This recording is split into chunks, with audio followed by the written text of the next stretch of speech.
Hey, it's time for our watch party. Welcome to the Frontstretch watch party for the Atlanta Motor. Oh, wait, sorry, I think I misspoke. The Echo Park. Echo Well, Park. they're coming after you now. Are They're you coming after you excited for now. the Echo Park Speedway debut? Oh my goodness, I'm just rustling in my jimmies. I can't stay here for the whole race. I'm going to be gone probably in about an hour, hour and a half or so, but I will be around for, I assume, the end of stage one. I should be here until the end of stage one, but yeah, I think this is probably one of the best tracks on the calendar at the moment. So I'm relatively excited. I hope it doesn't end the same way that yesterday's race ended, but Well, we'll see. see, so I'm Caleb Barnes. He's Dalton Hopkins, and we're here to watch and react to the race. Now, I saw someone mention this, and it's true. It felt like it's true every time the Xfinity Series races at Atlanta. It's like people are like, "That was a horrible race. That was a horrible finish. The Cup race is going to be horrible," and then the Cup race comes in and is completely different. And do you think Hmm. we're in for more of that tonight? I hope so. I do hope so. I mean, the racing yesterday really wasn't that terrible. At least it wasn't another Austin Hill Yeah, blowout. So, I mean, I think it's very special to see him doing as well as he does. And I'm also very happy for Nick Sanchez. I think that's a popular win. I Mhm. don't think anybody can sit there and say that he didn't deserve that. But yeah, I feel like this car they put on pretty good races almost every time they've come here with the next gen. So I feel like Yeah. I think we'll be okay today. I think it'll be a good show. Yeah, I got to go to the Atlanta race back in 2023. That was a fun one, even though it Mm-hmm. was rain shortened. That might be a top race that I've been to because it was action packed from start to Yeah. finish. Like my heart was pounding, and it's always a good. Now, got to ask about some of the paint schemes tonight. Which Mm. one is your favorite? I think paid scheme of the race on Thinking Out Loud, which will come out tomorrow, is probably going to be that cinnamon toast crunch one. That's also I thinking. don't the Chris Buescher one. I don't think anybody can deny that. It doesn't. It's not like it's really all that special. Like if a paint scheme, it doesn't look fantastic, but like you gotta love cinnamon toast crunch. And I love Iconic like brand. I love like the content that's come out, like the social media content that's come out of it. They got like, did you see on the above the windowsill it says Yes, cinnamon toast Chris? Yeah, yes. I love that. I love that Kroger and RFK. I don't know if it's one or the other or both, but that they work together to actually change up the schemes from race to race. Because like previously with Stenhouse, it was basically more or less the same design, and then like they would have a different logo and some of the different colors on like the rest of the car. Hmm. The hood area was all the same, and it's basically the same concept. But this year they've started branching out, like with based on the different sponsors, they're recoloring the car and doing different things with the door numbers and the actual design, and so that's been kind of fun to see. Yeah, I like it. I think RFK and Trackhouse. I feel like they come up with like the best paint schemes of any team. Honestly, I think RFK. I love that RFK also uses like the reflective numbers. I'm so glad that we've got those, Yes, especially at yeah, like night races like this will be. Also, I'm happy that this is a night race. Like yes, how cool is that? I'm happy that we're doing this as a night race again because it wasn't last year the summer or this because it was the playoff race, yeah. wasn't it? No, it wasn't last Yeah, 2023. It was. It's been kind of back and 2023 forth. was 22 it right. wasn't. 23 it was. Hmm. Last year wasn't, and it is again this year. We also, I know, like there haven't been as many night races the last couple. Like, is this the first Saturday night race of the year? We used to have God, like Spring Kansas was always a I night race, and I think it is. I think there's only like two Saturday. No, there's three. Bristol would be, I know for sure. Bristol is a Saturday night one, and then I think isn't the 400 a Saturday night one? Or no, it might be Sunday night now. I'm pretty sure. You know what? Now I need to know this. This is important because Because like, I'll be at both of those races as a matter of fact. So I need to you really need to know this then. I really need to know that. Yeah. Oh no, yeah. The 400 will be a Saturday night race this year. I know in the past it's been Sunday. Yeah. Okay, So Bristol that's right. Yeah, and Daytona. Saratoga. Oh, Richmond is too. How about Hey, that? Yeah. The okay. So the summer Richmond race is going to be at night, and I think that'll be the next Saturday night race. And yes, you are correct. This is the first Saturday night race of the season. Okay, because we've had night races, but it was like the Daytona 500, the Coke Mhm. 600, and then Nashville. Yeah. So there's four night races per year. This is the first one, then it's Richmond, then it's Daytona, and then it'll be Bristol. That'll be the last one. All right. Dalton, who are you riding with today for your race pick? God, I don't know. I'm gonna go with Austin Cindric. How about that? I think Austin Cindric's going to go back to back. Yeah, back to back when it comes to drafting tracks. You stole mine. I was going to make a great case for Austin Cindric. He's been so good here. He got crashed out in the spring race. You could honestly pick any Penske car, and I think that's a completely reasonable pick. It's a completely reasonable option. Honestly, any Ford. I mean, look at Cole Custer. Look at him up in 7th. Yeah, but also it is a drafting track, and like you never you could literally throw darts at a dartboard, and that could be your pick for the race, and you have a pretty good chance. Yeah. What about the in-season tournament starting this race? Yeah. I'm curious to see how that will be covered tonight, but are there any upsets that you picked for this first round? Yeah, let me get my bracket out, because I can tell you right now, off the top of my head, I know I picked Stenhouse over who he is going to. Yeah, him against Christopher Bell. I picked Stenhouse. I think he beats him, and then I've got John Hunter Nemechek beating Josh Berry tonight. So I know Josh Berry's got the Penske power, but I think John Hunter he finished top 10 the last time they were there in February. So I could see him getting a top 10. I could see him beating Josh Berry at some point tonight. All right. Well, the lights are off on the pace car, so Justin Haley over Ty Gibbs also. I don't really know if that's considered an upset. I will say I wouldn't be surprised to see Ryan Preece beat William Byron with Ryan Preece, RFK Ford over Byron. That would be, even though Byron's a pretty good drafter as well. Yeah. I've got Byron beating him, but you know what? This draft, this bracket crap, by the way, I'm starting right now. You lucky dog. They're still like going through turn 3 and 4 for me. Oh, no kidding. Okay, so I think I'm like 40 seconds ahead of you. Going to spoil it for me. I will try my best not to. I just wanted to be aware of where we were when it comes to when it came to delay. Yeah, honestly, like the whole drafting thing, or the whole like draft, the bracket thing. I like Atlanta. I almost wish that it wasn't the very first race, because in the bracket, because nobody's going to get all of them right. It's just not, because it's such a crapshoot, like you just never know.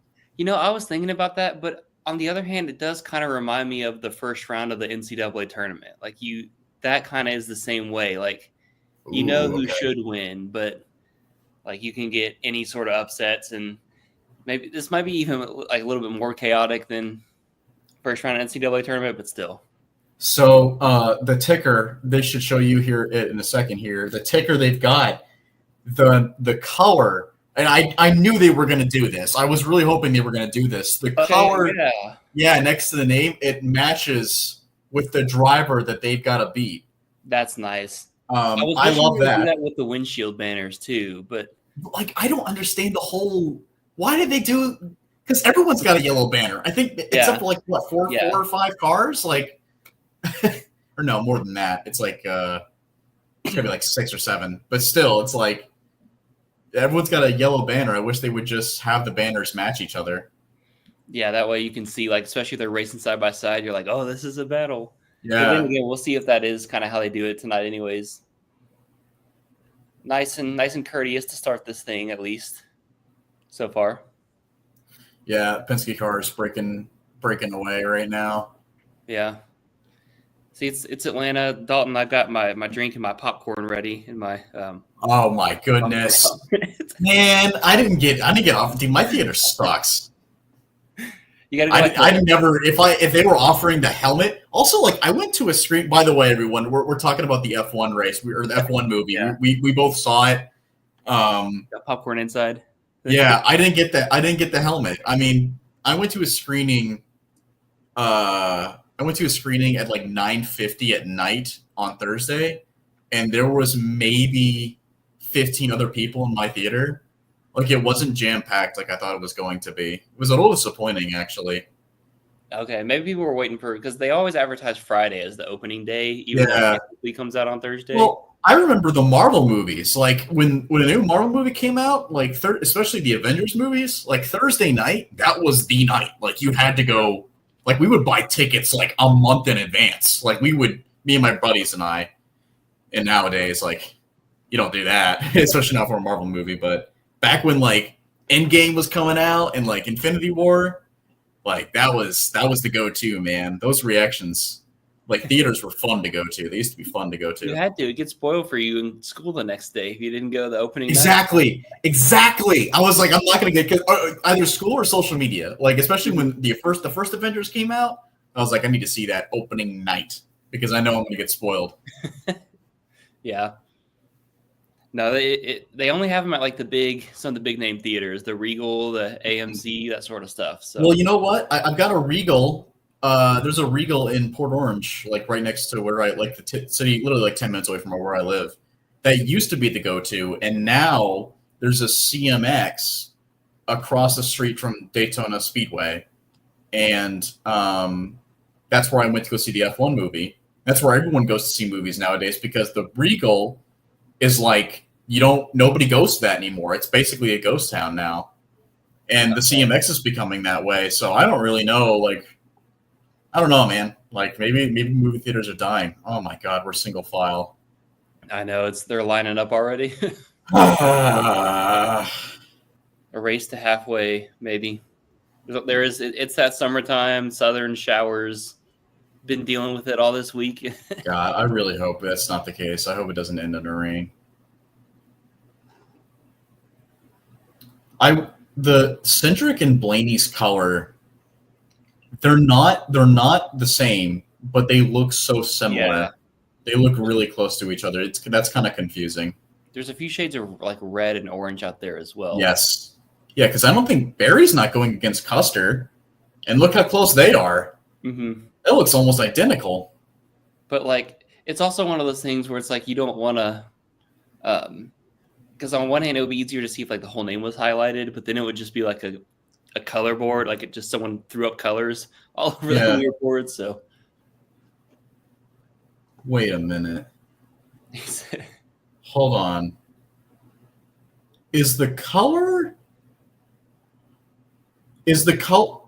might not be the bracket. That might just be aligned with the color of the car. Oh, maybe. Wait, who's Blaney going up against? Blaney is against. Hold on. I need to. Oh, good God. Hocevar. Okay, yeah, maybe. No, yeah, it's the color of the car. Oh my God. We gave him props at the beginning, and then did. Oh, never mind. Now I'm upset. We got cool points, and now we got to take our cool points back away. Oh my gosh. Wow, I feel so dumb too. Like, was I wrong? Like, wasn't that? No, I thought cool for a few moments. You know, like. Damn. Now we really got to figure out. Yeah, now we actually have to like look at the. Oh man, I do not like that. Let's get Prime back on here. Prime would have done. Yeah, Prime would have done that. We're what? 10 minutes into TNT's first race so far. Thumbs down. Oh, it's a commercial. Yeah, the good thing, at least, I mean, they are still riding around kind of single file, but like the corners are so tight, it's hard for them just to sit there and save fuel like intentionally. And I mean, yeah, I just I'm not upset. I mean, it's just, I wish more was happening, but this is pretty typical. Like when it comes to Atlanta, though. Yeah, and the other kind of interesting thing is like what they'll do sometimes is like it's single file down the straightaways, but some of the guys have gotten really good at where they're able to time out their runs and passes to kind of leapfrog because they're leaving more space. So it makes it a little bit easier to do that little like side draft thing, like grab the quarter panel, slow it down, and jump out of line. Like I think you probably already saw it, but Alex Bowman is like doing it right now, trying to anyways. I'm looking at an ad. I'm looking at a commercial. You got a full screen ad? Yeah. Side. Really? Yeah. Maybe it's because I'm watching on Max. Oh, maybe that's why. Interesting. Maybe that's why. Yeah, because I'm watching on Max. Are you watching on like cable? Yeah, like YouTube TV. Oh, yeah. Well, I've got that too. Oh my gosh. Hey, yes. Bonus points. Those are good bonus points. No. Whoa, no, it's like super loud. Oh my God, that's so loud. Jason, answer your question. Yes, I believe they are wearing Dale Jr. gloves. Yeah, the Xfinity drivers did it yesterday, and then Cup today, and then I think they also talked about Dale Jr. is auctioning off his gloves that he used last week. Yeah, to be a crew chief or whatever. Mm-hmm. When he was working on the tires. Who was that? That's someone just. Who is that? Slow, Chad Fincham. Yeah, that was that. Oh, it's David Starr. Yeah, David Starr. That was habit 66. Just the habit of seeing the 66. Jeez, I can't believe such a narrow track too. I can't believe they're not like, hey, you need to like figure it out or like get speed up or to get off the track. Yeah, this it's not your traditional single file. I'll say that. Guys are more willing to make moves and pop out of line and stuff. Although I think that's Speedway. They'd just be 2x2 saving fuel. I think that is like the best way of doing, or not the best way, but that's kind of made this race a very unique, like way more even more unique than like Daytona and Talladega. Like it's just kind of it's the only track that we have that looks like this, you know? Yeah.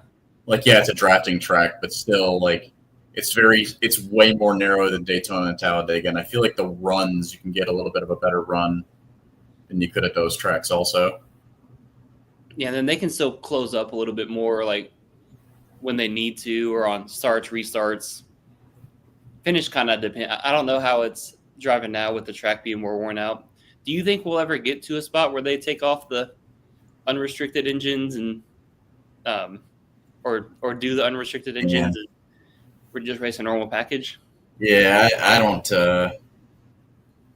I doubt it, honestly. It's but just not nowadays because they'll just say like because the OEMs won't let that. Their whole argument is we got to restrict the speed because we want more OEMs to join the sport, and that's why they've made the horsepower so much lower. But I mean, my counter argument to that is, well, bringing a new OEM is cool and all, and I would like to see more come in. But at the same time, if that means we have to, you know, decrease how good the racing is, if we have to decrease the racing product and make it a little bit worse, like I don't think it's really worth it, you know? Yeah. Like if your racing product is attracting enough viewers, for example, like Formula One, you're going to get new teams, new manufacturer trying to join in. Mixing it up at the front now.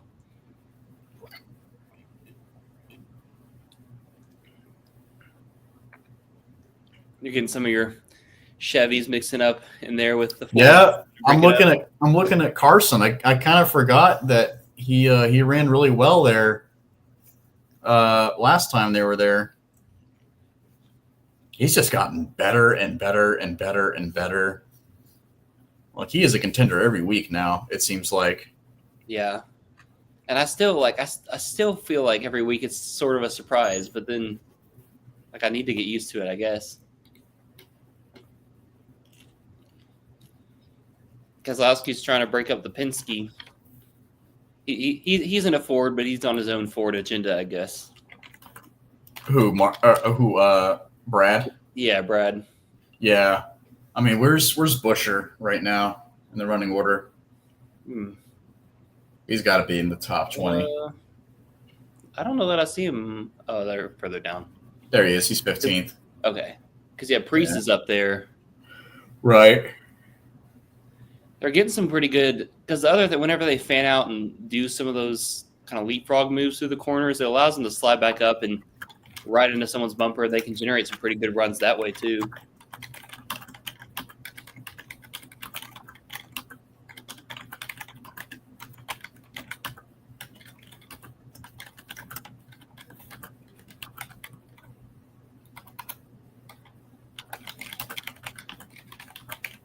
Still, Penske cars in the top 3, though. Ford's all in the top 5. And then there's like 0 Toyotas up front.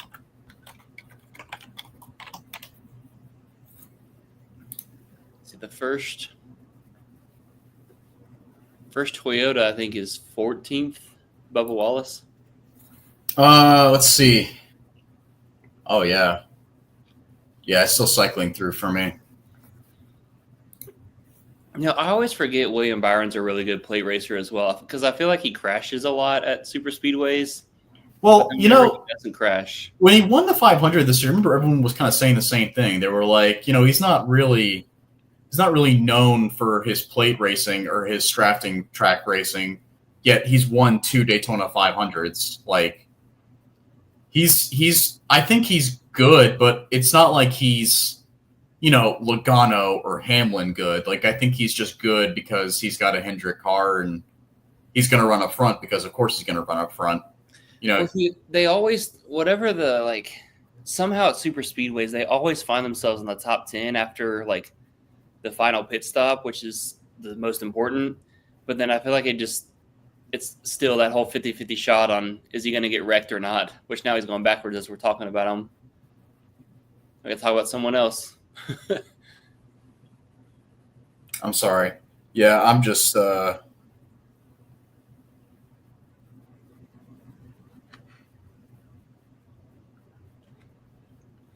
talk about the manufacturer. Jason made a great point saying it's hard for another one to be competitive coming in unless they take over an existing team with quality drivers. Yeah, I think you got to come in and but I mean, all the cars are the same, I think, some team's going to go over into a different manufacturer. Like, it's kind of like Dodge Ram going into the trucks. Like, everyone's saying that that's probably going to be an existing team going to be going over to Dodge Ram. It's not going to be Nice, but a lot of people are saying GMS is probably going to come back and be a part of Dodge Ram again, which they already are like an existing entity, so it kind of makes sense. It's not like they're going to start up their own team or something like that. Oh, look at Brad.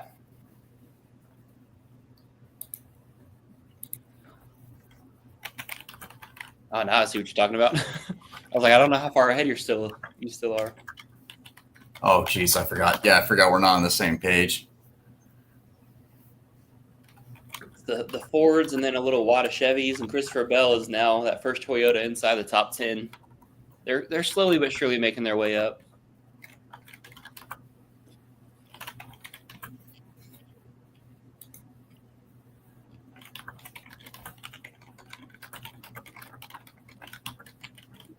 Joey Logano and Brad Keselowski, just like watching a super speedway race back in 2017. It's kind of reminds me of what was it? I think it was 22. It was the first race here when Brad finished second to Joey because he was leading on the last lap, and then Joey ended up passing him on the last lap or something. Oh, I think that was 20 race. Was that 23? That might have been 23. Spring, yeah. Yeah, because that one was a cold race, and I was driving back from a basketball game. Another question from Jason. Any thoughts on the article about truck teams wanting more purse money? Yeah. Yeah, I guess that's something I can talk about. Yeah, a lot of drivers or a lot of team owners I talk to. I got a full screen commercial. I'm just gonna mute that. Yeah, a lot of the team owners. So I mean, if you look at the trend, of this year, there hasn't been any full-time Truck Series field, or excuse me, there hasn't been any full Truck Series fields at all except for Daytona.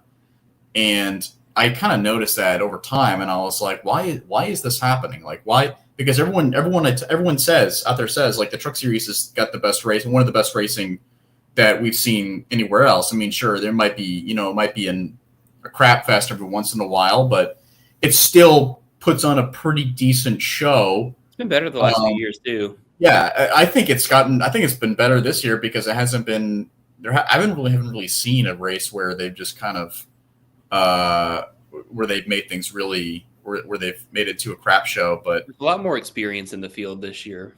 Yeah, I have to agree. I mean, I will say watching Corey Heim win almost every freaking race is like, it does get a little old, but I mean, at the same time, you kind of have to appreciate a good ass whooping. So, but I noticed that and I was like, maybe the team owners can kind of shed some light on that. So I feel like when it comes to owning a team, I feel like when it comes to like this whole debacle, like it's just I don't think NASCAR is like withholding money from them or anything like that. I don't think NASCAR is like, no, we're not going to give the truck teams any good money. We're not going to. We hate the Truck Series. We hate the Truck Series team owners, and we're not going to give them any money. We're going to keep all the money to ourselves because in the end, like if you kind of look at it, it really isn't that far off from how much they were making last year. It's just the new media deal kind of made it that way because the Truck Series didn't get like a CW media deal. They got the NASCAR production and Fox Sports, and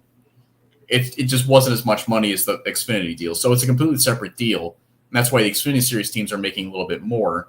So I know there's a combination of many other things though, but NASCAR seems to think there's really not much else we can do, and the Truck Series teams are like, well, you better do something because we're not making any money, and there's less teams this year because of it. I mean, look at Timmy Hill. Like, look at Timmy Hill Racing. They just made what was it, like their fourth or fifth start this year at Lime Rock? That was a full-time team last year, and now they can barely make as many. So now they can. Oh yeah, caution is out. Look at that. Sorry, keep going, Dalton. Well, that's all I was going to say, really, was like, there's a problem, and NASCAR doesn't seem to think that there's anything they can do to fix it. I mean, they can cut costs as much as they want and try to help them out, but the teams are like, it's not enough, and we're pulling out because of it. So it's a bad situation. I don't know if really there's anything that NASCAR can do more other than just start like spreading up the purse more. But the teams are like, we need to spread out the purse more among the rest of the field because, you're having non-full-time fields and trucks, and you're getting you're getting Xfinity teams going home because they've got a full field and people are D&Qing every week. So one series is much more healthier than the other is the point being, and clearly there's a problem, but yeah. As far as how to fix it, it's kind of difficult to say. Did they say what the caution was out for? No. We can continue with that conversation in a second. Just a few quick observations. First off, I think Blaney's dropped back a bit. Second off, I'm seeing raindrops on the camera lenses. No, I think that's the cameraman. I think he's spitting on the camera. I also see fans getting up and hitting the. Yeah, the caution's out. They're gonna go get snacks. I love your enthusiasm and optimism, Dalton. Yeah, rain does not exist. That is not a thing. I think Trey Lyle's about to get here, and we can just blame it on him whenever he joins, because I think he's the reason the rain is actually coming down right now. I think Mother Nature knew he was about to join and said, let's make it. Let's slow them down. Let's make it as boring as possible. How far up has? Oh, I guess Zilich has not climbed up very far at all. Nah, he's riding back there with like Hamlin and some of those guys, I think. Oh, jeez. He's at least on the lead lap, though. I'm looking at. Let's see. It's some of the guys. Yeah, Hocevar. Man, I don't know, man. Maybe tonight's the night for Hocevar. That'd be a story. Do you think people would immediately jump to like, oh, it's just the super speedway thing, or do you think they'd be like, okay, like I mean, he's been good, like congrats to him getting a win. I don't feel like. I mean, I think that's reasonable to say that. Oh yeah, his first wins the Super Speedway, whatever, like or drafting track, whatever. Like, call me when you win a real race. And it's like, yeah, I get that, but he's also come extremely close to winning races this year. So hello, I need to be. I'll be right back. I guess. Oh, it's Trey, and he's brought the rain. Joined, and he's gone. Shaking our heads collectively. Jason, do you feel like the 2311 situation is helping them speak out more? You know, John, first off, John, I'm not really sure why they threw out the caution. So I missed the last little section of the race because I was getting set up. What have I missed? Zane Smith crashed hard. He's done. Win. I think he actually got out of the car and announced his retirement from full-time That's okay. racing. I'm actually replacing him. Oh, okay. Well, whoever it is, rain. It is rain, John. Light rain in turns 1 and 2 in backstretch. They're keeping the cars on the track. Yeah, blame it on Trey. He brought the rain whenever he joined. Thanks, Trey. I've been moving all day. I'm still sweaty. I'm just trying to enjoy my Wendy's chicken nuggets and hang out with you guys. Still be moving because it started raining as soon as you stopped. Well, I feel like always this second Atlanta race deals with rain. Yeah, because it's the summer. In the south, in a very humid area. Yeah, it rained pretty hard where I was too. For a brief period today. Jason, to continue what I was saying, do you feel like the 2311 situation is helping them speak out more? I don't think that's necessarily what it was. I think it was just when I approached them, it was just they were able to speak anonymously. That's kind of what it was. So, because honestly, none of those quotes would have occurred if they were anonymous or if they were not anonymous. So what you're saying, Dalton, is you noticed the truck fields weren't full, and you went and asked, like, hey, why is this the case? No, originally that's not what I was trying to do. I was originally trying to, because I was actually trying to put a story together about how difficult it is to run a truck series team, and then the field started shrinking, and I was like, there is a lot more to this. And then one team owner was like, look at the 32 size field at Atlanta, and you think it's going to be that big at Las Vegas? It's not. So, and sure enough, he was right. So, and that's why anytime we have Dalton on, he's a real journalist, and I'm just a recklessly speculator that he's right during a broadcast. Yeah, I don't know about all that, but no, it was just a very. You put your big J hat on for this. Big J. Oh, the big Jesus. Dalton, do you think like I was wondering about this? Do you think if they did more one-off events like at Lime Rock, like they have at IRP in a few weeks, like do you think if the Truck Series did some more stuff that way, is there enough money in ticket sales and sort of things like that would maybe help a little bit? Or well, I think it's reasonable to think that the Dodge Ram situation is going to make it better. I feel like there's going to be a little bit more money that goes into. I mean, obviously Dodge Ram's going to come in and they're going to pour a little bit more money into that series. So I think that's going to help on its own. But when it comes to the standalone stuff, I can't really say, because it does work really well as a support series. And if you're going to have a standalone race at a track, you need to make sure that you go to a track where you know that like that truck race is going to be like the biggest race. It's going to be the biggest race at that track the whole year. And Lime Rock is a perfect example. Like everyone was saying that is the biggest race of the year. That was the biggest race of the year. Which is unfortunate because I didn't think that race was very good. So, but I mean, I don't think it's because of the track. I think that's because Corey Haim just stunk up the race. I was going to ask about that too. Yeah. But I mean, I'd like to see more of it. I'd like to see more standalone stuff for the trucks. I'd like to see, what I'd like to see? I'd like to see them go to like short tracks, like more short tracks, that kind of like what they used to, some short tracks that not everyone's used to seeing. Because on one hand, like those places would sell out, like it would be packed crowds. But then again, you gotta think of like venue and seating count and everything might not it's like the whole like, oh, people complain about Bristol not being full, but it's like they sell as many tickets as the Darlington race. It just looks more crowded at Darlington because there's less seats. But I don't know. They could replace the SRX in the summer, do some Thursday night racing. That's some short. Yeah, I think that'd be kind of neat. I think everyone would say. A lot of people would probably say, "Oh, well, ARCA kind of fills that role already as like NASCAR's like grassroots series," but no. So they're not, like the only ARCA races that are televised are just the joint ones at the big the speedways. Yeah, I don't know. I don't know what's. First off, Thomas Annunziata, right? Good for him. Getting a win today. I was actually very happy to see him win. Seems like a very, very nice kid.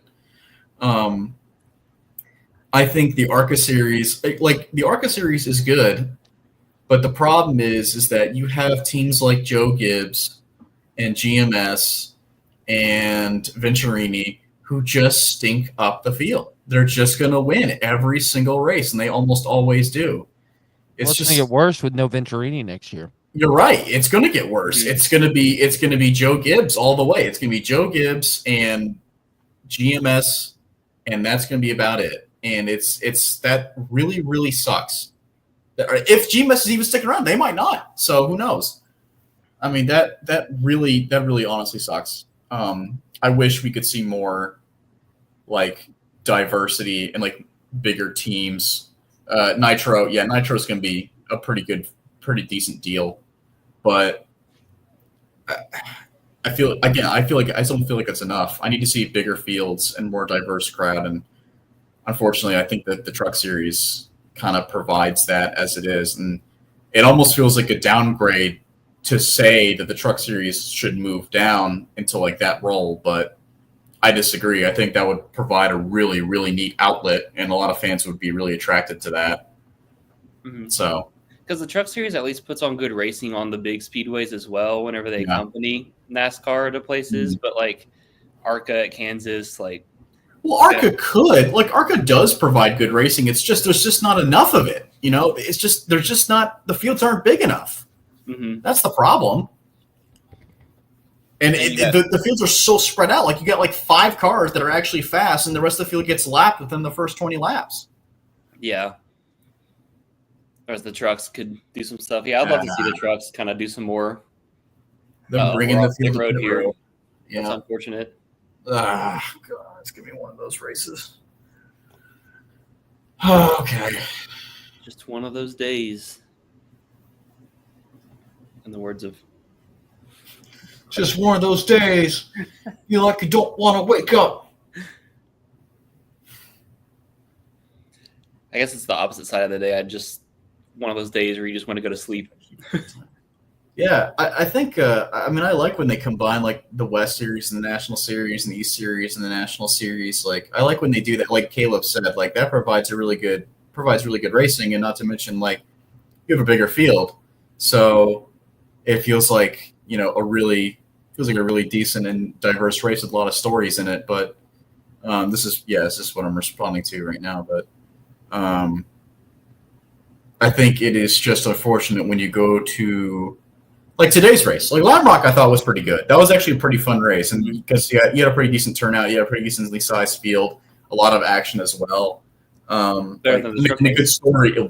Yeah, better than the truck race actually, because Thomas Annunziata, like the winner, like didn't lead every single lap. Like he had to work his way back from the field, and you also had Brent Cruz up there as well, mixing it up, and I thought he was a pretty good story too. Dale Quarterly was up there at one point, like he was in the top 5 at one point. So I think that's a pretty good story. Also, there's good stories in there. It's just unfortunate that most of the time, you're just going to see the 18 car just pull away by like 6 seconds and nobody can touch them. So I think what they should do, is just bring Cletus McFarland in every single race.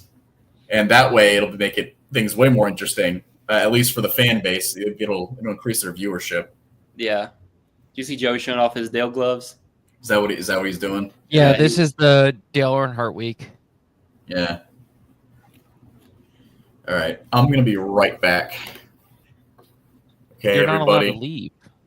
You just left. You just left. You're not allowed. You're not. Yeah. I run the show. I can tell you. Trey, I can was still eating see that, popcorn Dalton. from I my should. popcorn helmet.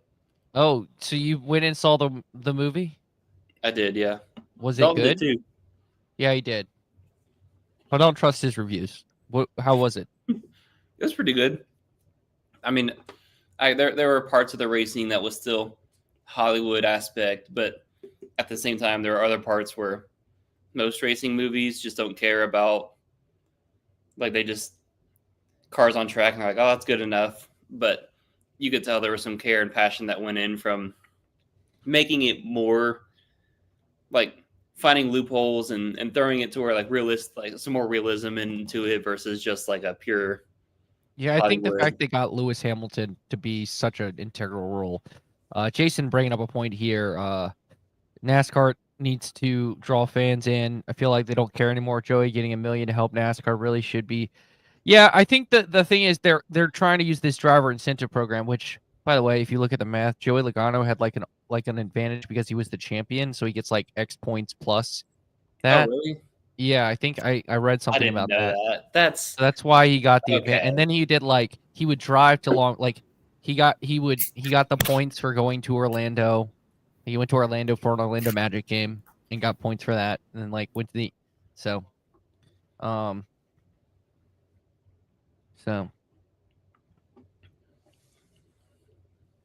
Jason bring up another good point here. Oh. It's a movie, that's why. Because the team is sucking so bad. What is that they're going on desperate. here? That's rain.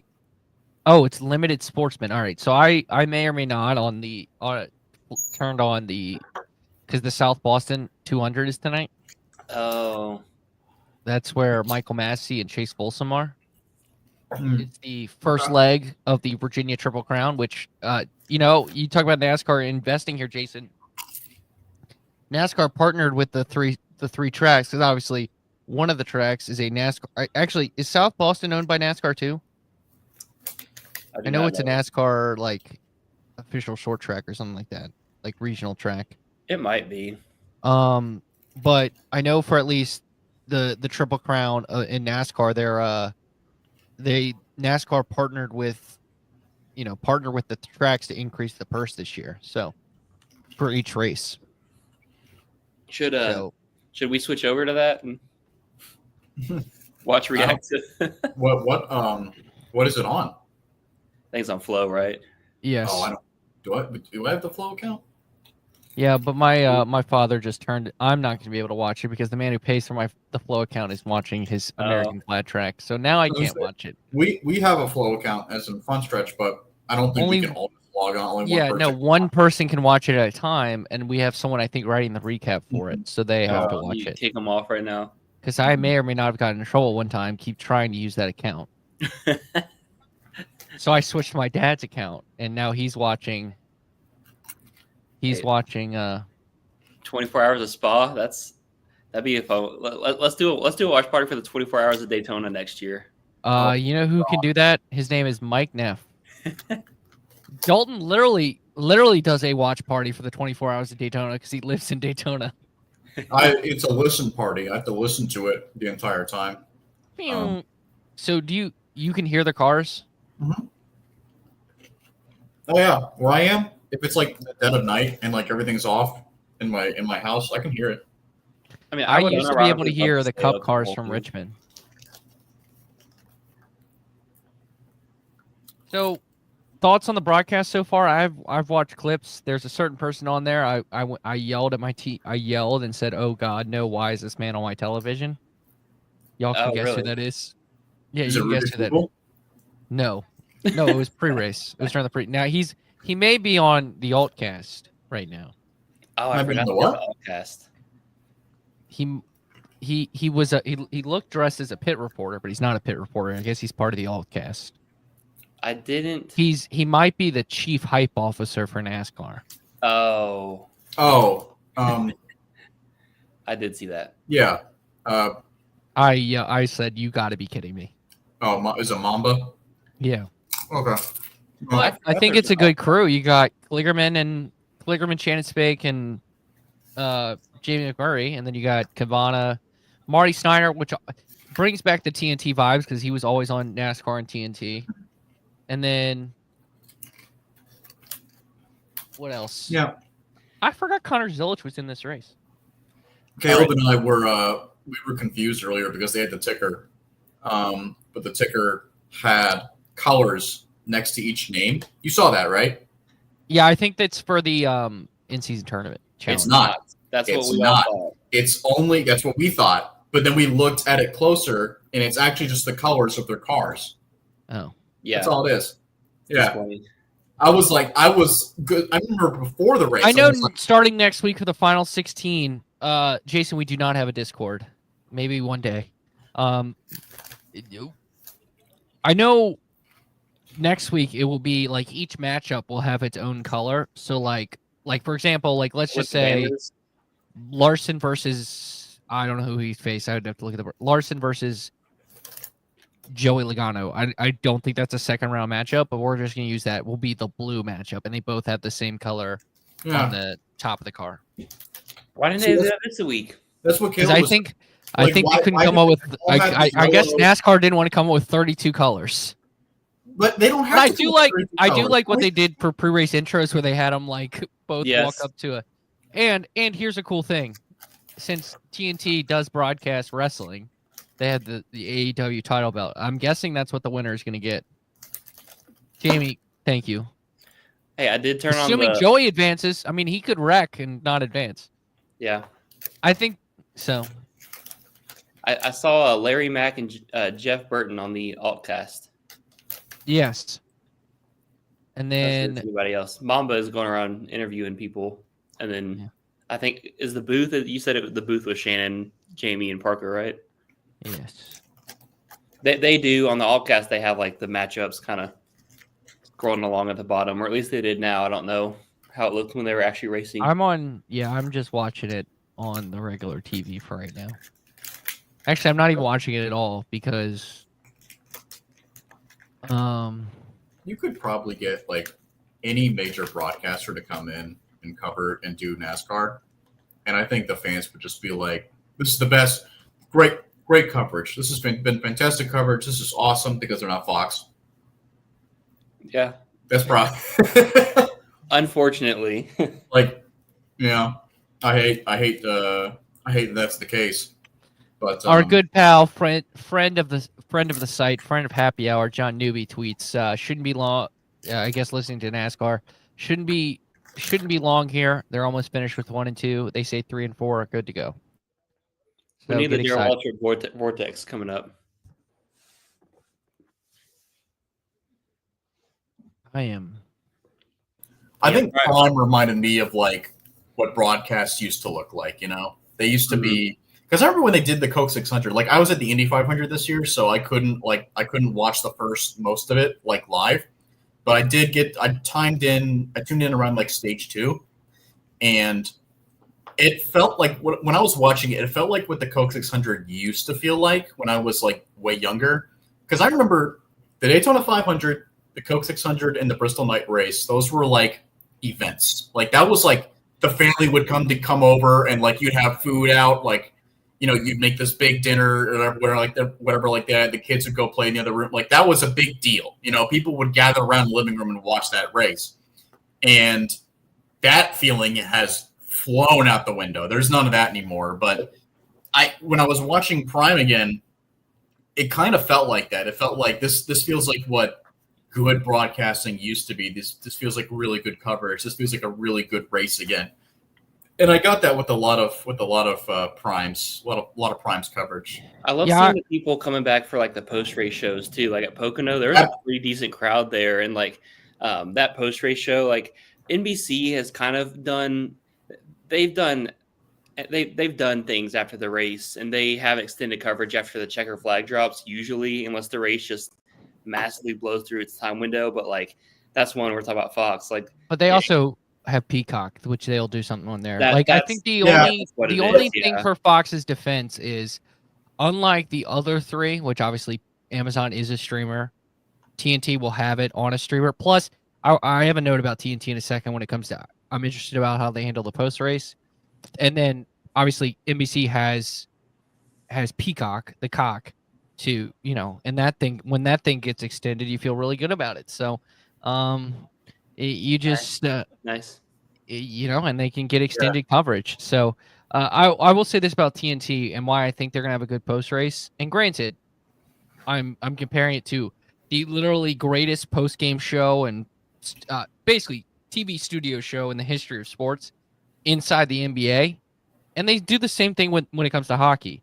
They allow their post race show to go long because they can push back reruns of Charmed or whatever movie they want to air.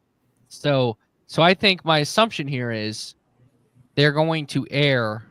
They're going to have they're going to have a good post race show because now I don't think they're going to have. It appears they don't have a table like Prime, but even if it's just them talking about the race and then them chatting with the drivers like on pit road, that's still better than Fox, who because of time constraints has to get out and just go.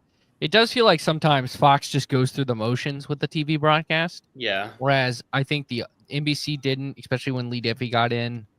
Not an offense to Rick Allen, and it feels like what Prime didn't do. They intentionally did not want to look like they wanted to go through and it simply could be they were new too.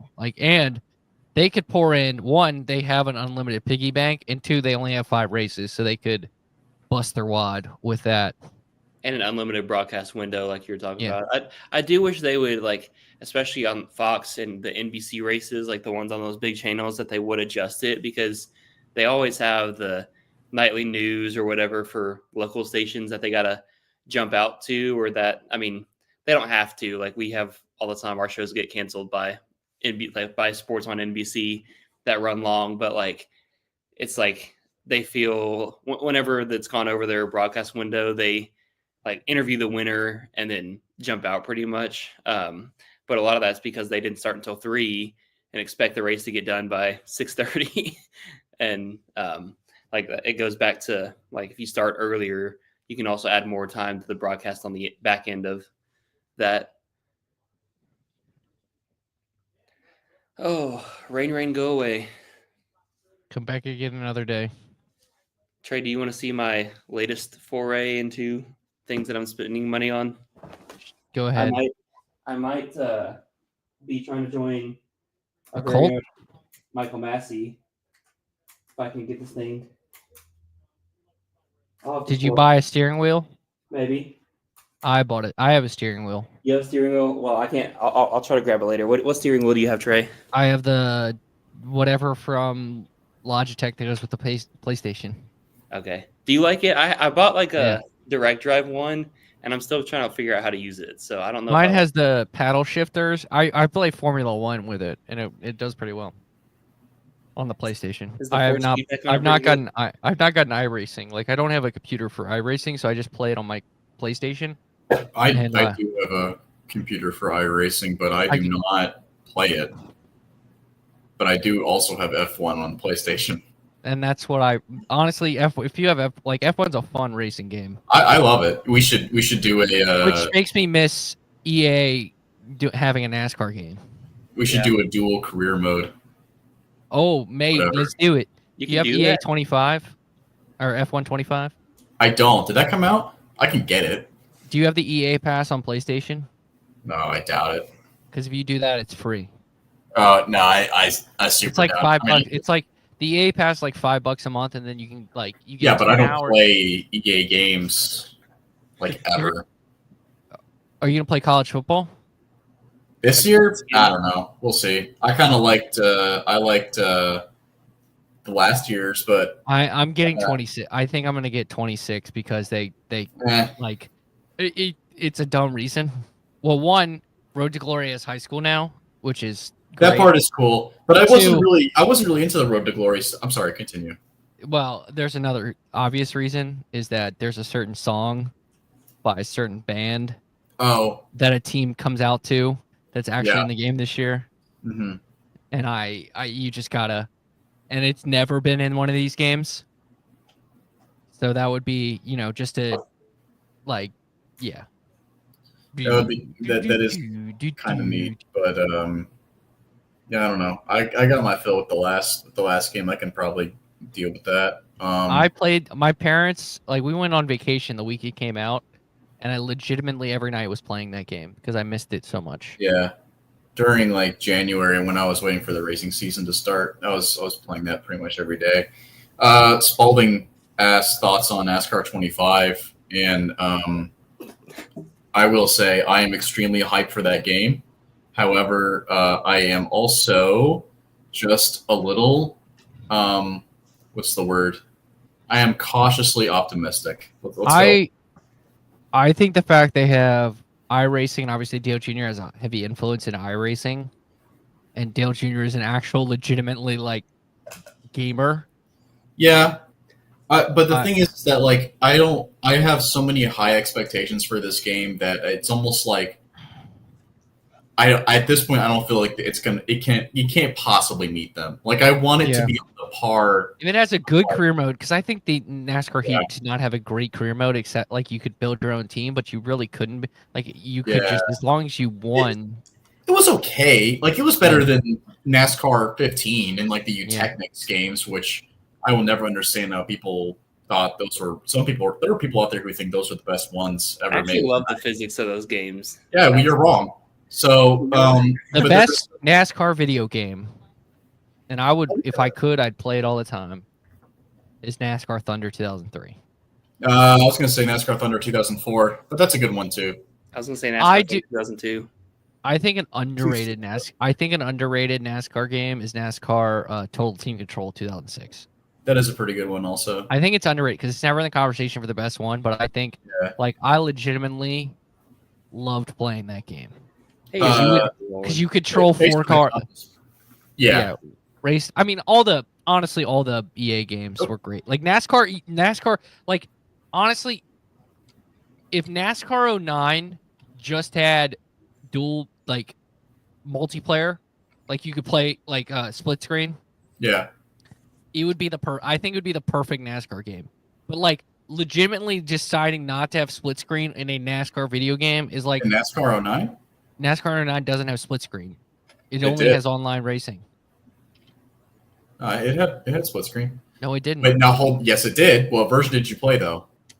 The Xbox or was it the Xbox 360? Yes. That's probably why. Because I had it on the PlayStation 2. That version was a little bit different. I had it on the PlayStation. I might have had it on the PlayStation 3. That's probably why.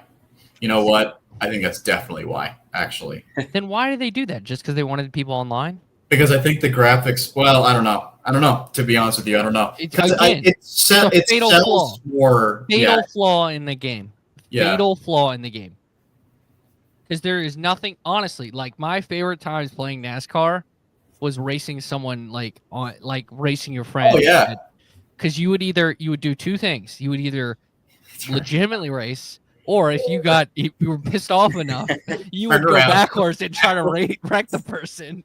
I don't know a single person because every time I know guys who are not NASCAR fans at all. They don't know anything about NASCAR, but they'll be like, "Oh my god, dude, I had NASCAR fucking 2000." Oh, I just dropped the F-bomb. Sorry. God. There we go. Shoot. It's okay. Yeah, you got me riled up about NASCAR games. That's what happens. No, but racing is back on. They'll be like, "Oh yeah, I would play NASCAR freaking 2006 and I'd go backwards all the time. It was so much fun. I loved it. Just wrecking. No, yeah. The fun thing would be like you and your buddy were a tag team and like one guy would try to win. Yes. And you have the other guy go backwards and they try not to hit you. Yeah. But you had to do it right. Where like you had to like line it up and then like move and then like just take out the. My brother would do it at certain tracks and just like stack it up where all the cars had to stop, like Bristol. It was always like a fun, like trying to see if you could make it through because my brother would always do it. And then I'm like, let's see if I can find the gap and not hit anybody this time. And then Bristol would always just become like a log jam on wherever you started it, and so you just have to run over and run into guys as fast as you could. So I got my steering wheel off. That's what I was going to grab. Oh my god, look at that fancy pants thing. Yeah. Looks fancy. Is that for an Xbox? Yeah. Oh, you have a dumb system. I'm an Xbox guy, yeah. It's the same Xbox I've had since like 2016 or something, so I'm hoping this new iRacing game I'll be able to get it, but we'll see. Because I know they kind of... No, it's the newest system, so you need either PS5 or an Xbox One. Yeah, I have an Xbox One, but it's like the old... Because it's like now there's the Xbox One like S or something like that. Oh, you have like the late... You got it like right when it came out. Yeah, like it's... it's pretty old. I've had it for a while now. Some drivers are pitting. We got Priest, Bell, Blaney, Elliott, Bowman, Gibbs, and basically everyone in the back. Are you okay? Let's see where you are, Trey. In comparison, Bell is getting this pit box right now. Okay, we're right. Are you watching it on TNT or Max? TNT. I'm watching it on Max. If I went on Hulu, I'd be behind you guys. Which shout out to TNT Sports for offering 6 months of Max complimentary.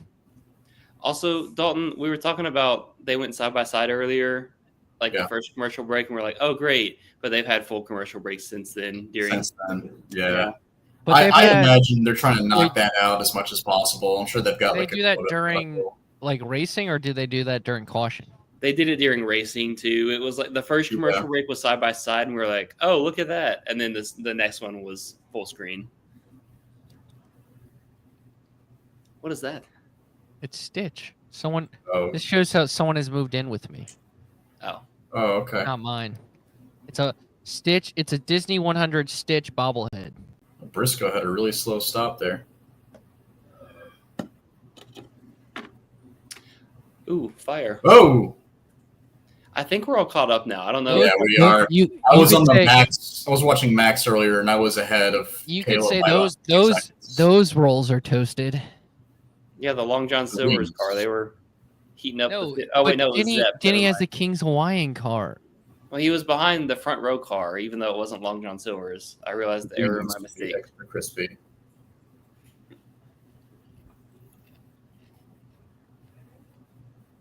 I will say, anticipate they stay out.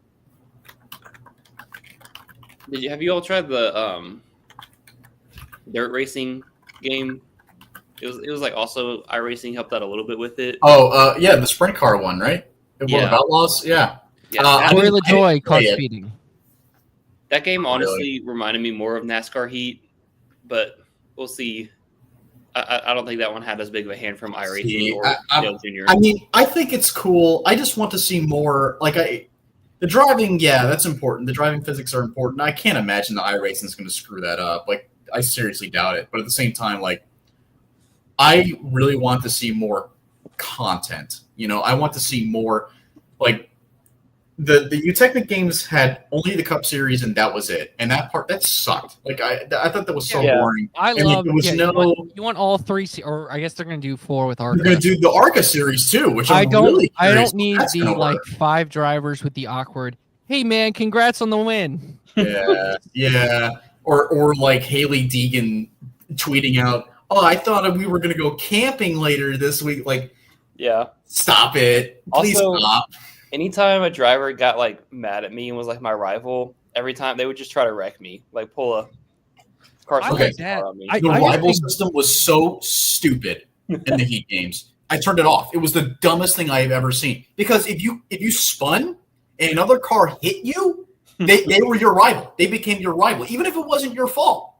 If they crashed into you. If they made any kind of contact with you, they considered you as a rival. We have to restart. I'm sorry, we should. I like the way the EA NASCAR did the rivals. They would actually be they would either block you or but you could earn it back by you would click a button, you could draft them. But they would if they wanted to wreck, they would become a brick wall. You couldn't spin them back out or something like that. You couldn't spin them out or anything. They would become indestructible. The physics sucked. My God. The cars would not even spin. Like you would just like. Yeah. I like that they had dirt racing, even if it was only like 6 tracks. I thought that was cool, and I like that they had the trucks, Xfinity, and Cup. I thought that was an improvement. All and you right, could I drive thought the that Cup was cars on like the other tracks too. I thought that was kind of cool. Yes, yeah, you could drive like the Cups, not the dirt tracks, but you could at least drive them on like the on Like like Road the America or yeah, like Road America and like CTMP and all that. RIP Canadian Tire Motorsports Park. It's a great track. Bubba Wallace taking advantage on getting off pit road and just. That's what Dale Jr. just said, right? I think that's what Letarte said. Which I do like for the whole summer stretch. It's the same booth, so it's at least consistent.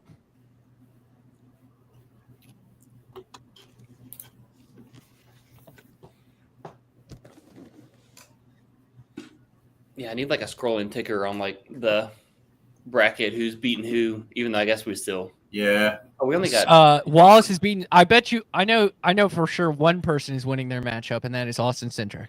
Yeah, it's probably a good guess. I can. And I think since Cindric and Logano aren't facing each other, Logano's winning his matchup. Pretty sure Logano's winning his too. Yeah. I will say it's kind of nuts that there is a first round matchup of Kyle Larson versus Tyler Reddick.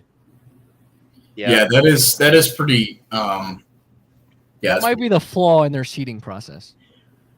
I don't understand why they couldn't just do like the whole freaking the top. You have the top 32 in points, and that's it. That's how you just go. Like, that's how it works. Larson with a big block. This is way better than what we were watching earlier, Caleb. Yeah, when they were getting single file. Yeah. So Trey brought the rain, but he also brought the better racing. I think it's because there's 7 to go in the stage. Apparently, Christopher Bell, despite being in 9th, is 1 lap down. Dang, that's a impressive run by Bell. Lord. So does that mean Bubba Wallace is 0.52 seconds behind? Oh, Stenhouse is also a lap down. Yeah, no, Stenhouse is a lap down. Oh, he's still a lap down. Maybe those are all the cars that pitted. SVG Van a lap down. It's also a lap down? Okay, they fixed it. That might be a NASCAR issue, then not a. Yeah, I'm assuming they're not taking the I time think they get the from timing and NASCAR. scoring. Yeah, they get it from NASCAR. God, I love Byron's paint scheme though. That's always been a good paint scheme. Yeah, I'm they sad they finally nerfed went it back to the to old yellow. school DuPont scheme. Yeah, to the Ooh! Flames. Oh my God, Hosamar just almost put Ricky in the wall. Oh, I forgot. Stenhouse is right behind him. He just shut the door on him. Stenhouse has the opportunity to do the funniest thing ever. We're gonna get some 3 wide racing here. Barry's gonna get left behind. Kozlowski's ripping the fence. I think Carson's testing something for later.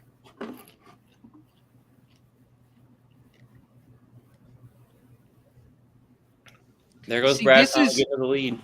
Those I Penske like this guys got reconfiguration for Atlanta because this is what Daytona is supposed to look like.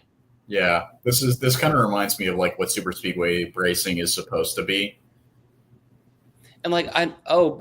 Oh no! Oh, save it! Kyle Nope. pushed into the wall. Oh, Contact Blaney. Blaney. Well, that's Oh like no! that's half. There goes my bracket. pick. That's unfortunate. Oh no! Ryan Blaney will be out. Bold take. Blaney's out. Christopher Bell, Ryan Blaney are all out of their first rounds. That's I unfortunate. think the 23 got contact too, but I don't know how bad. I pick like all those guys, except for Larson. I didn't pick Larson. I think I picked Tyler Reddick because I knew Larson would just get wrecked. Because Bell's been a top 5 machine at Atlanta, so Oh, that's why is I picked him. SVG running SVG's not running the monster scheme, just Zillich, right? Or the Red Bull scheme? No. It's Silich. So Zillich got in it too. Did he get damaged, or was he just checking up back there? He might have been. He's in his pit stall. I did not have Blaney advancing. Who was he? I had Hostabar advancing. Oh, I went with the Penske. Oh wait, I can pull up. Wait a minute. I have this Here we go. Here is Dalton's. Bell. Did I have Bell advancing? Here you go, Dalton. Look at the screen. Oh, well, okay. All right, that works. I don't think I guess maybe I. No, I did not have. No, I did not. I had Ricky advancing. Oh wow, I look like a genius right now. Here's mine. Yeah. What about Dylan? I had Blaney, and Nope. I had. I didn't have Bell advancing too. I don't think any of my picks were involved in that. Hell, I had Ryan Blaney going 2 rounds, so I'm not going to am- win. I'm not going to win the $1 million from NASCAR. I'm a I'm also genius. not gonna. That, Oh yeah, that's Bubba sad. Wallace did get contact. AJ Allmendinger got some Which- damage in that. Oh, that's how what happened to Zilic. He got.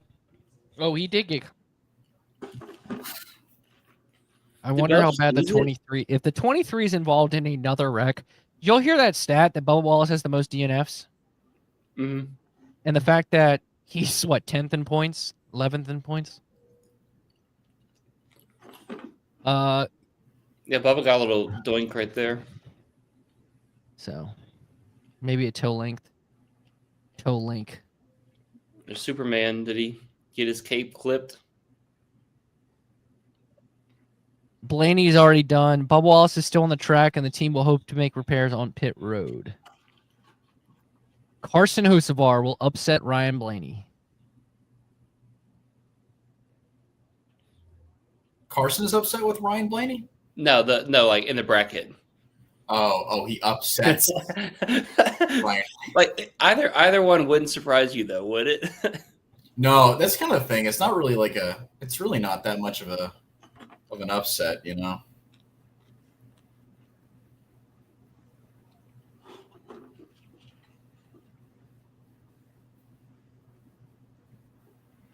All right, let me look at the PQR screen.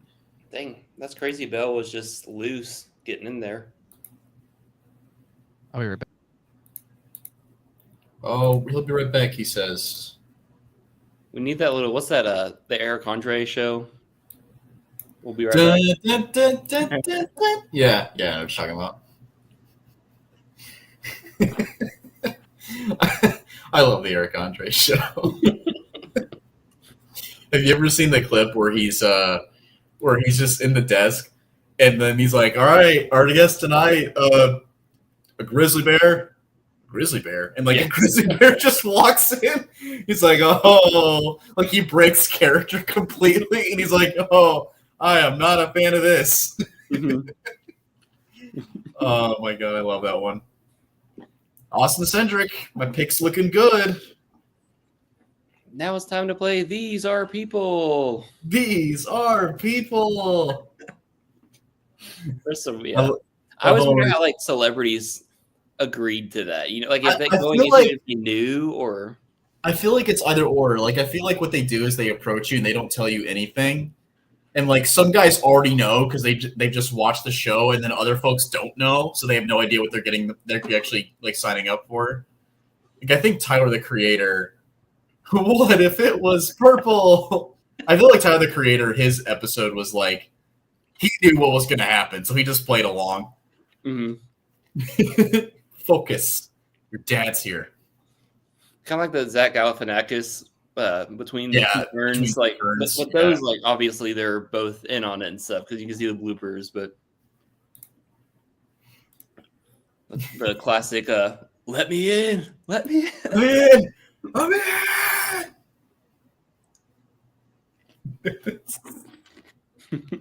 Oh my gosh, I'm thinking of like all the terrible stuff. I love the Jimmy Fallon episode. And he's like sitting on the chair, and Jimmy Fallon's like, a chair feels like it's alive. Hannibal's like, yeah, we got snakes with human traits. Oh my god. Oh, it's such a good show.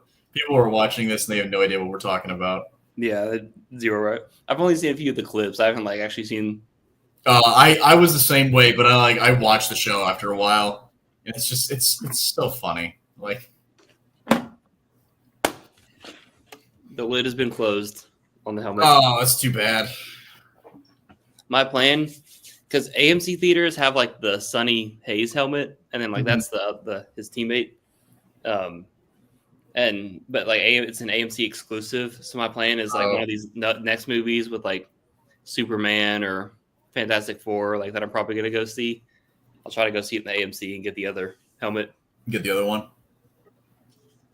Yeah, they So like out of 10, like 0 to 10, what do you grade the F1 movie? I'll give it a solid 7 or 8. I think I'd give it I'd give it like an 8.5 if we got to cheat. 8 or 8.5, you know. It does make me wonder what's possible with like a NASCAR Days of That Thunder. I want like me watching the movie is like that's what NASCAR needs. Like that we need a solid, because F1 is just murdering us when it comes to like production, when it comes to like film and movie production, media basically. Like they're just a sequel too with Days of Thunder. Like Tom Cruise is a big enough, like with the success that Maverick had, like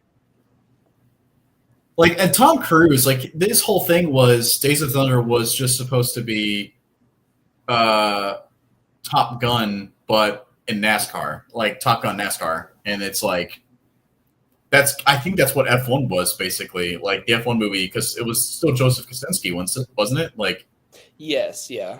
Yeah, so like he's like, it's basically just Top Gun on wheels, you know? Yeah. Which kind of was like that. I mean, there were some similar storylines in there that felt like that, so. I do wonder, like what they would do with, like, if they would come in and try to follow the Top Gun Maverick, like if he's still racing or not, Tom Cruise, because like none of the other drivers in that movie, he's got to be retired. Like he can't. Got to be retired by now. It's Tom Cruise. He will definitely race in the movie. See, that's the other thing I'm thinking, but also I'm like, that was what. I mean, they could Cars 3 it. They could, spoiler alert for Cars 3, like he starts out, but then he hands it over to the other person and somebody they win. else. Yeah, I think it was yesterday that I found out that Russ Wheeler is actually the actor for Russ Wheeler is actually the same guy that played as like Princess the hero in Princess Bride. Yes. Did not know that. I never knew that. Never once knew that. That blew me away because the more you know. Yeah. I was like, man, how can you play such a douche and like then become like a really cool character like that? You know? He's also the mayor in Stranger Things season 3. Fun Is he really? Yep. Carrie Elwes, I think that's how you say his name. Tom Cruise is going to have to like coach his son or something. Yeah. To become a race car driver. And watch it be Miles Teller, just like Top Gun. Yeah, like Goose's kid. Yeah.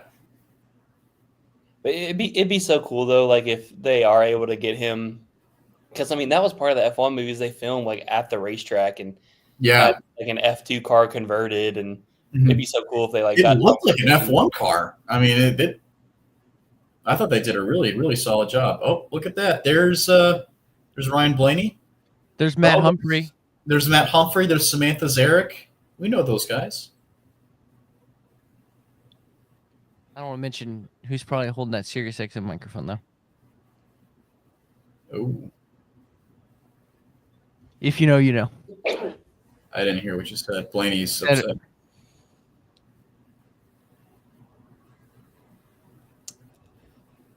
Oh man, those Blaney fans better. Blaney said he got blocked. I don't know. Maybe he's talking about something earlier. I don't know. Yeah, maybe he's talking about what put him back because he dropped back from. Yeah, that's probably what put him back. Mm-hmm.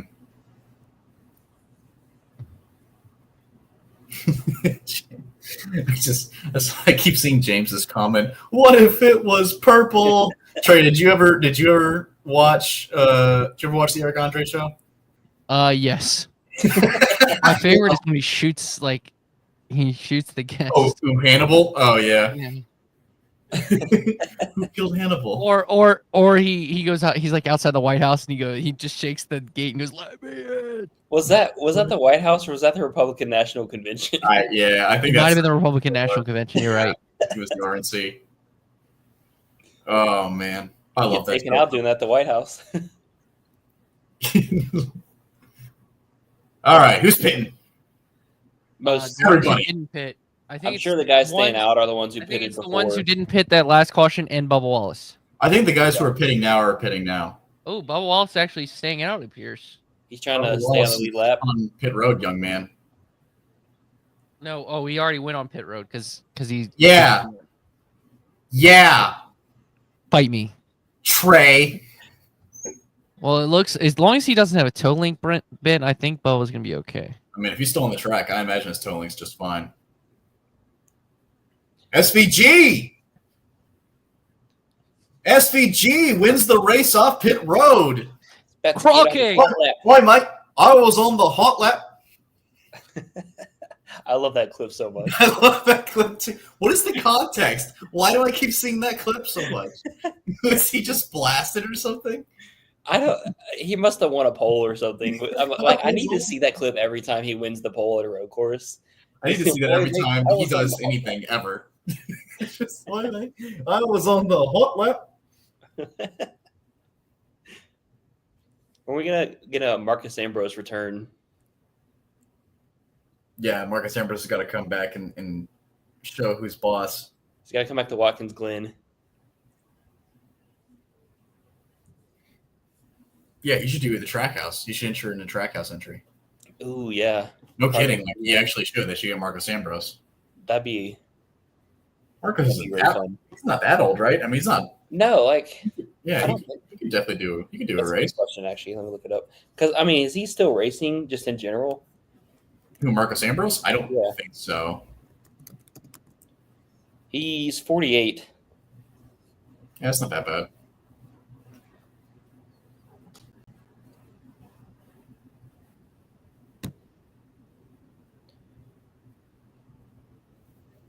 I'm getting kind of tired of these Toyota commercials. Yeah. I don't know.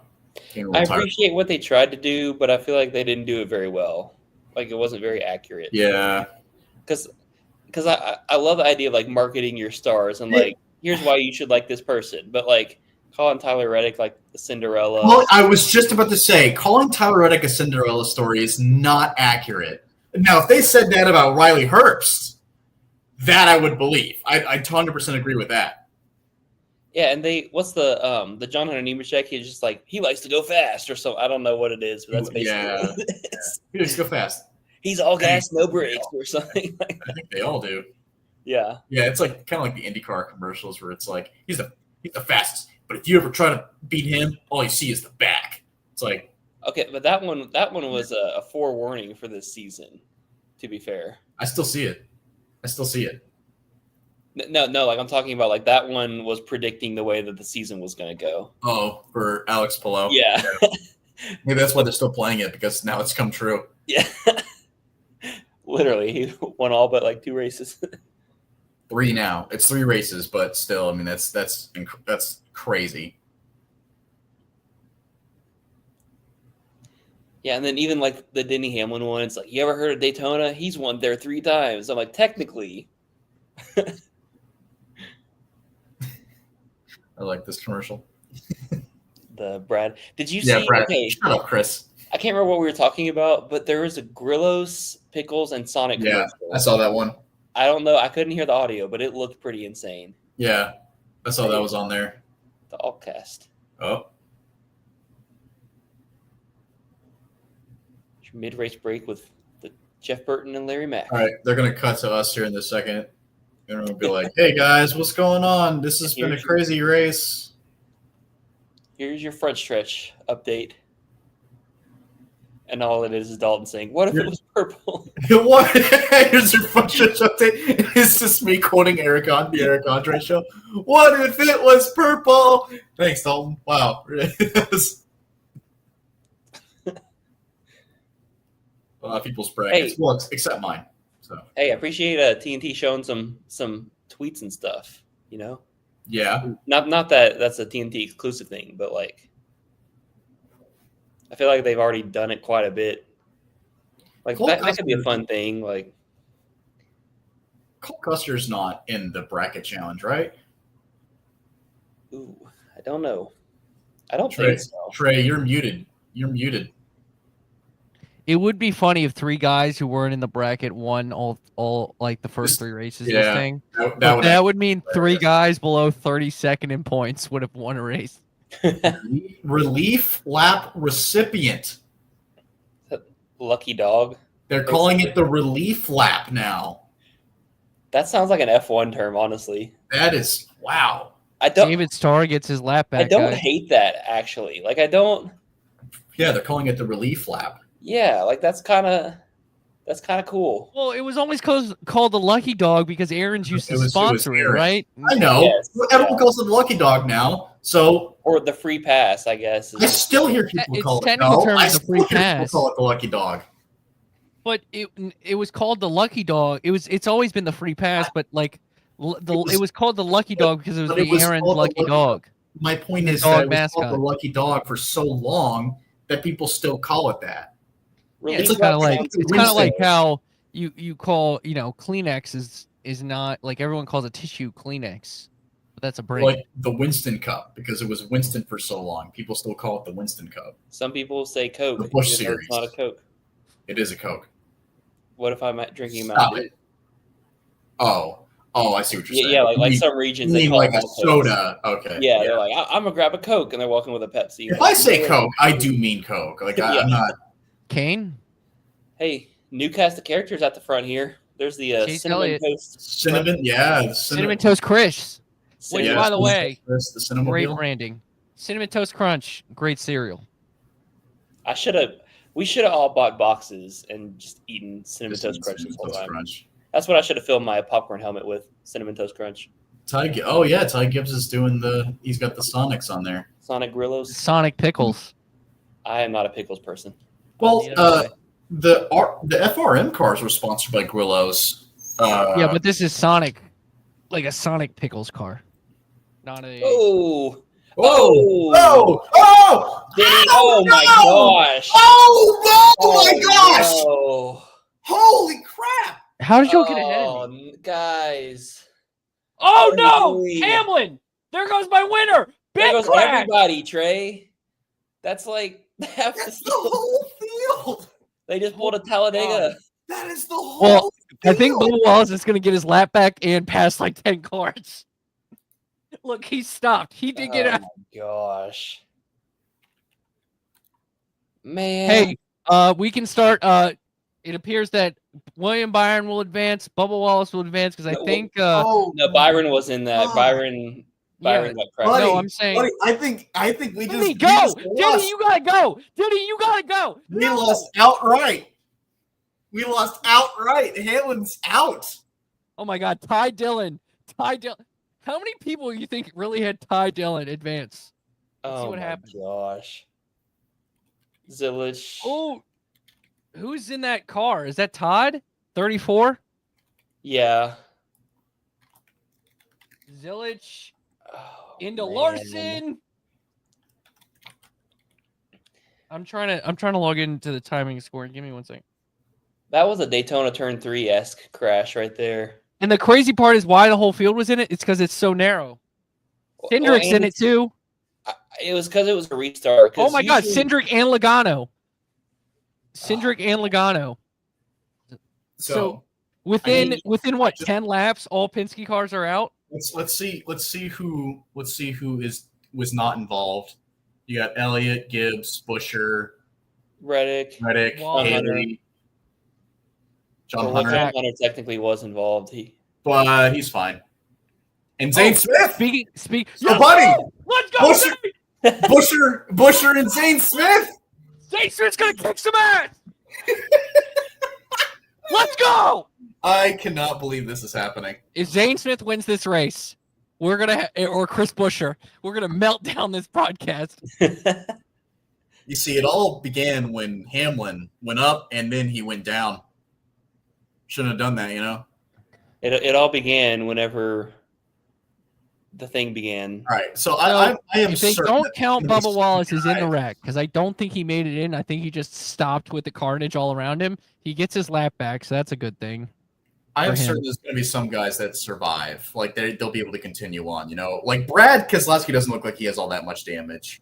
But still, at least what 5 or 6 cars are out Probably. Yeah. at least. So imagine you get the lucky dog, and you pass 6 cars. I don't think Cody Ware was Oh, involved. Priest is involved. Wait, hold on. I could be wrong here. Hocevar is involved. Yeah, there were a ton of people. McDowell got through. Did our boy Steve? Here we go. All right, I have the list. This is from Seth Edgar, Dalton Hopkins' best friend. Ross Chastain, Denny Hamlin, Kyle Larson, BJ McLeod, Ryan Preece, Austin Cindric, William Byron, Carson Hocevar, Kyle Busch, Alex Bowman, Cody Ware, Eric Jones, Chase Briscoe, Daniel Suarez, Corey LaJoie, Noah Gragson, Joey Logano, Michael McDowell, Brad Keselowski, John Hunter Nemechek, David Starr, and Josh Berry. It is red flagged. Our second red flag of the day. Zillich got What? through. But I think Suarez is done, so that advances Florida Wallace. hit Larson. Oh, did he? Did he hit Larson? Yeah, he did. Yeah, he kinda- did. Here we go. This.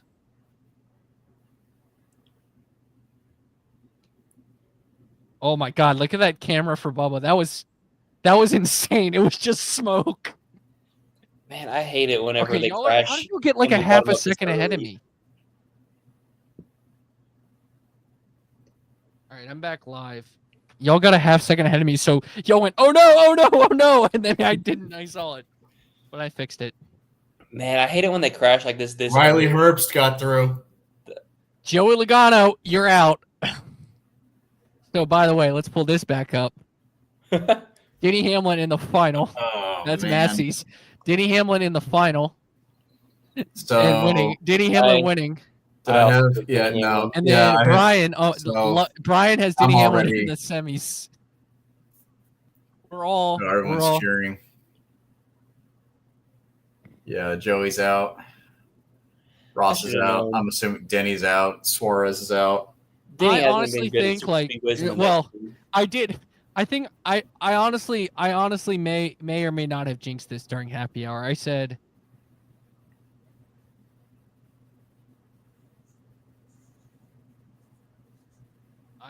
I may have jinxed this on happy hour when I said, what if they do this as a one and done and the one seed has an 0-for-1 record as the history? See, Denny hasn't been good at New Atlanta, and he hasn't been good on super speedways in the next gen. Yeah, but he's facing Ty Dillon. That's why I picked him. But it's a super speedway. I don't Where's know. Ty Dillon? Oh, yeah, Denny's out. Wow. Ty Dillon. Yeah, Ty Dillon's 20th. No, Denny's going to the repair center to The repair repair car. center? I I love think the there's a repair- word for that. I love the infield So repair center. so literally, so what was it? How many laps to go was it when Blaney got out? Or no? How many laps to go in the stage was it when was it 3 to go in the stage, 2 to go in the stage, or were they going to the white flag of the stage? There's a couple laps left. Let's say 2 to go, and then that was what 10 to go. So within about a 2 laps, or not even a full lap of green flag racing between the last caution of stage 1 and the first caution of stage 2, all 3 Penske cars are basically out of this race. All 4, because I think Barry was in it too. Top 2. I hope we have enough cars to still make it a race. They're just gonna ride This around. is like Daytona when Austin Dillon won.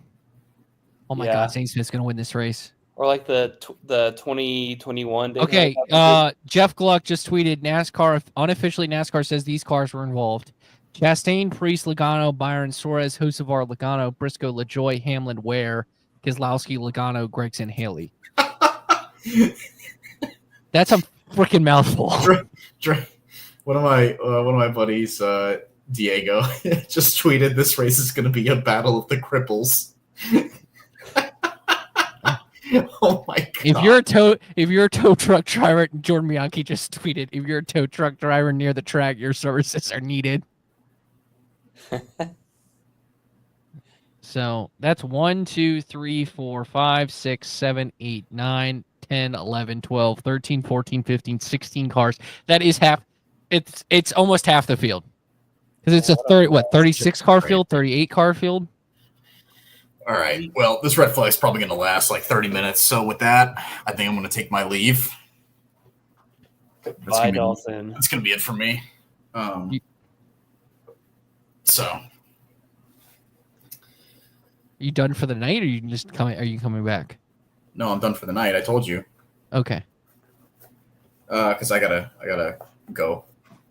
So, I will be watching from my phone though. So, good luck. Enjoy. Paul says he was going to show up. I called. I had a phone conversation with him. Yeah, I know. I know he's in the chat, so I'm hoping that he'll show up here soon. But yeah, thanks for having me on, guys. Bye. I will talk to you guys later. Sounds good. See you, Dalton. 23. Okay, so now it's up to 23 cars. That's a lot.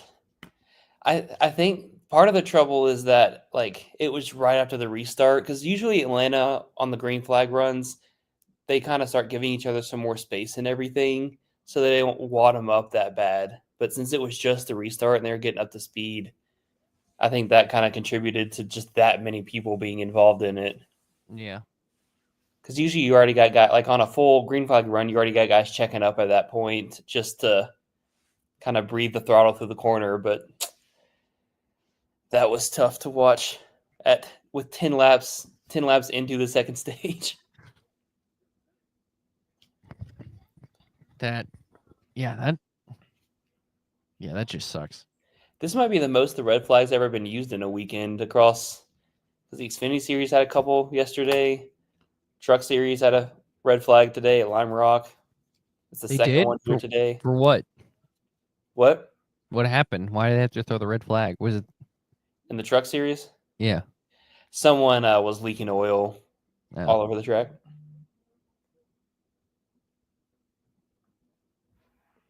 Ooh, I'm getting NASCAR questions from friends. I can't hear you. 1 second. I don't have my headphones on.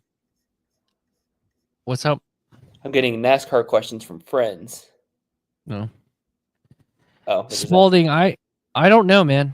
I do not know what we're doing.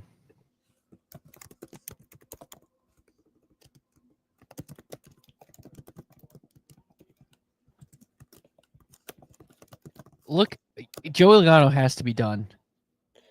Yeah, that thing's got a big old dent in the front. Suarez might not be done, but they do have they can't work on the car, obviously, but there's oh wait. I bet the unofficial TNT list is gonna like start cycling through here in a second. Yeah, it showed it. Dang. They had to go to 3 different screens. That's man. Yeah, like how many of these people, because whenever they crash, whenever they do this early in the race, it just makes it really hard for the guys to for them to be anybody to push and make any moves. I guess this Trey, is this what you were expecting whenever you saw Atlanta as the first race? Like obviously it was my fear for the in-season challenge that would happen. Like it feels like all the matchups could have been decided by now, and like maybe one matchup is decided by where they place him after the wreck.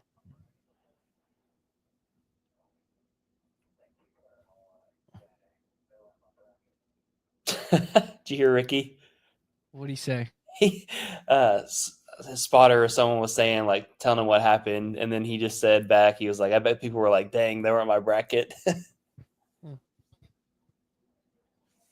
That is exactly what people were like, Ricky. Yeah. Yeah, so Trey, like, because I know people, the whole conversation is like, oh, I don't like Atlanta as the opening round, but my maybe like devil's advocate is like NCAA tournament opening round of 64. It's supposed to be mayhem. Yeah, so like, but is this similar to that, or is this just more chaotic because of things like this?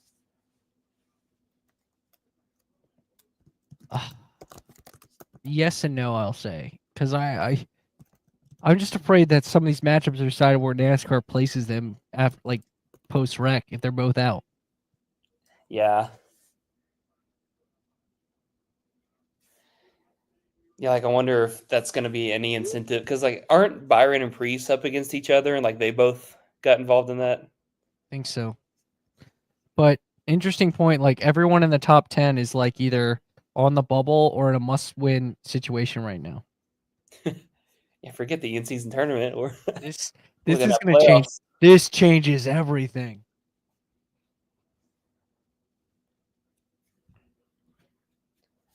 All right, let's get Corey in a reporter outfit and bring the Prime broadcast back. We'll just keep the train rolling.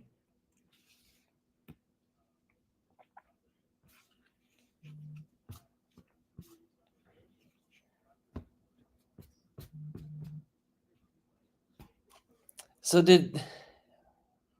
were they just getting shoved and Denny lost it? Yeah, I think Denny got a bad push and it just caused Because mayhem. Nemechek also hit the wall, but like he didn't obviously spin. I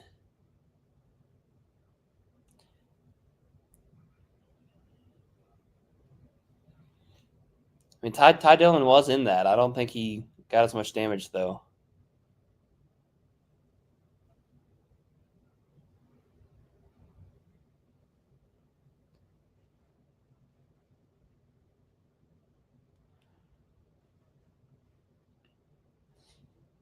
Yeah, I wonder how much damage these guys have and like if they'll be able to, how well they'll be able to continue. Because especially at these drafting tracks, like sometimes guys are able to fix it, but they can't lead lines anymore. Like they can keep pushing, but they can't pull out a line. They'll just drop. Man, Stenhouse did some good moves avoiding it.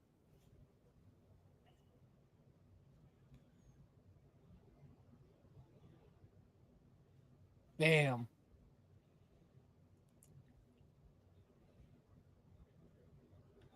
See, I started reacting first just because SVG was about to get blocked below the line, and I was like, "Oh, big block!" And then all of a sudden, Denny was sideways. Ooh.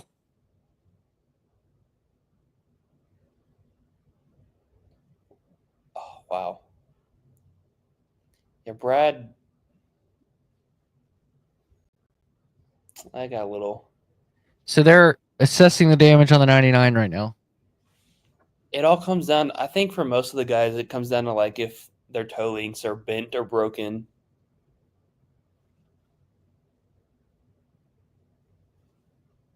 That Frosty is melted. That's sad. So the following cars are behind the wall. Barry, Chastain, Logano, Byron, Hocevar, Cindric, LaJoy, Bell, and Blaney. We know LaJoy and Blaney are done. So I don't know if they announced a lucky dog yet. I guess they haven't. They were just towing. They're showing Briscoe getting towed. I'm kind of surprised because, oh, yeah, I guess he was in the middle of that. I was going to say, it didn't look like he got a ton of damage, but.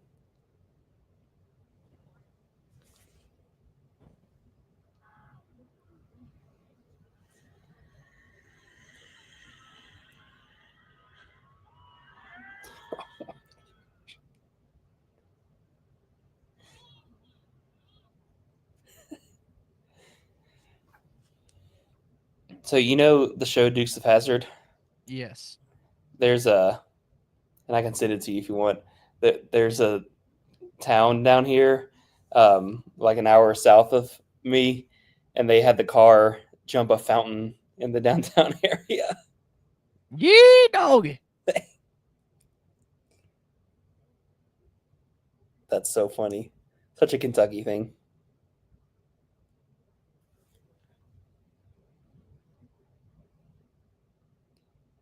Also, do you think so? Corey Heim, like, Joey Logano's out of the race.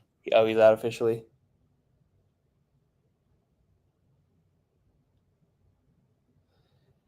You think Corey Hyde should be credited with leading every single lap in the race today? Because Lane Riggs technically beat him on that one restart. Like he technically was first at the line, but Did they give him that lap? yeah. I'd still count as him leading every lap.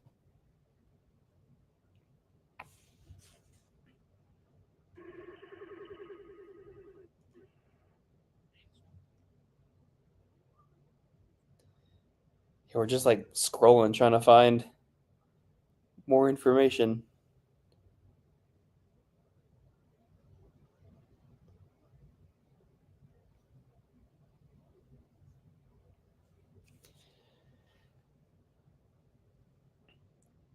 I wonder how quick these guys are going to be able to get their cars repaired and get back out there, if at all.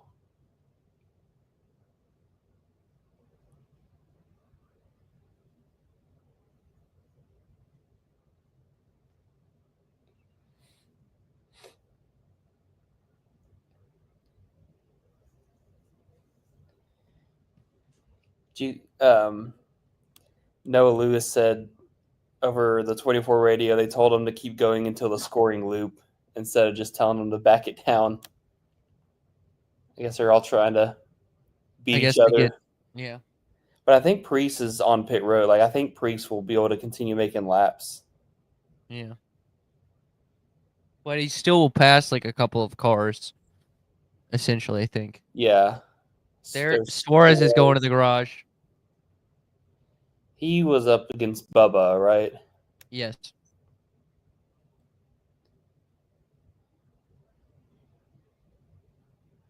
I think a lot of people feel this way, Andy.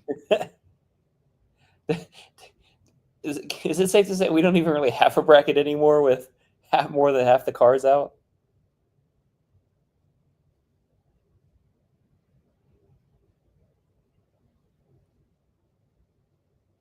Logano's out of the care center, so he's going to get interviewed in a second. Did Bubba lose a lap?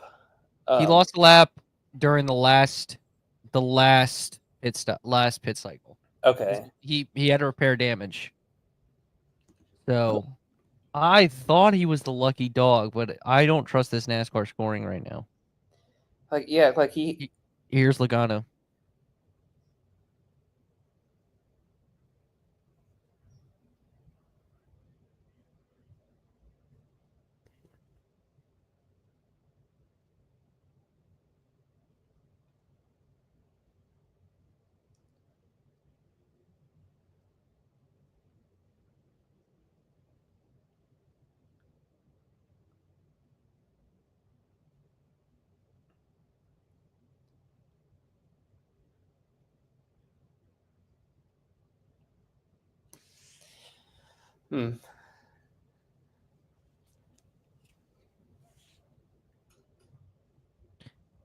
So lock in Alex Bowman as the 8 seed beats old 25 seed Joey Logano.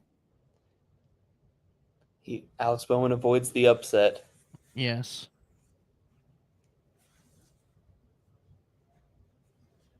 Oh, that's a good tweet. Davey Siegel tweets, you have to be a baseball fan to understand this. But he said, reply in one word how your bracket looks right now after that mess. And Harry Loomis tweeted the 24 White Sox. Byron's done. Chastain is done.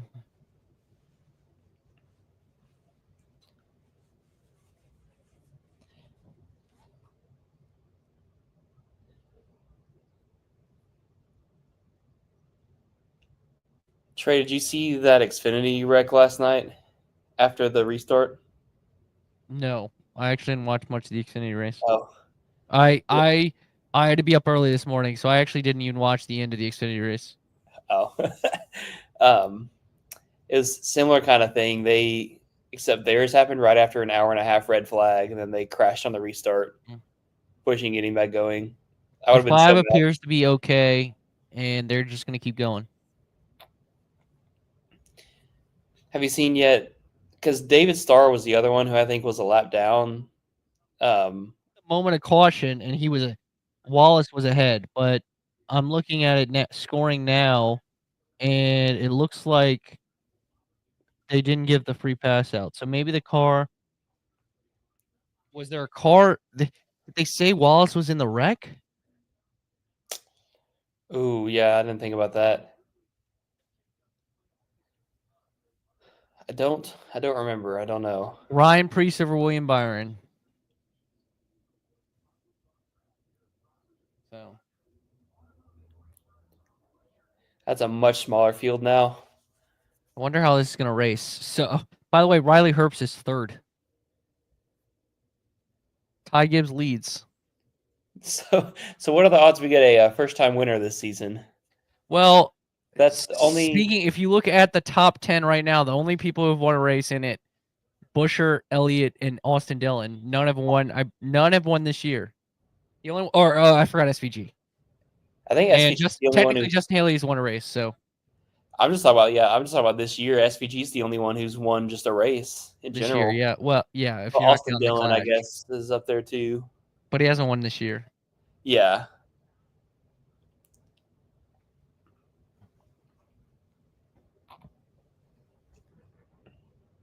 I think there's still enough cars to be able to put on a race because Atlanta isn't quite like Daytona, Talladega, where like they all can stay. So right now, there's 2 cars, 1 lap down. It's Bubba Wallace and Michael McDowell. Okay. Then Hocevar is 2 laps down. Starr is 4 laps down. And then from Barry, from 30th to 40th are all behind the wall. So there are 10 cars out of this race right now. Man. And we're not slowing down. We're going 4 wide for a little bit. Despite the oh man. Big Ty block. Dillon just tried to shut up Kozlowski. I mean, if Ty Dillon wrecks right now and Denny gets back out there, then he could win. Yeah. Man, the picture of this race. I mean, because before that, you still thought like, okay, like Oh my God, SVG to the lead. If SVG wins this, that would be insane. I mean, Trackhouse has been decent here with Chastain. Oh, he got put 3 wide bottom. Oh, come on, Zane! He's gonna get into Zane Smith. And there's still so much left to go in this race. Yeah, there is. We still have a whole stage. Oh man, We're in the second stage. I need to see a playoff grid. See where these guys are. I mean, it's gonna keep changing. I'm looking. All right, I have the current points up right now. Like as they run. Yeah. Logano's lost 1. I think the bubble is so Wallace is 1 point ahead of Bowman and 20 points ahead of Priest. And if I look at it, so I think that Bubba's now on the cut line. If I'm Bowman is on the cut line because I think there's 3 guys below. So, because that's probably factoring in like Ty Gibbs winning, right? Cindric. This is not counting. This is as if they run. This is just straight points. Okay. So this is. I'm not counting it. So this is Cindric, Barry, and then SVG are all below. So you go to 13th in points. So the cut line is 19 points between Priest and Bowman. But if Gibbs is winning, is winning, the cut line is 1 between Bowman and Wallace, and now they're tied. Tyler Reddick hasn't won yet this season, right? I mean, yeah, but if like Busher takes the lead, it wouldn't change the cut line because they're both good in points. Yeah, this is feeling like that Daytona 2022 summer race. When Dylan won. And Martin Truex got out. Yeah.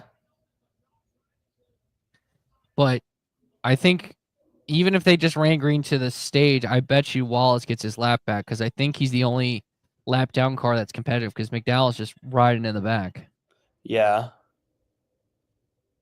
Honestly, at this point with these cars left, it's feeling like a Chase Elliott win is about to happen. I mean, he's about to get the lead. Yeah.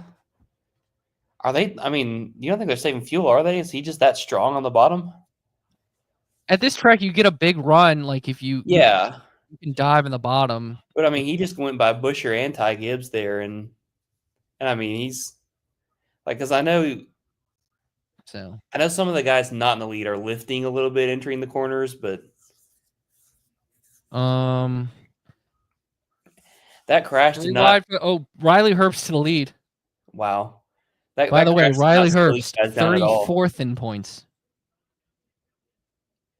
Oh man, So now we got all these Toyotas at the front.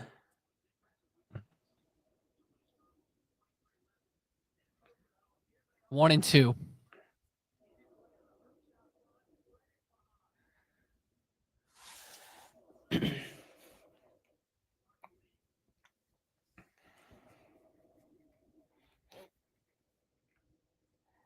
I was worried they were after the crash they were going to just single file try to knock some laps off, but they're still going after it. Oh, SVG tagged the wall. Yeah, he really dropped when he got split 3 wide back there. Reddick to lead. Hey, Superman cars have a pretty good track record of going to victory lane. Jimmy Johnson back in 2016. All right, so now if this ends like this, Reddick with the win, the cut line would be 20 points between Wallace and Priest.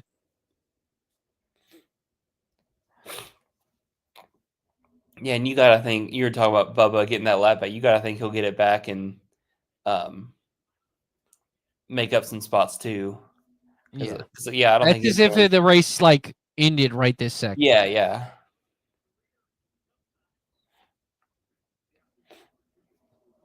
Guess who's fifth, boys? Zane Smith. Hey, Cinnamon Toast Chris to the lead.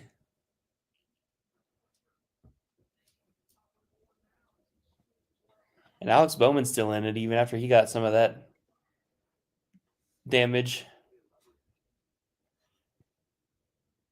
Crazy, all the guys around the cut line still are, most of the guys anyways, are still in it. Well, it's basically full of cut line people. Yeah. Outside of really Busher, Reddick, and Elliott, it's all cut line or must win people. There's your boy going for 3 wide. Ty Gibbs didn't want to help him get to the lead. Oh, we almost had a crash there. Todd Gilliland might have made contact with he caused the last Riley. crash. Todd? Yeah. Yeah, Ricky had the lift. He got tight in the middle of 3 and 4. Chewy.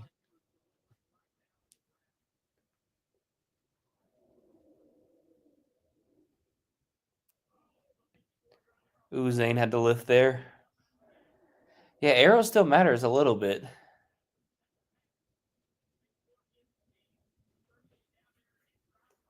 2 front row cars working together on the bottom. They're not quite as powerful as the Penske cars, though. Yeah, I mean, a lot of the fours just got wiped out. Yeah, Busher still is going to be good. And then, yeah, like the 2 front row Fords have been good at super speedways in the past. You got to think Ricky will make a play. By the way, BJ McLeod is 15th right now. Let's get a BJ McLeod win. It would be a fun win, and he would not be in the playoffs. Yeah, exactly. We'd all get to celebrate BJ.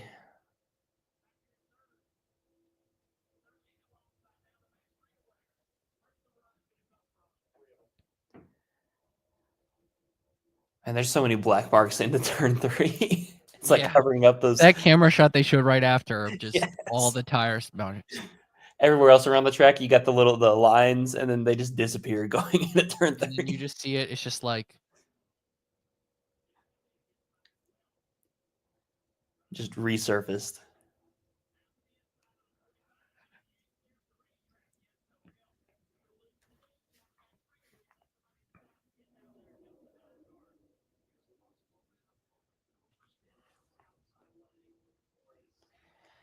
Yeah, Ricky keeps going forward too. Oh! David Starr out of nowhere. Oh no! Zane made a move, and David Starr was just right there. Oh, he was going so slow. Oh my goodness! Sorry, I just saw that. I'm a little bit behind you now. I guess look like an Are you ARCA watching car on out Max there. or regular TV? I'm watching it on YouTube TV. Okay. Yeah, Dalton was ahead of me when he was on Max earlier. Chastain. Chastain out Yeah, in the he's in the care giving center. interview. Connor Zelich is flirting with the top 10. That'd be the most fun win, like one of those guys who. I mean, it would be fun to see any first time winner, but it always comes with the conversation of, oh, well, he shouldn't be in the playoffs.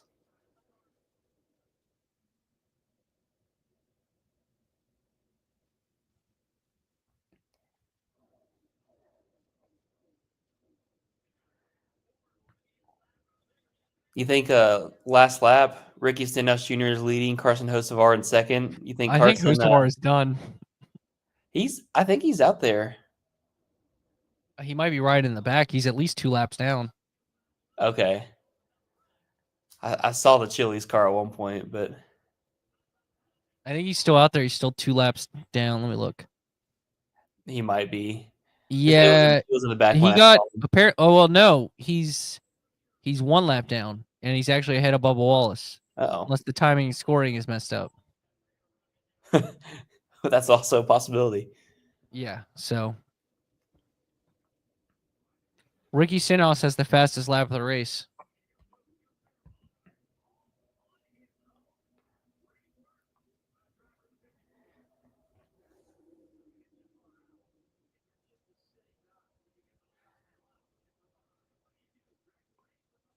I think what's crazy is Ty Gibbs could still win this race, and it would be like a first time winner, all that stuff.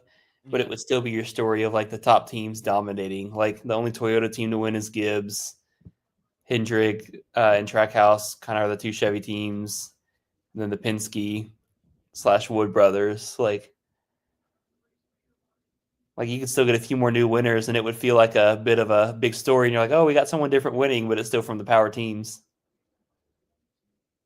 That's interesting. Did you hear what Marty Snyder just said? That Gabehart is actually going to be more of a vocal person on the 54 Okay. for the rest of the regular season. No position changes, but just using Gabehart as the voice. Yeah, he's up there. I wonder. Well, there was that exchange with him. Was it when Denny won at Nashville, Michigan, and Ty was pissed, and he's like, Yeah. "Listen, the team. It's a great day for the team. You finished third. Denny won." Yeah, I wonder.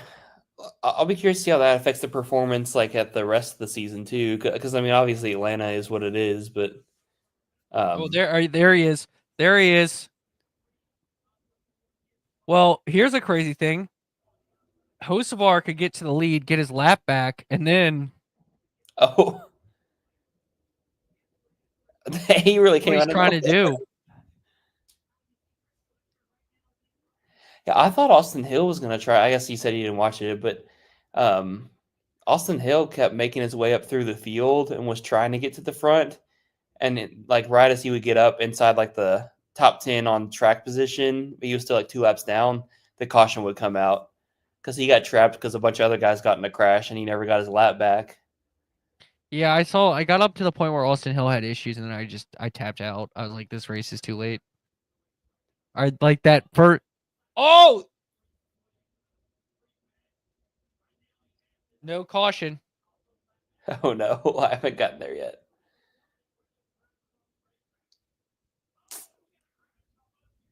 Somehow that was Carson's fault.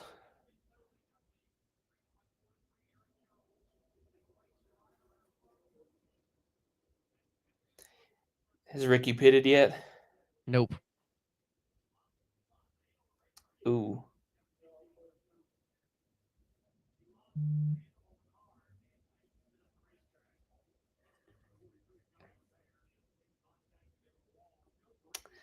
Wonder how long he'll be able to keep it out there.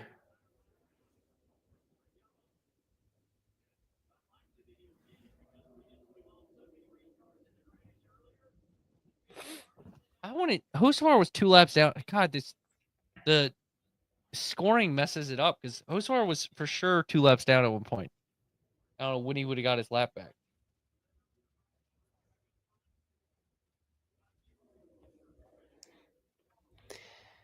Now it looks like they're kind of settling in a little bit more. Yeah, I think they just don't have the cars. Yeah, that, and then handling becomes a factor the longer the run goes on, and I think there's also the aspect of like maybe they kind of set a little bit of ego aside and they're like, all right, let's just ride here. Like I don't have to lead every lap.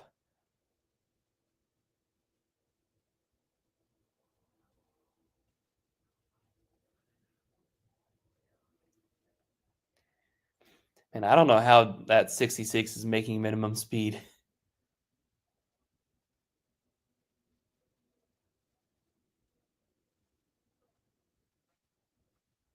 Yeah, McDowell's about to get lapped again.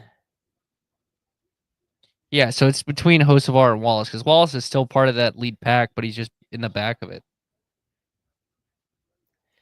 Okay, this is kind of a side tangent, but back whenever, like, do you remember that Las Vegas test whenever they tested the low horsepower, the 550 package? Yeah.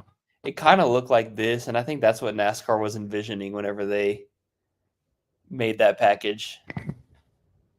Yes. And then ended up not turning into this, which is probably a good thing, but still.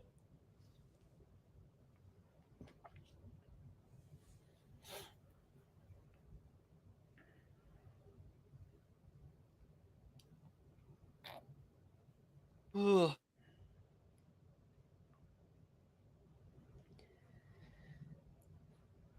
These races are like fun to watch, but sometimes they're like hard to maybe sell is the right word because you just know like other racetracks you can see guys making moves, who's gapping the field or who's driving up making positions, but super speedway race it's more like at any chance if a guy pulls out a line he's going backwards.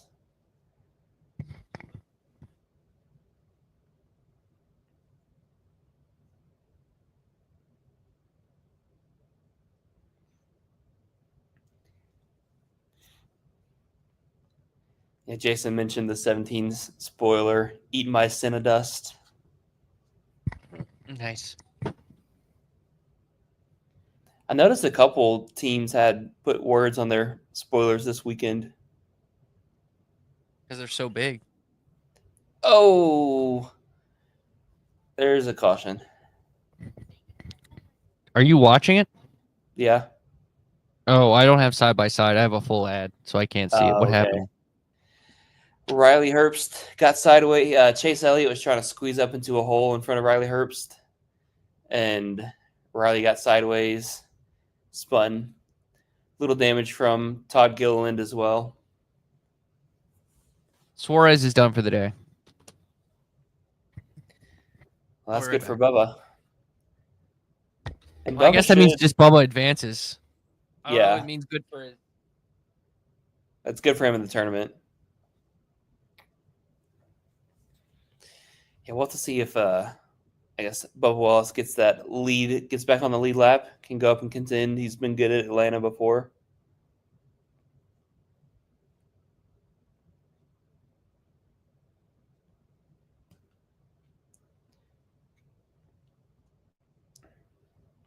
Riley's got a bent toe link, looks like, and a bunch of flat tires.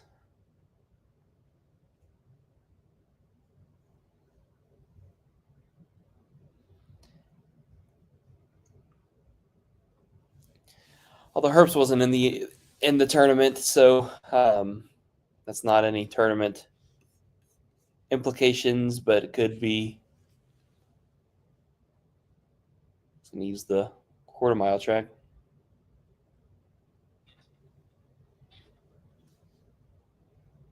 And he's stuck.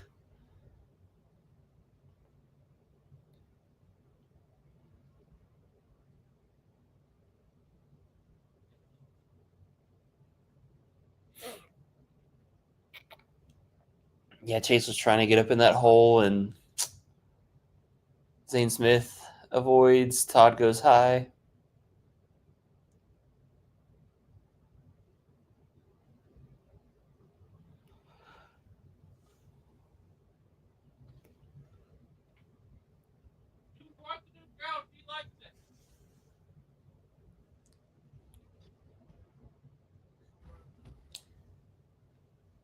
Zane Smith got through Trey. He almost got. Oh, he just lost it. Yeah, Chase was trying to fill in that hole, and I think it probably took the air off at the front.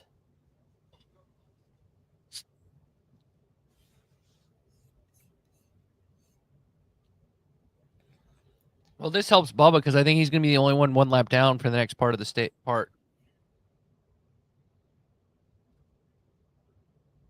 So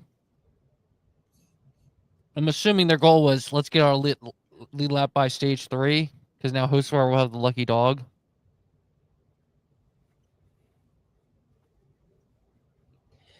So is Austin Hosevar Dillon's- officially? Was he the lap Yeah, down? and then Wallace and Austin Dillon are 1 lap down. Yeah, Jason said it's a joke with all the cars getting stuck. Yeah, it's because like even he tried to cut it through the quarter mile track, but if the cars would still roll, I think the guys would still mostly just roll back around the racetrack on their inner liners, even if they were on the front stretch. But now they know they got to get whatever little momentum they can.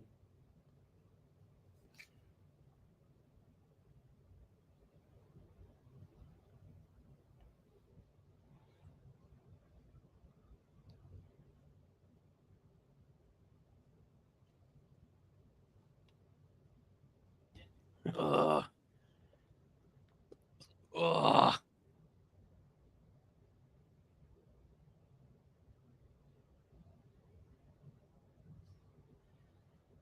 There are no wins this season in the top 10. Yeah, Hosevar, I just saw him run by. He got the, what's it called? The relief lap? The relief beneficiary? What did they call it?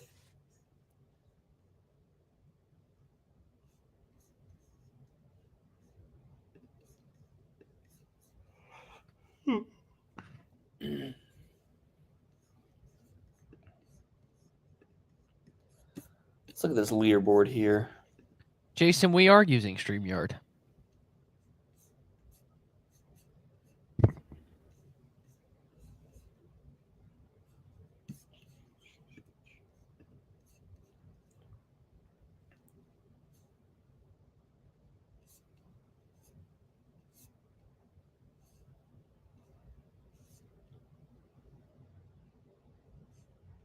It's crazy how not many cars are still alive.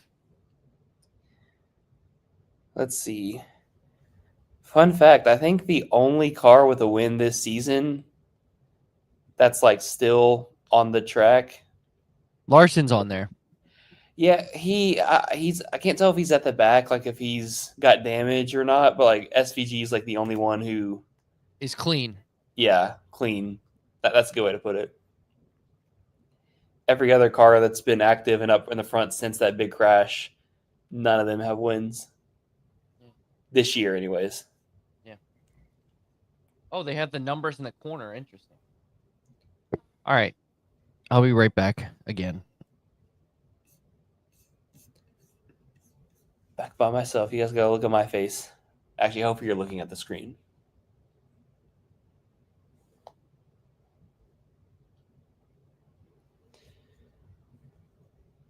Tyler Reddick wins the race off pit road.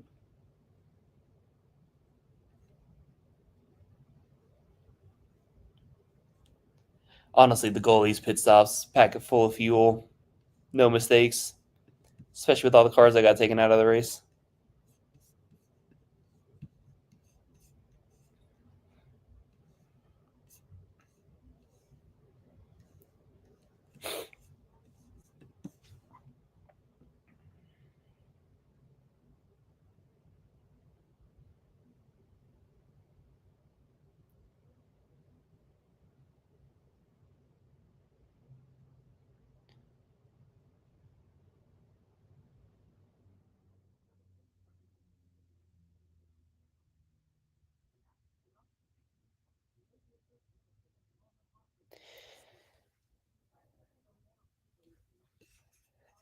Yeah, no, that's exactly right. It's at this point you got what 18 cars, like non-damaged cars.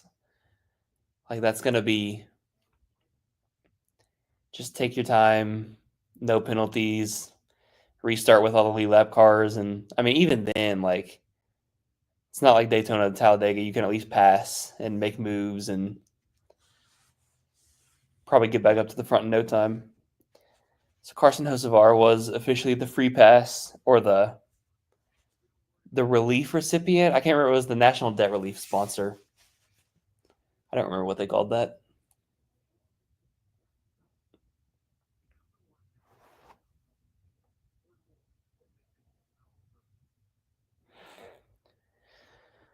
Looks like Matt Weaver said Stenhouse, they're repairing their right rear toe link. Larson is working on the splitter some more. So is Bubba Wallace coming to repair some stuff. I wonder if, I guess Ricky didn't lose a lap there. Go back to my,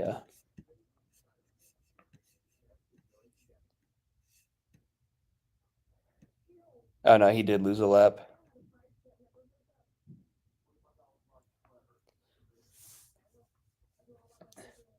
So this is showing what I've got right now. I should pull the official, actually, NASCAR timing and scoring. That would be helpful.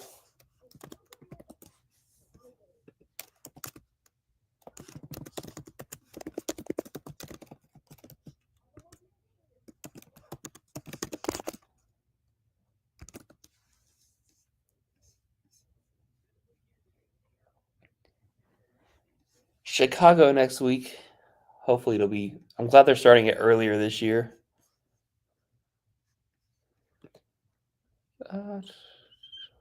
Where?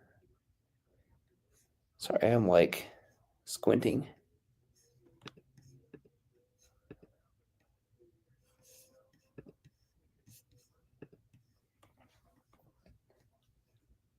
All right, I'm back. Sorry about that. He made him look at my face for 3 minutes. That's a benefit. That is not a benefit. I have to look at my face every day. I can tell you that. I have to think about looking at my face every day. The relief lap recipient. So that's what, not the relief recipient, the relief lap recipient. Looks like, see, I'm trying to find the, where do you find the timing and scoring, Trey? NASCAR media. Okay. Trying to find it right now. Can you get it from the,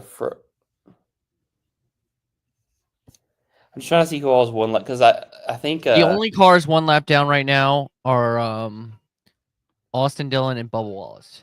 okay, so Todd Gilliland is multiple Todd laps. is 2 laps down. Ricky is 2 laps down. Okay. McDowell is 2 laps down. Herbst is behind the wall still. Ricky fixed the toe link, or that's what the team was working on, so they might be good now. But he's, as you mentioned, 2 laps down. We'll see if he'll be able to make those up, but he's probably going to need some days 2 around. minutes ago, Priest Radio mentioned Ranger. By the way, Denny Hamlin tweeted in the car still, it appears, trying to get repairs. Fun meter peaked. And it's a selfie of him in the car. Oh, wait, I gotta go find this. Bowman to second. That's funny. Man, we don't need rain. Now this race is fun. And by the way, Bowman to the lead. One of the leaders in the start of the South Boston race spun and almost wrecked the entire field to start the race at South Boston tonight. To be exactly, I'm trying to find. Did you say the Priest Radio mentioned rain? The Thunder Road Harley Davidson 200. Yes, but it appears like the radar looks promising, so we'll find out. Yeah, it's not. There's like little tiny cell. Like if it rained, it would probably be the same where it like they pause action, but I don't think it would cause them to lose the track or anything. 45 past. Ooh, that's tight. They're just swapping the lead. Yeah. For what it's worth, we're also still not halfway yet. So Yeah, I know. man, they Which, if they used F, it would be interesting. It'd be interesting if NASCAR did the same rule as F1, where you could work on the car during a red flag. Like if it was, yeah. like, you know how like red flags you can change tires. Mm-hmm. It'd be nuts if like the wreck happened and the red flag, and then it rained, so like all these guys could repair their car, but then they Oh don't lose a man, lap. that was a big bump on the bottom. Busher like checked up or something, and Zane Smith ran into him really hard. Can they in the garage? Can they work on it under red, or like do they No, have to? Is it anywhere like work stops? anywhere. Huh? How do they know? Like, do they just stand there and watch them in the garage?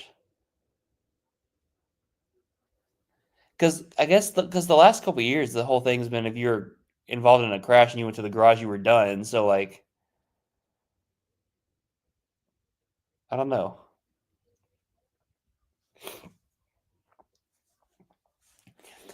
Busher going back up to the lead. Yeah, I see Larson making moves. Is he still on the lead lap, Larson? Yes. Yes. Larson is 13th. All this for a Larson win.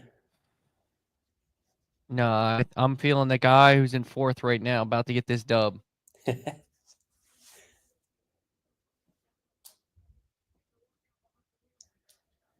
Ty Dillon said, I'm gonna prove I'm better than Denny Hamlin. Go out there and win the race. He should get out and It say is funny. I really want to see how many people like. The problem is Denny's hated enough where enough people will just hate pick Ty Dillon. But also, like, Ty Dillon's not the most popular guy. I don't think he's not meaning he's not like hated. yeah, Like, he's people just don't not. He's people not don't know Ty Dillon like that. like. Imagine if I'm trying to think of a good person. I got it. If Eric Jones was a 32 seed, because that would actually make sense with legacy performance up and down. I feel like a lot more people would pick Eric Jones than you would think over a 1 seed because people like Eric Jones. Yeah. Yeah, there's got to be 0 perfect brackets after that crash. I mean, but like, No, if there's enough people that filled it out, I bet you there's one. you think?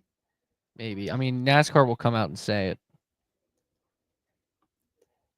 But they're not going to say it till well after the race because technically, I guess some of these upsets can't.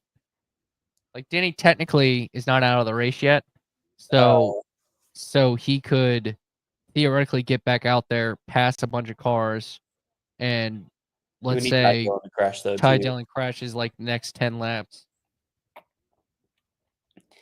Yeah, we were talking about earlier. Do you like a big crash like that versus first round NCAA tournament? Like, It's as if, like, honestly, think, that big crash is like, that's the thing. But the problem is, like, because that's like a 16 don't beating a 1 seed. Yeah, but in that case, like, it's also the case of like as if like the 16 lost the one because another team came out and like took out the best team starting player or something like that, Yeah, or just like 16 beating a 1 seed, but like nobody's surprised by it. Yeah. Like we kind of expect That would be the Logano chaos. upset. That's kind of like if Logano beat Bowman. I'm just thinking of like the pure chaos and everything this causes. I did They have see to show the 16 versus 17 matchup, and it's 6th versus 21st because like it's like we have to find the two that are still on the track. I saw Bell out making laps. Yeah. He is 69 laps down. Not very nice. Who's he matched up against? Bell? I don't remember off the top of my head. I have him losing. I have to look. Here, I can pull it. Oh, that might have been Ricky. I think he was up against Ricky. Yes, Stenhouse. Yeah, he's not going to catch Ricky unless Ricky crashes soon.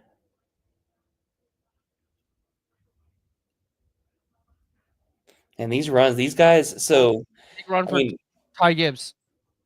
what? Big run for Ty Gibbs. Yeah, they're getting like side by side, and whenever one guy's getting stuck, like they'll start closing in, like you always see just on a normal mile and a half, where two guys side by side, third car gets a run. But these guys, instead of pushing the guy past, they're all like making that dive ball move. Kozlowski did it a minute ago. Now he's 3 wide with SVG and JHN. Smooth. Ford versus Chevy versus Toyota. Then another Toyota, Ford, Chevy.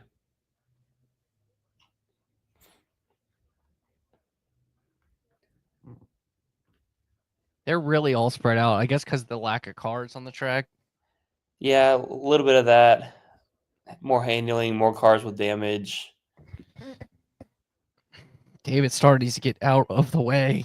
It literally looks like an ARCA car, like how ARCA they go flying by some of those lap cars. I'm surprised he's still making minimum speed. Hey, David Starr, top 30 finish. 27th. He's 16 laps down. He's lost 16 laps on speed. That's rough.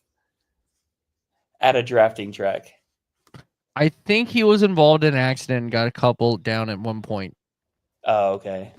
So, but I don't think it was like that many. I think it was like 4 or 5. So it's as if it might be 9 on speed. We're back to 2x2 again. That's the thing about Atlanta. Is like it changes so fast because you'll be like, oh, they're single file. They're going to line up and ride for a little bit. And then a couple guys pop out and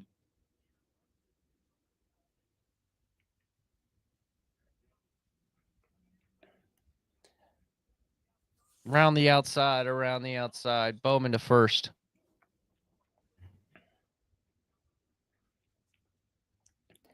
something that I don't know that we'll see it once the race gets down to the end, just with the less amount of cars. But the time that I was at Atlanta, and Eric Jones was one of the guys making it work. Like they, I mean, of course it's super speedway, they're throttle racing, but like Eric Jones would enter high, like all the way up against the wall and just rip the fence and pass someone, like past 2 or 3 rows. He's probably trying to do it to Chase Elliott here. Oh, no. Never mind. I have an ad. So on Max, I don't think they do side-by-side racing. No, that's why Dalton switched over to YouTube TV earlier. They're back to single file again, though, so you're not missing much.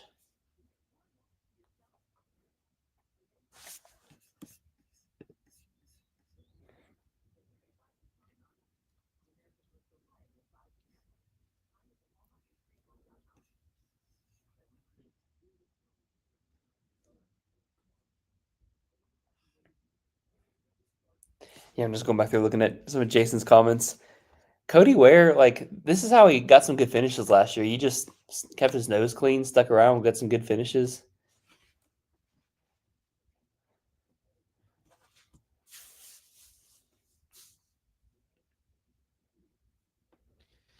Whew.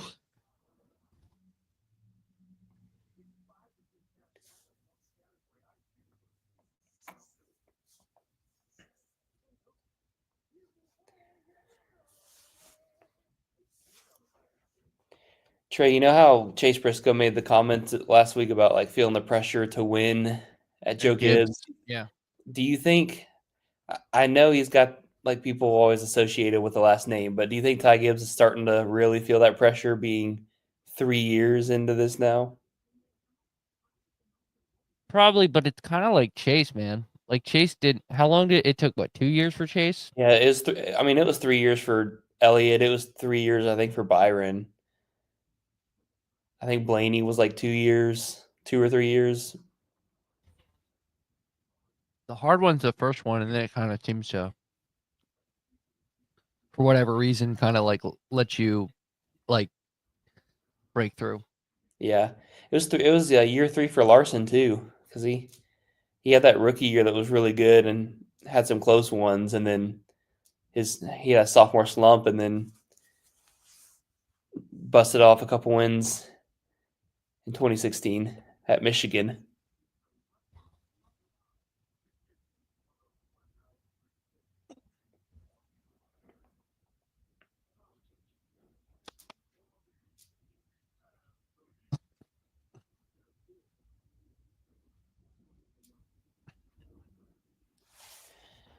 John Hunter's kind of making his way back up there a little bit too.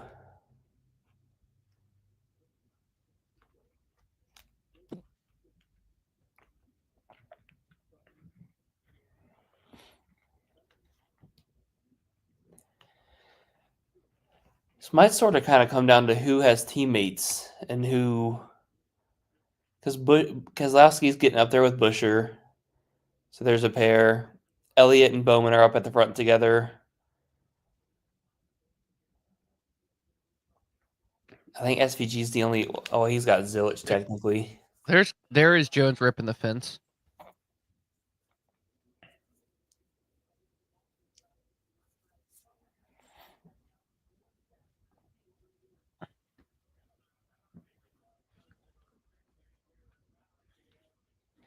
Yeah, Jones and John Hunter will be a group of teammates up there. Busher kind of took Eric's line away and allowed Reddick to get by for fourth.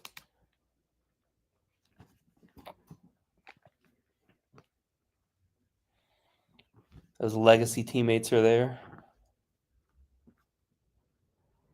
Because Legacy technically doesn't have a win since they've rebranded, right? The Eric No, Jones they win. do. They do, because Eric Jones won the Southern 500 their first year as Legacy Motor Club. Was that the year in between when they were the Petty GMS? Because that was 22 whenever he won.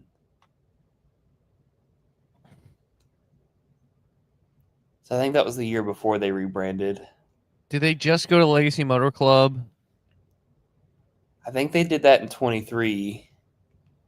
2021 on January 11th, 2023. Yeah.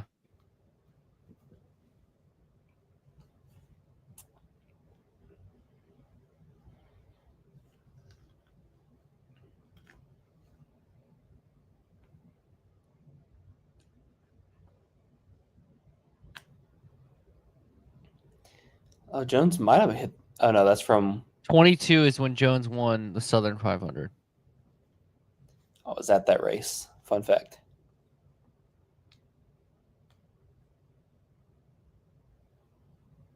That Legacy, I like John Hunter's scheme.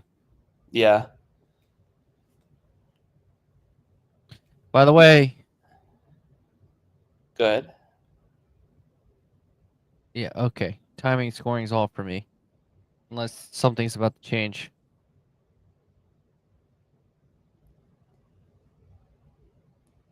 Ooh! So NASCAR scoring, oh, there it is. Okay, yeah. So NASCAR scoring is well ahead of my max stream.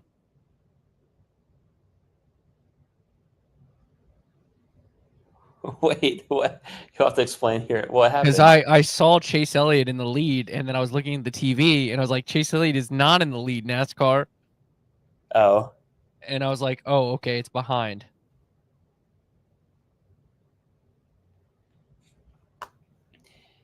Yeah, this is getting really spread out. Yeah. Now, it's not like other tracks they talk about like the restarts and the straightaways are wild because of how wide it is.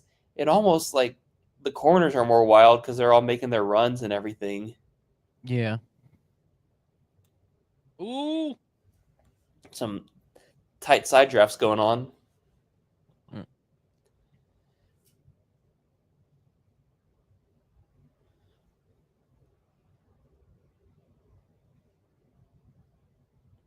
My vision is so bad I can't read the screen to see how many laps are left in the stage. 12. 12. Okay. Couldn't tell if it was a 2 or a 7. I feel like I'm at the eye doctor.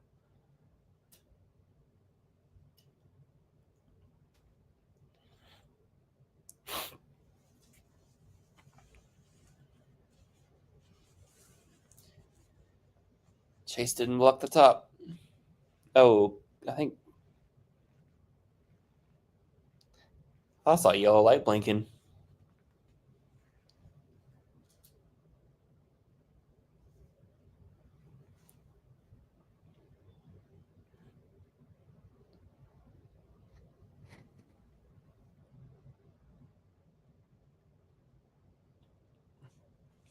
So it does get. You're right. How it changed. Like it'll be single file for like 2 laps, and then someone makes one move, and boom, you're back to double file. David Starr going another lap down. Yeah. I always wonder what makes them decide, like, to go from, because it's not necessarily like they're, like, sometimes they're just testing out, dropping back to one another and building runs and stuff. But then other times, that's not necessarily the case. They're just, like, I wonder what makes them decide, like, oh, yeah, this is the one I'm going to go I get. will say something here with these cars left and the guy, and in terms of, like, guys I'll bet on super speedway skill, this could set up very well for Brad if he's in the right position late. Yeah, Brad and Busher, those two.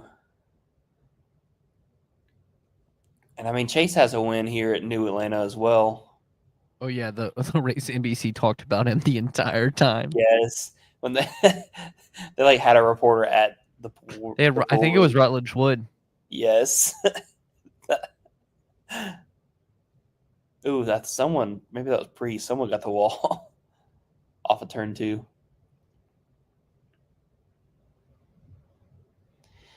Some of these guys on the inside line, some of the corners are getting tight now, whether they're in someone's air or just have someone on their door, but they're a lot more lifting going on. Priest is somehow on the lead lap. Priest? Yeah. Really? Wow.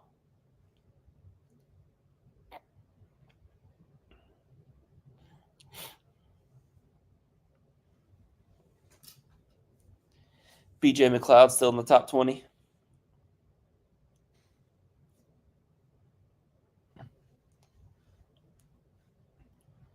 BJ's had some cool moments at Atlanta before.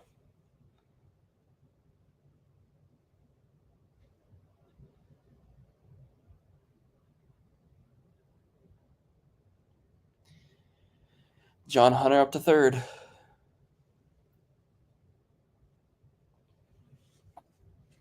Dale did not think he could get that move. He's like, I don't think it's enough. But, oh, barely.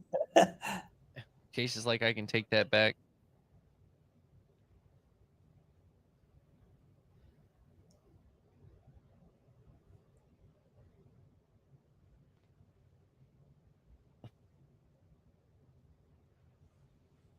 Being there, Kind of nuts how quickly you can change the lead so easily. Yeah. Oh no, my goodness. What a save from Chris Buescher. Did you see that? Oh, you're now a little bit ahead of me. Oh my gosh. That was he got the wall off to help him out a little bit, but that was a great piece of driving. Not clear. What a save, what a save, what a save. Chat disabled, 3 seconds.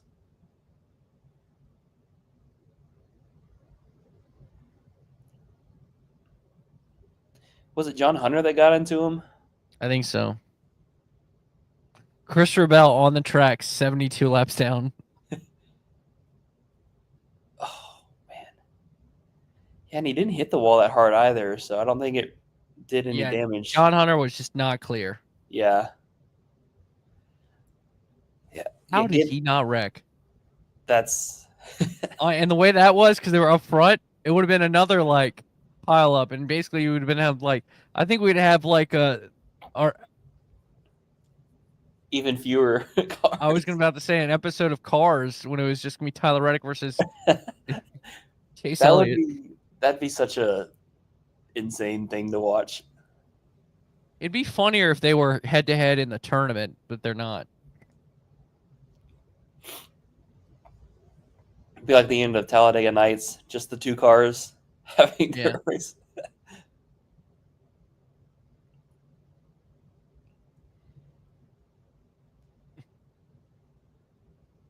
Yeah, SVG's back up there ripping the fence, and there's Zane. I don't know where he's been, but he's 1 lap to go in the stage. 1 lap to go, presented by Credit Union Bank. I think Tyler Reddick.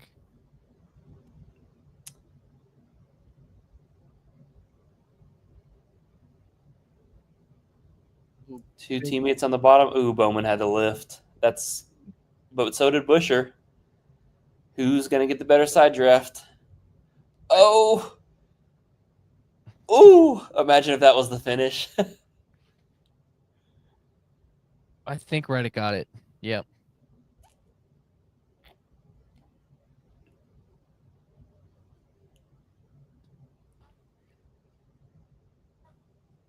If that was the finish of the race, that'd been insane. One of those fantastic photo finishes. You're at Atlanta. Zane Smith's photo looks like he's a crazy person. It's like his eyes are wide and he's like can't even do it. Oh, that might be Chase. Here we go. No, I think it's still Reddick, just barely. It's Reddick. I mean, I can't even tell. I think it's Reddick. I have to go to that weird photo camera. Trey, have you been able to go to Atlanta before? No. I got to go in 23, and the sense of speed in the corners, like I know that's the whole next gen thing is corner speed, and I know they're drafting and not going super fast down the straightaways, but they're ripping through the corners. Oh. According to the high speed camera, Chase Elliott won that stage. Oh, really? Yes.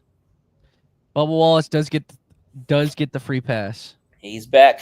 So this is like Kansas to again when timing shows Reddick and then the other guy gets it. Whereas like timing got Busher and then Larson had it. Well, because I don't know how NASCAR can have their high speed camera and their timing line at the same exact place. Well, I think the transponders are in the back of the car, but also,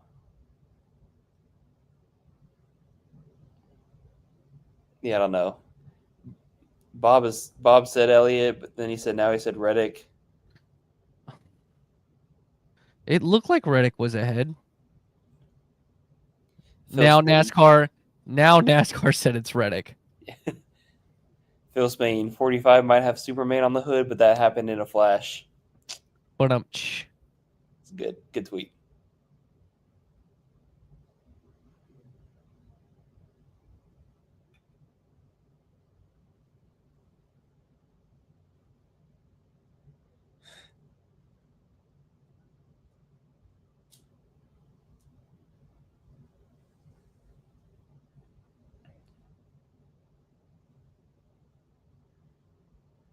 Trey, what's the next race you're going to?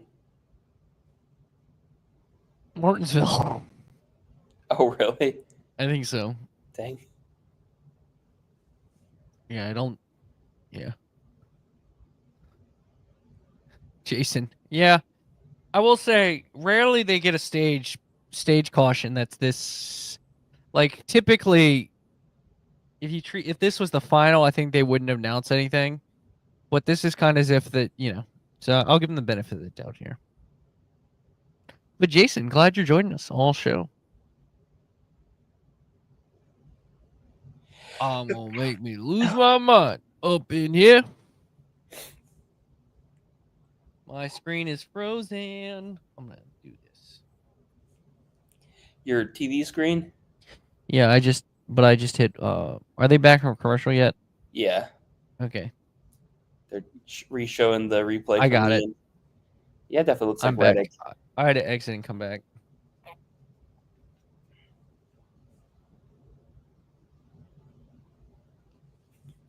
The chewy top dog. Good.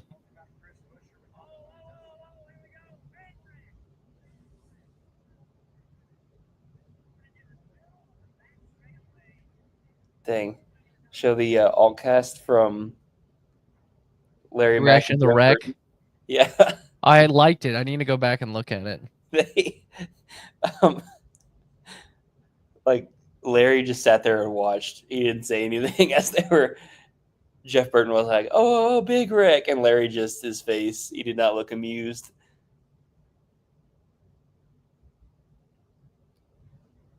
We still got 97 laps in this thing. Yes. And there's Bo Wallace getting his lap back. He is the relief lap recipient. What a relief it is.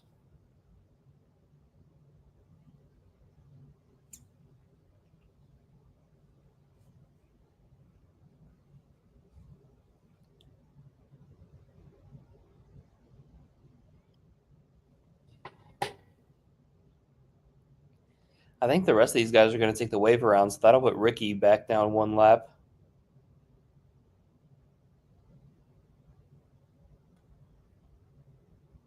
I will say this. As someone who's skeptical of the Atlanta change, it provides some of the best racing. Yeah. I still don't know about having 6 super speedways on the schedule, but like it's been fun. I wonder next couple years as it ages, it gives you kind of the perfect balance. That angle you can't even tell.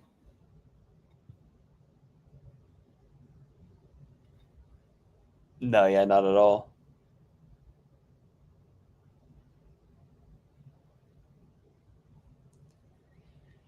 I always wonder, like, if they, I mean, it's a big if, but if they did get to a spot where they were going to start putting some more horsepower back in the cars, if they would be willing to try to let Atlanta be an unrestricted mile and a half. But like I said, it's a big if. Just ripping it at like 220. See, I don't think, I mean, because if they put more horsepower in, like, I think there would be more, because they're already lifting and stuff now with restricted horsepower. Because of where this track is, it is aging quick. Yeah. And like in a year or two, like put them like at a day race, like in late spring when it's actually hot, and take the restrictions off the engines. Like they'll actually be lifting. Like the draft will still be a factor, but it won't be like they're pack racing necessarily. At least I don't think they would be, because the two things, the restricted engines and the massive spoilers that are the drag so much that keeps them in the pack. Again, you know how NASCAR loves their pack racing, so.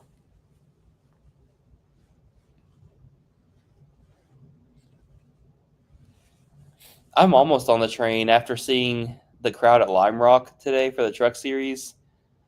I'm almost on the train of like, just give every track one date throughout the season. And go to as many as possible. Yeah. I would say like that, except for like Daytona. See, Or like Daytona, Darlington, and where else do we go twice? Charlotte. Definitely Charlotte, because I think you need to give team, like if you're not going to give them quote unquote off weeks, like Charlotte is the best thing they can do travel wise. Like Daytona is obvious because they have the 500 and then they have the cutoff race. Darlington is also because if you want to keep doing throwback weekend and not with the Southern 500, then separate those. And maybe Bristol twice, like Bristol Martinsville twice, your short tracks twice. But then I'm starting to add it up. But like you don't have to go. I don't. Despite how good the racing is, I don't know if you have to go to Kansas twice, even Vegas twice, or like maybe Vegas. I'm trying to think of other tracks. I mean, I even think about though, like some of those tracks that you mentioned. Like if you only have one date at Daytona or one date at Darlington, like it makes those crown jewel races more special. And yeah, the Daytona, it'd be the Daytona, just the Daytona 5. But well, they moved it from July 4th, but that second Daytona race used to be very special. Yeah, and it still is like the excitement of the cutoff, but But like, I mean, you could give the throwback to Wilkesboro or, And you then could like, technically make that cutoff race Talladega yeah, or Atlanta. yeah. Then like you could still like if you're taking some of the dates, the 2 dates away from Bristol short track, whatever, but like you could replace it with other short tracks because I think that would be cool to. Oh, so TNT does have a desk. I guess because the weather, they couldn't go to it at the start Oh yeah, that would make sense. because of the lightning. Okay, that might have been why.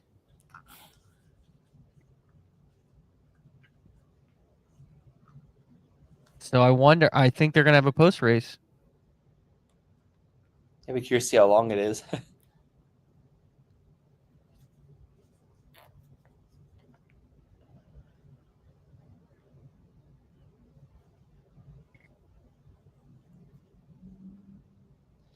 Yeah, just having one race helps with ticket sales. With Pocono, Michigan, the last couple years.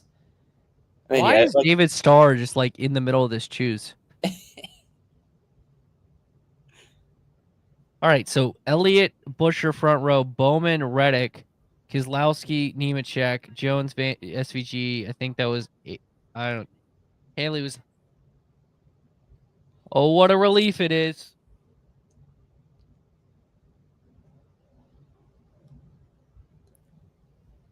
the relief beneficiary.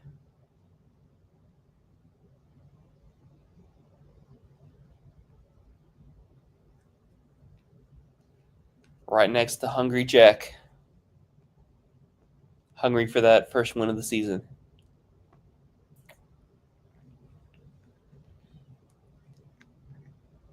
And they're still figuring out some of the order stuff. Bubba's 33 above right now.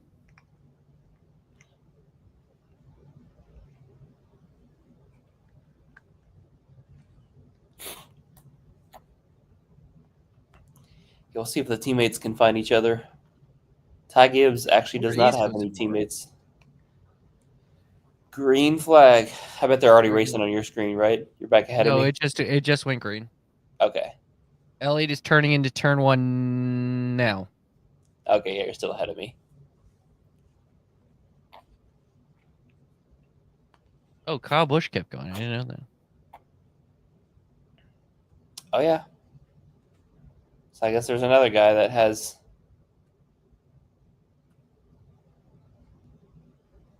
Well, yeah, he hasn't won any this season. Yeah, because Larson hasn't been competitive since he's been back out. Is he even still out there, Larson? I think so, because he's on the lead lap. I've not seen him since.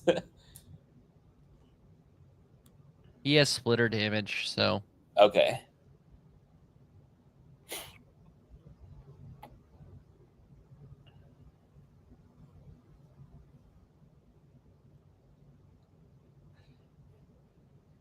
Jason, what sponsors do you hate? Oh, yeah, what sponsors? Do you hate Superman?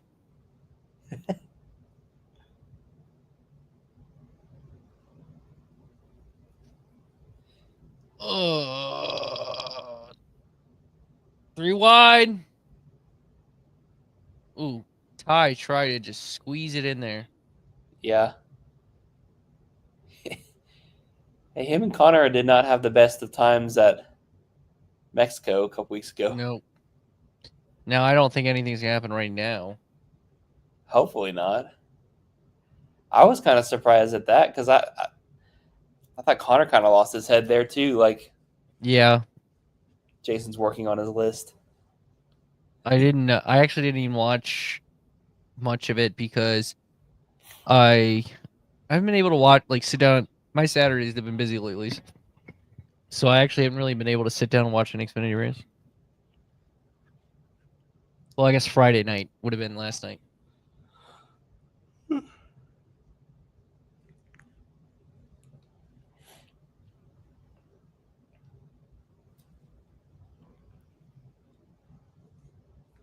Yeah, that one was late. At least with them being on the CW, I can actually watch them at my grandparents' house now. My grandpa doesn't have, he just has like your basic channels. So he's probably not watching this tonight. He doesn't have Max. No, he lives in the middle of nowhere. No cell signal. Ooh! Oh no.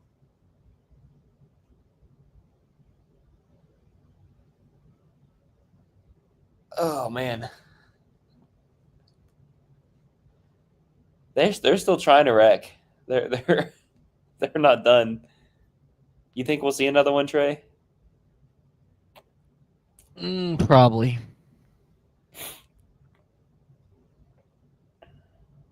For sure, we're going to see another wreck. Another multi-car pileup. I don't know about that.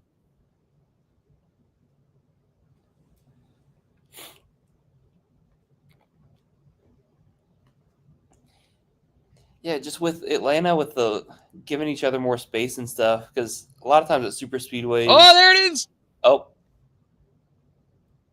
Oh no. Oh, okay. He saved it. Yeah. Did Eric Jones get any damage? He was the other one in that. Did he save his car too?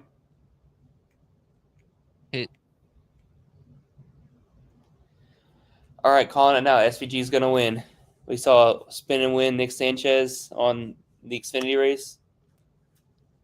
Well, SVG 's he's gonna got a bent win. toe leak, it appears, according does he? to Dale.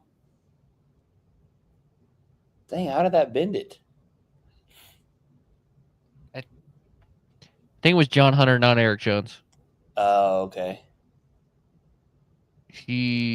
Or Ty kind of got pinched and Oh, that's how it got bent.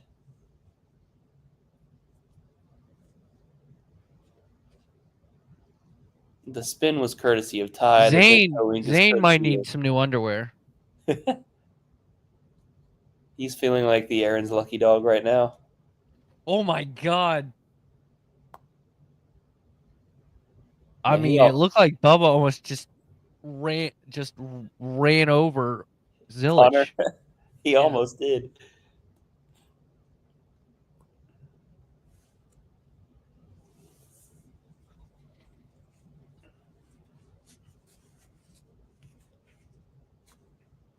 Probably will win both. That's the crazy part about the in-season challenge is that for the next 2 weeks, and SVG, like, imagine if SVG got in this, it kind of set up perfectly. He wouldn't be the third. He would actually be like the 3 seed or 2 seed based off this scoring system. But it would have set up perfectly if he got past this round because of the chaos, and then he gets to 2 road courses, and all of a sudden he's in the semis. Because like he would have just barely snuck in. Yeah, but he would have snuck in. Yeah, he almost snuck in as the last person in points, but he would have been a top 3 seed because he won a race. Oh yeah, yeah. He probably would have been the 3rd seed. Keep forgetting about the whole seeding. But the next 2 weeks, like there's a realistic chance that at least two of the races, someone who was not in the tournament at all is going to win. With SVG. Yeah, I don't know how good he'll be at Sonoma, but Chicago. He's won at Sonoma. Yeah, but Sonoma's one of the ones because he's really good at places where the rest of the field doesn't have experience. Like when they're all even on experience, he's got the advantage. I think he's better at tracks where there's heavy braking. And Sonoma, like the thing about Sonoma and Watkins Glen, they're just not like Sonoma's a little more technical, but they're not as heavy braking. Whereas like Coda, heavy braking. That's why he was good there. Yeah, which I guess he almost won. We got some split strategy. Oh my goodness, they left the top 3 on an island. I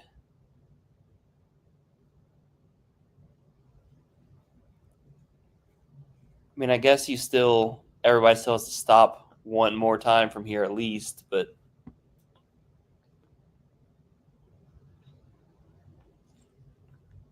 yeah, I guess SVG was good at Watkins Glen. Like he almost won that. Yeah. Before he met Chris Buescher's bumper.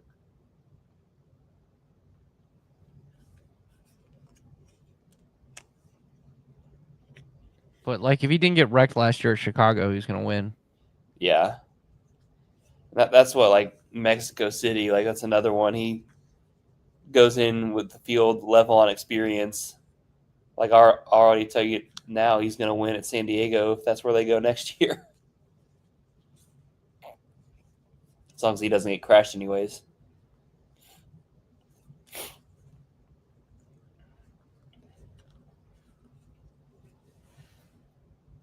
Honestly,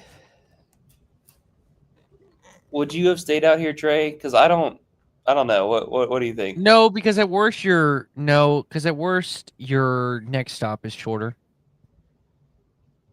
Well, and I would say, like, I wouldn't have stayed out because there's just so few people on the lead lap. Like, Yeah. you're at a drafting. This isn't the same as Daytona Talladega where you're going to be stuck in line. Like, you've already seen the ability of guys to make moves. I guess the only risk you're taking is putting yourself in a mess, but everybody else pitted. So, By the way, if you want to check out some great photos from the event, our guy Tanner Marlar is taking some photos on our social page at Frontstretch on X. Check that out. snapping pics. I'll have to go check some out. I was at Bristol with Tanner and had my camera there that time. So, Aaron Brennan, also who works for Frontstretch, and also has his own site where he covers motorsports. At the Motorsports Beat, check that out, as well as he does some stuff with us on our short track side. He said, obviously, they're not going to Chicago anymore, and it appears that San Diego might not be the July 4th weekend, and they're not going to move Mexico City to July 4th, obviously. San Diego is going to be the Mexico City weekend because Prime wants it. Could you, he said, move Daytona back to July 4th where it traditionally is, which I'm all for, and then make Atlanta your regular season finale? I'd be down for that. Jason sent his list of sponsors that he doesn't like. LI Game Bridge, whatever's on the 6th, 11 National Debt Relief. But he's King's Hawaiian Rolls this week. PB on the 42, Zolta on the 24. Arrow. Oh, these are in general. Okay. Yeah. And These are lame. What makes them lame?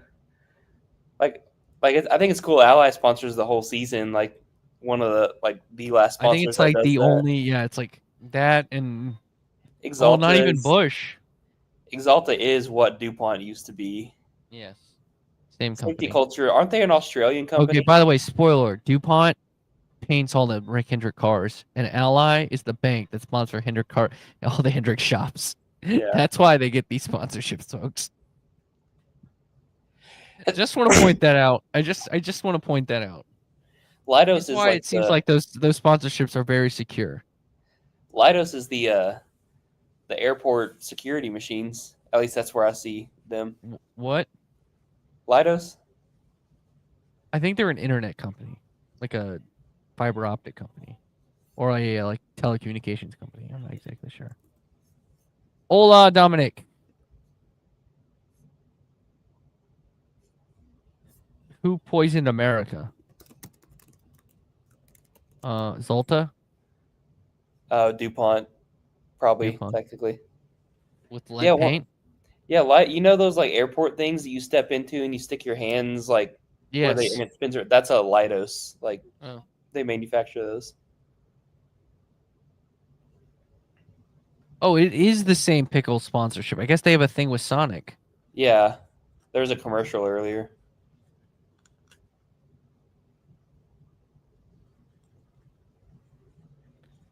So yeah, Ty tried to make the middle work. Dominic.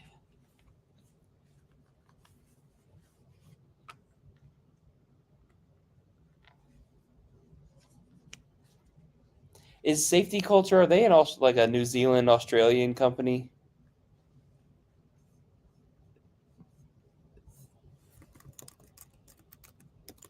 So we're really split here. Top 3 didn't take it, but the back and some might go really slow and try to make it.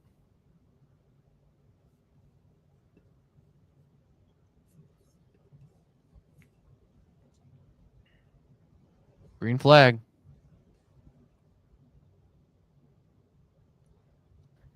Bubba Wallace, from being in a very early wreck, apparently being in the big one, to the top 10. Now out of the top 10. He could AJ's also back be- in the top 10.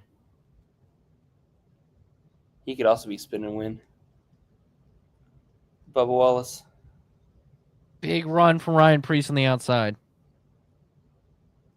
Look at that. 132 off.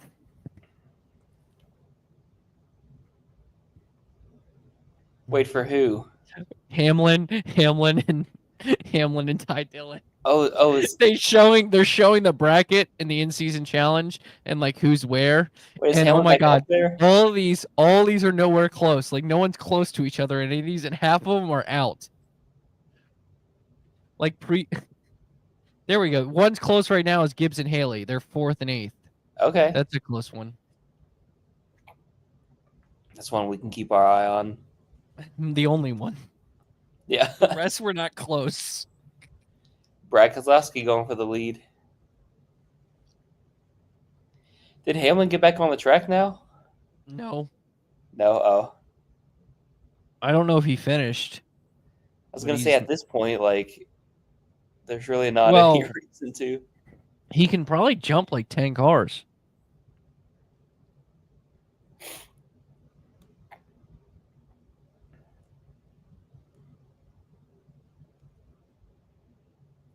Well, Keselowski found the front. Brad Keselowski. Oh, Chase. I was looking at. Oh.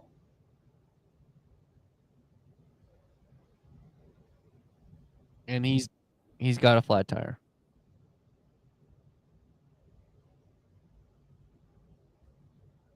What did the 6 do to Hamlin?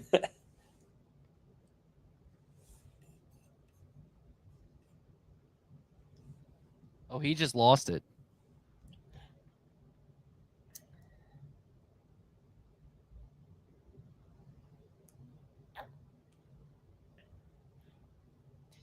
Hey, he could still. Was he rolling after that, or was he stuck? Uh, Let's see if the left sides are up. no, the tires went down. Because if he gets back and changes his tires, he can stay on the lead Oh. lap. But that sucks. As soon as you get back.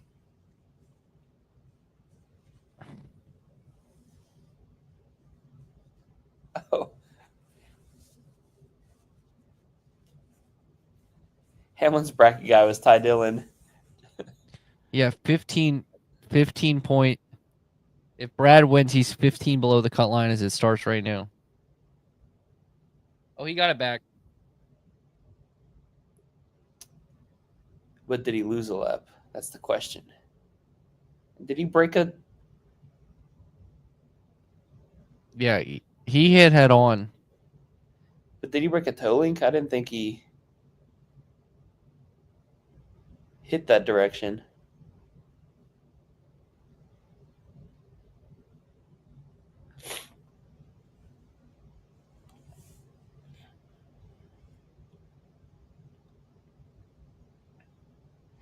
I've been Yeah, Brad's curious. gonna have to pit here, so this Oh, he is gonna does. change. Yeah, because the 6, 48, and 45 didn't, or the 9 didn't pit on the last one. Oh, guess what? Hamlin went out on the track for 4 laps, and then finished, and is now back in the garage. He gained 6 spots. Okay. That's not too bad.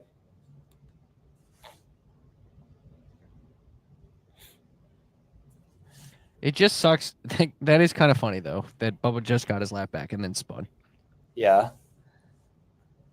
I'm curious to see if Ricky's close to getting his back, because I think Ricky just got it. Got He the free did? pass. he still has a chance if he can. He got the free pass, so he is on the lead lap. Poso are now win a lap. So Bubba's now a lap down. Cody Ware with the fastest lap.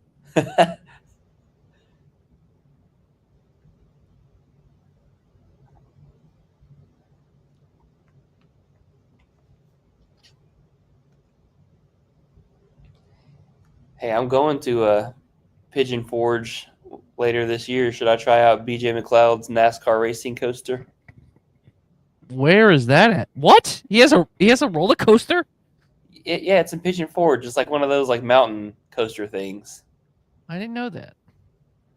That's what's on his Definitely car makes. this week. Oh, If you're ever up is it there. really called a BJ McLeod NASCAR something? Well, it's called the NASCAR racing coaster. Oh, Yeah, or something like that. Let me look this up now. he's 14th. It's Oh. called the Pigeon Forge Racing Coaster. It's a mountain coaster. Got it. And I think it's not, because I don't know if you've been up there before. Have you been to Pigeon Forge before? No. So like there, some of these like tourist trap places, it's like a single seater like type of thing where they build it on the side of a mountain. Although this one's actually like a roller coaster track, but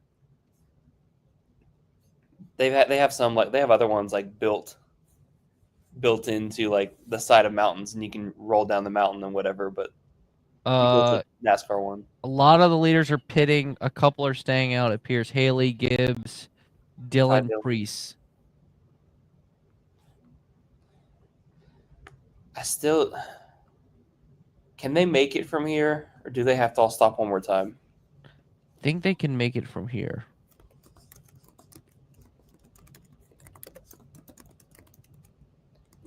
Let's see what.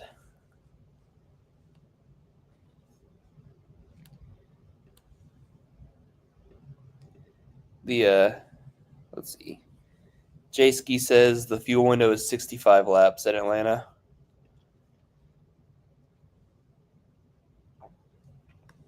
I mean, he might be able to save and try for it, but again, it's that whole like. Zane's photo is so weird. He is staring directly in the camera with a straight face, and his eyes are. I know I said this already, but I just can't always. My vision's not that good.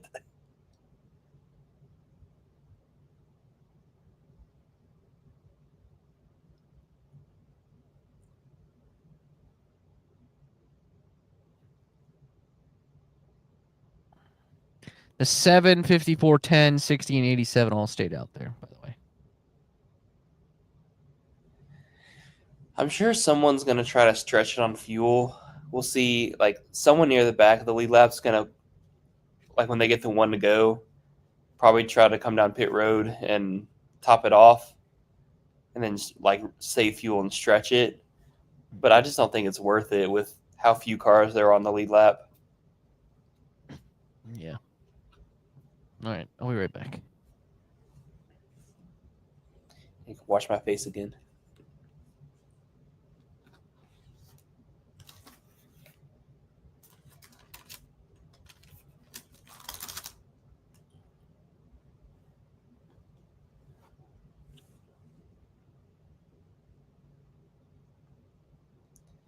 Bowman Gray had another chaotic finish and fight afterwards. Surprise, surprise. Dude went and like launched himself into the windshield of another car. He tried to. That's crazy.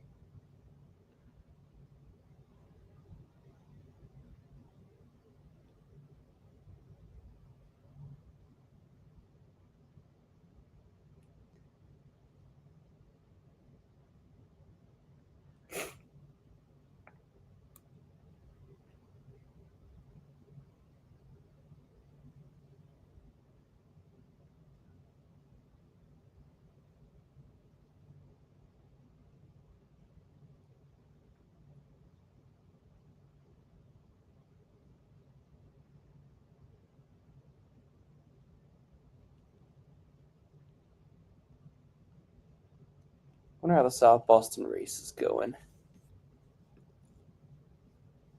I is still watching it. Oh, I'm getting it. I'd love to go to Bowman Gray, Jason. Even if it is sometimes a circus. It was fun while it lasted. Oh, that's a good one. Oh, getting ready to restart. Oh, I saw the stuff at Bo McGray. he tried to like jump feet first through the windshield. Oh, I didn't see the end. I saw the what's it called? I saw the car that just stopped. Oh, dude tried to jump on someone's like jump through the windshield, like jumped up on his hood. Here we go. I'm watching it again. We do have a restart. Connor All right, I'm Zillage watching it.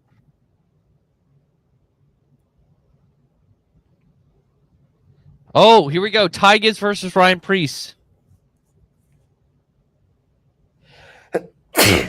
Bless you. Justin Haley's up there. There's that bracket matchup. Two of the guys leading the two lines. All right, so here we go. Boom. Yeah, it was like after the checkered or something. Yeah, I'm watching it now. I'm It was like a watching long the. video.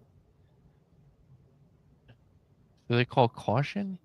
Yes, they did.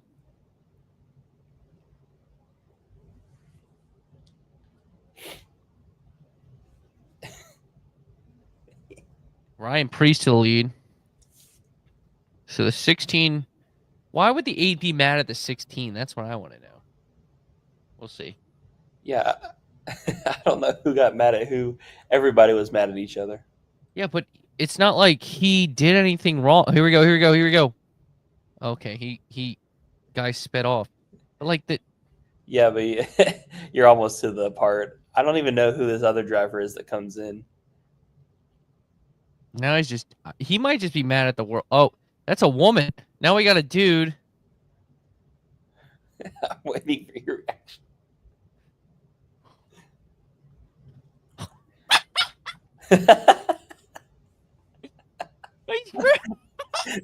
I guess he's like, I can't fight the girl, so I'll just fight the car. Oh my god, you gotta. He tried to jump through the windshield. He's like, I'm not gonna fight the girl, I'll fight the car. And, oh, there we go. There's the middle finger. Hey, Denny is giving his interview, so he's finally done for the day. Yes. Yeah, so it was a woman that drove the four. I'm guessing that's the guy who like was in the way, got taken out, and so a girl took him out, and he's like, okay, I can't fight a girl. I'm legitimately just gonna tear the crap out of this car. And he failed on the drop kit. Caution's out. Caution. Eric Jones. Eric Jones. That Jones boy. But the real question is, who's the free pass? Who's the relief pass? I think it's Ricky Stenhouse Jr. Again? Fire. Yes. I guess he was 2 laps down. Oh. Bubba is now 2 laps down. I never found the... Okay, so we got... I'm still watching. Now we got the guy who was finished second just now on the ground. No replay of what happened there. Called the madhouse for a reason. I like how they have cops there, and they're not the ones separating it. It's the track crew. Dude, still giving the middle finger. All right, now we got a crew. Oh, we got someone on top of a car.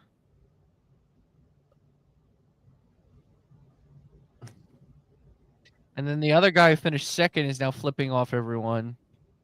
So, there you have it.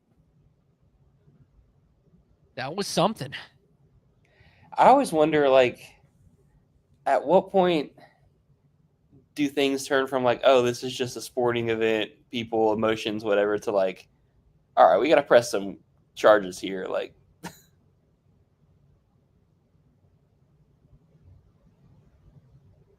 the last 2 guys who spun on their own, by the way, were in 11th.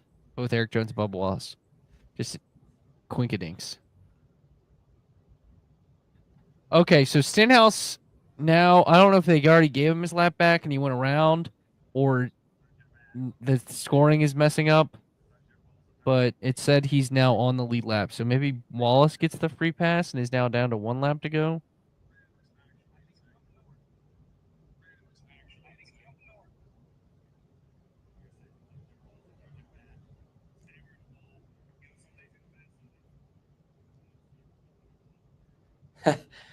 Apparently, Joey Logano in his interview, he said the line, "Sometimes you're the bat, sometimes you're the ball. Today we were the ball." Famous line once quoted by a Matt Kenseth in a Martinsville race in 2015. Oh yes. Joey said almost the I exact wonder. same thing. I wonder if Joey even put two and two together. I know, yeah. Which quote was it? Yeah, it had to be last week. Quote of the week was like when Joey was doing the Xfinity race. He said he like talked about saying someone, he's like, or it might have been the truck race. He was like, you have to be on defense here. That's something I don't like to do. Be on defense. I was like, you cost yourself a championship because you were too defensive.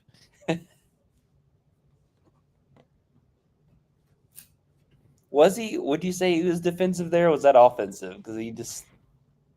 Oh, I'm talking about when he blocked. He blocked. Oh no, it was an offensive move. You're right. I'm thinking of when he was defensive when he wanted because he blocked Harvick for all those laps. Was it at Kansas? Yeah, that's 2020. Technically, I guess he was because he wrecked Kenseth at Kansas, but then I think he blocked him the following week at Talladega or something. And because Kenseth confronted him there too, and then Martinsville was when The it last all straw. came together. Ty Dillon and Justin Haley pitting. Yeah, they are now officially in their window. Without, I don't know if the rest of the guys are going to try to stretch it, but Max save told to Ty Gibbs and to Brad Keselowski. so, Ty Gibbs didn't pit that last time, did he? He did not. Huh.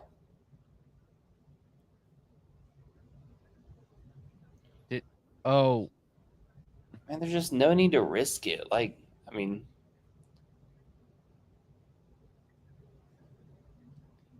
did Haley's car stall? No, I think they tightened a wheel. They thought they might have had a loose wheel. They went back and tightened it and then made an adjustment while he was sitting there.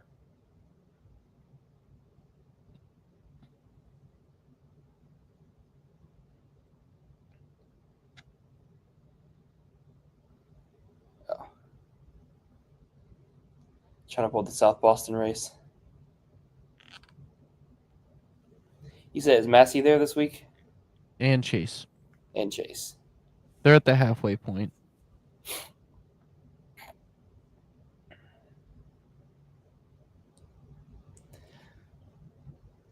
Yeah, that Martinsville race, I remember the crowd reaction and them zooming out and seeing all the crowd. So I was a Jeff Gordon fan too, so I was like, No, my favorite quote from that was, I think it was Dale. It might have been, it was on Dale's box. I don't know if it was Dale or TJ or I guess it would have been Greg Ives at the time. It was like, man, Matt's never had this many fans in his life. Oh, I think know. it was Maybe it TJ. was Chad Knaus, and he was It like, might have been that. Matt's never been this popular or something. And then Dale made a comment about him with his sunglasses on. He's like, look at him chilling. Nobody can read his thoughts. And I loved it. Was it his crew chief was Jason Radcliffe, and he went, flat tire there, huh? Yep. Just, there's some epic radio from that. Some of the crew, the team and crew members. And the only people upset were teammates. Brad was like, this is a joke. Yeah, everybody else was you could hear it in Chad's voice when he came over, was trying not to laugh. Dale was like, I've heard of wrecking someone, but that looked like it hurt. That was that, the most obvious. And when he was rolling around slow, I was like, oh, here it comes. I don't even think I watched that live. I couldn't watch it live. I think I had to watch the highlight of it.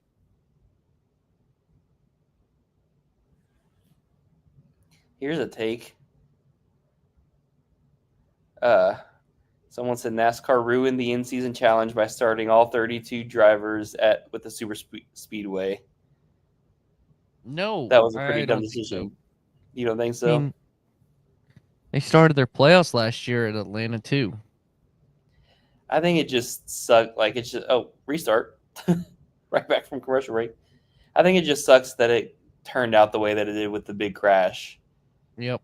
Like, Ooh, cutting it close there, TNT. yeah, makes me think of that like the 2021 Daytona 500 when they had the big one before that red flag. Yeah. Like 12 laps in, and then the rest of the race was just a single file train. Like,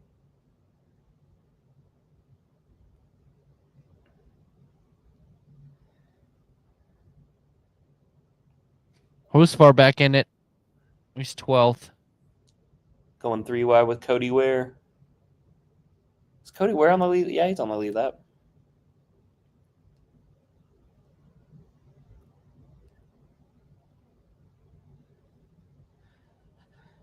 Oh, yeah, we're getting a new 2025 winner tonight. Oh, Bowman blocked Hocevar all the way to the apron almost.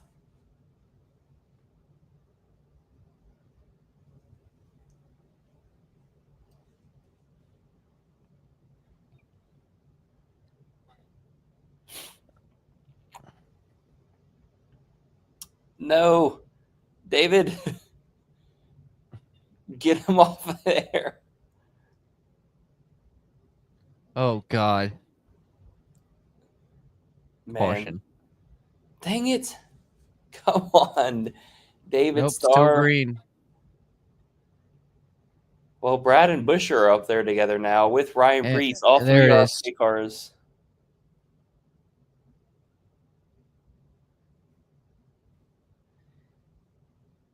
Man, McDowell's about to get a lap back.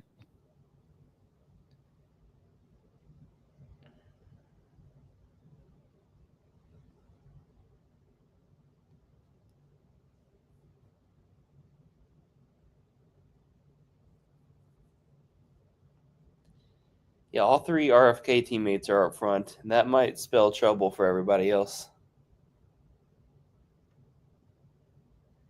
They've had a really good couple of weeks, but my worry for RFK is because I wrote something a few weeks ago about them potentially missing the playoffs as a whole, like organization. And my worry is if they don't win, other new winners could move the cut line to where they don't get any cars in. Yeah. Because right now, Busher's the only one in on points. And he's not safe. Yeah. Because SVG wasn't They have good to go for to him. the flag cam to see what happened to David Starr. To be And he just fair, lost it. yeah.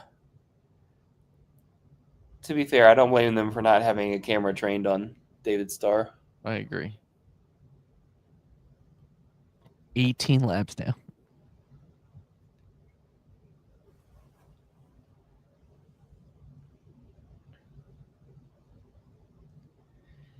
The fuel saving games are beginning. Look how much they're spaced out.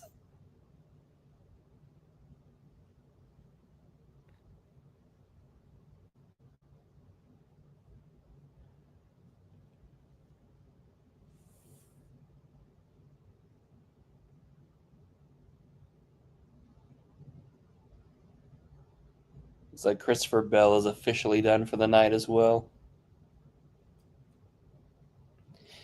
The rule is if you go back out, you only get one shot to make minimum speed, right? Yes. It would be kind of funny if guys like kept trying to leapfrog each other that way, going out making like 2 laps at a time, and then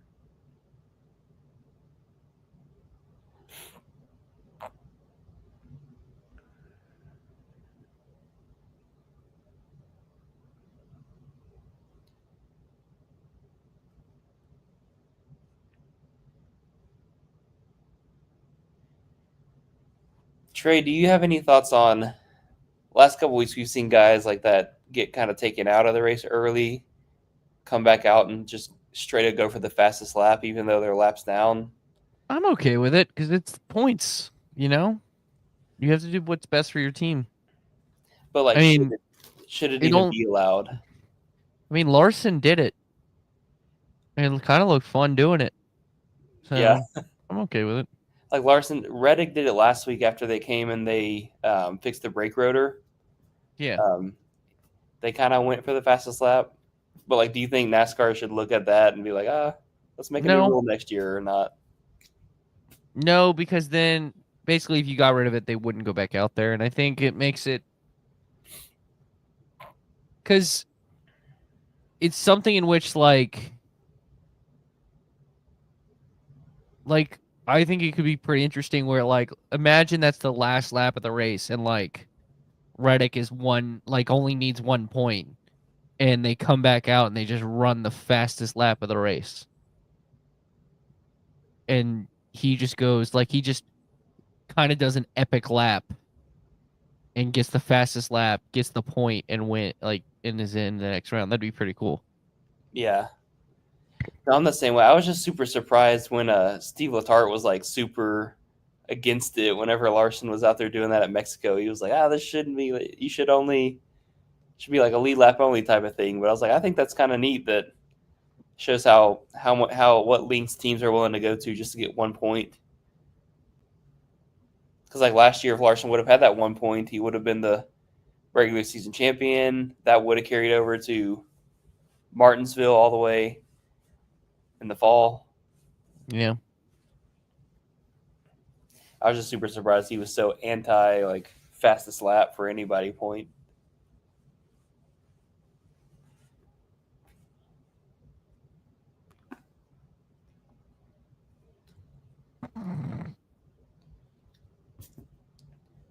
All right, how many more cautions do you think we got in us, Trey? How many more cautions? Yeah. Do you think we're going green to the end now, or you think we're wrecking some more? I'll say we'll wreck at least one more time. Might be with like 1 to go, but we'll wreck at least one more time. After that massive wreck early, I think or I hope we can get a green flag finish. The boss man might be joining us. He finally awoken from his. Whatever. He texted the group and said, "Is it still going on?" And I said, "Yes." Oh. So the belief is everyone can make it to the end on fuel now. Yeah, that's what. Because at this point, you're kind of.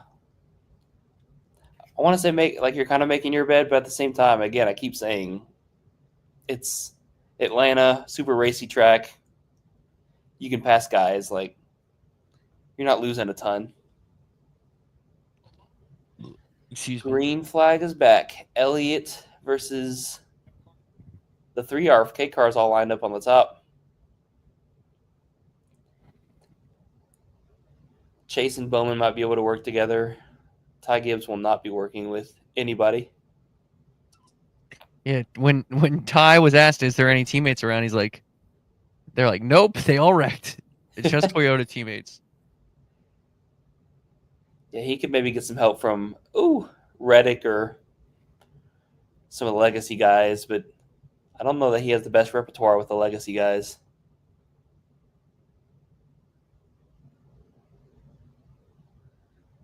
That move did not work out very well for It's gonna Bowman. be interesting to see if the 3 RFK cars can clear. Priest had the lift there.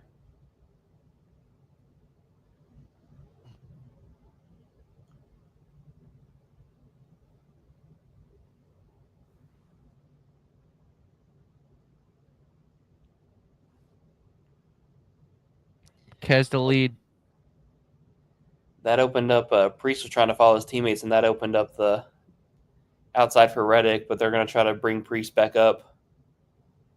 That's going to be interesting, though, like you said, because if they keep trying to drop down to help all 3 teammates get clear, it's going to leave the top open for whoever's there to go pretty much whenever they want.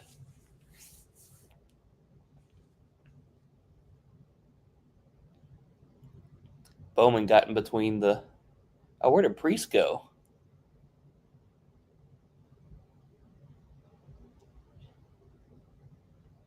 Oh, Priest is like 4th car top line now. He got separated. He's got some more damage, though. And Larson's actually racing with the main pack now. Yeah. It's crazy when they go to the last.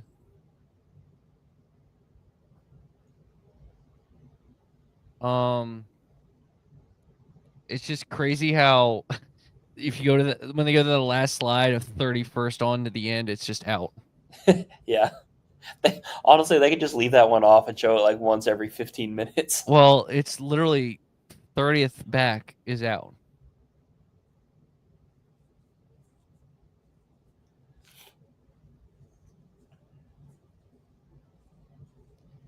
So you got 2 RFK cars controlling this, followed by 2 Hendrick cars.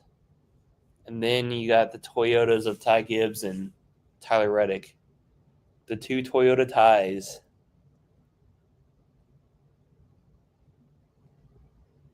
And Bowman's getting past again. Gosh, you bet they'll put Tyler in their wall.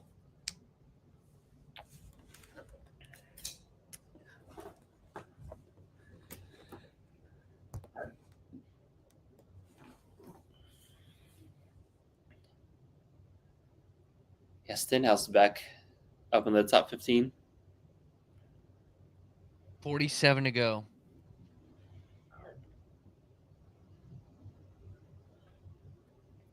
Reddick's trying to take it to the RFK duo. Apparently, Reddick got a penalty. I guess in one of the pit stops. Wait, when? I don't know. Just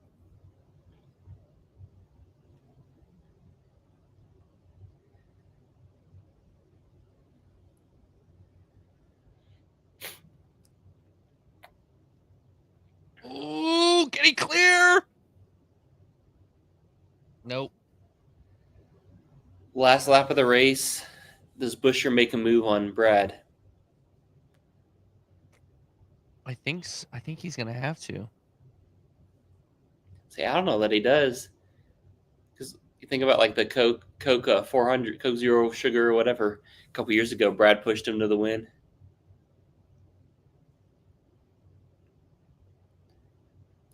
Yeah, but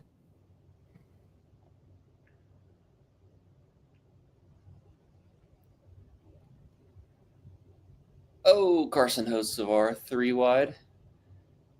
Blocked by Ty Gibbs. literally 3rd and 4th is a in-season challenge spot. Yeah. The only entertaining one left. Hopefully they don't get together. Oh, Hocevar.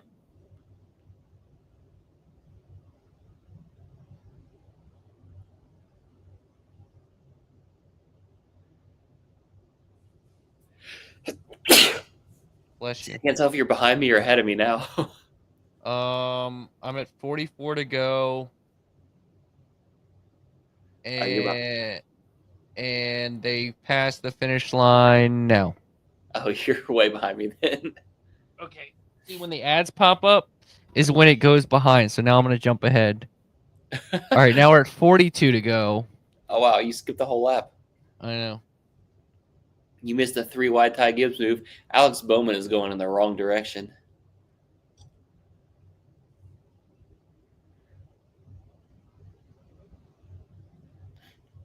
Reddick to 3rd.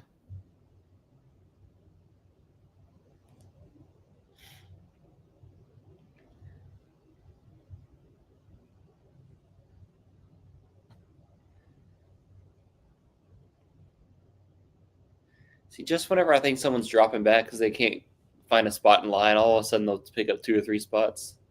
Although Ryan Priest never got back up. He's 13th, I think.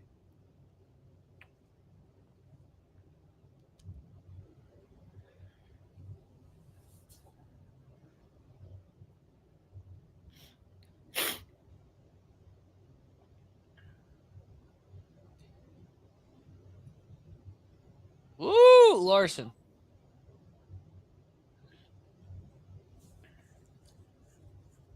Oh, on that replay? Mm-hmm. Man.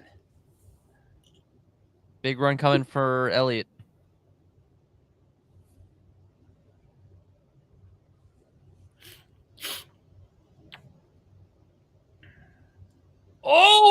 block! Contact! Oh no. Oh wow. Look at that. Oh, you can see the donut on Elliott's wheel. Don't damage the Cinnamon Toast Crunch car. No, it's on Chase's car. I think a little girl designed that car. Yeah, he's scribbling over the little girl's drawing. Come on, Chris. That looks kind of cool. We don't get donuts like that anymore on cars. That looks really nice, honestly. Chase to second, I think. Yeah, big run from Haley, 54. Now the RFK cars have been separated. Surprised no one took that to go 3 wide bottom there.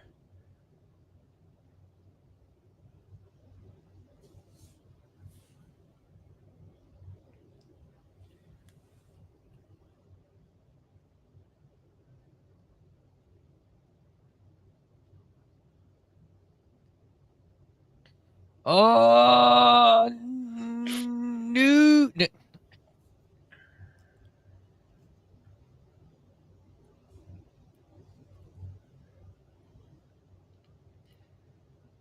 Chase looking for the lead again. I think he led that lap, but I'm not sure. See, I don't know if Brad gave it up willingly or not up there on the outside. To get with Busher? Yeah. Ooh, Zane, big run in the back.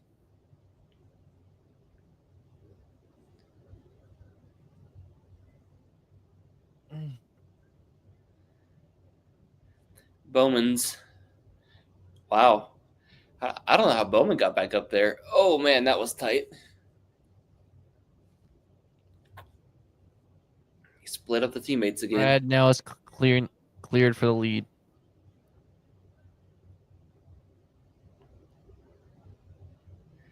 Yeah, that RFK duo is going to be really tough to beat. But I do wonder if Bowman and Elliott will be able to start working together, although Ty Dillon's trying to not let that happen. You mean Ty Gibbs? No, Ty Dillon made a 3-wide move on Bowman. 3 wide. Bowman's there. He's clear, I think, of both of them. So it might be Hendrick Motor. Oh, there it is! There goes the one. There goes the one. No. Oh, the last battle has been decided. The in-season opening round of the bracket didn't even make it to the checkered flag. Did he lose it? No. Ty Dillon just, took him out. Chevy on Chevy crime. Oh, Ty got loose. Michael McDowell's now on the lead lap, by the way. Sacrificed Aspire to save Aspire. Although I don't know if McDowell's going to be competitive. No, but if they wreck on the final lap, he'll pass a bunch of cars. Hey, Stenhouse up into the top 10 with that wreck avoidance.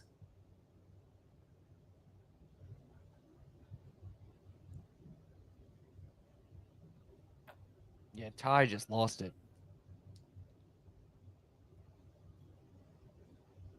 Fatality. Did he make no? Oh yeah, it just snapped on him. Phew. Yeah, the handling has been an issue for a lot of the guys tonight, which, I mean, again, we keep talking about the surface being aged and guys having to lift, but It has to. Oh, he didn't make it a pit road, so it has to be towed. Okay.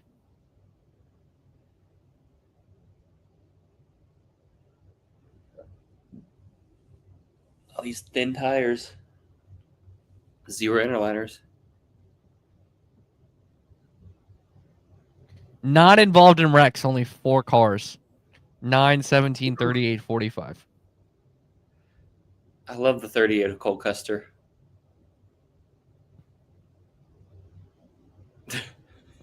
I didn't even notice. I like the corner of my TV screen is blocked. I just saw the numbers. Yeah, I guess they mean because Cole Custer definitely had damage. I guess they meant Zane Smith. Yeah. Is there a silly season move coming? Spoiler alert. Yeah, I don't think so. Yeah, this has been an expensive race for a lot of people. Yeah.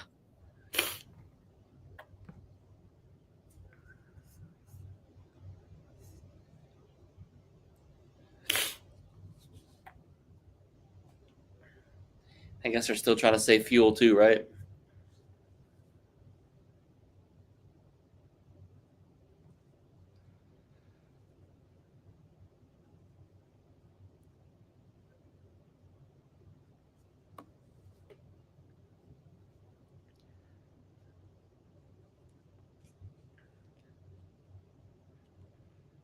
Nurse Chase Elliott.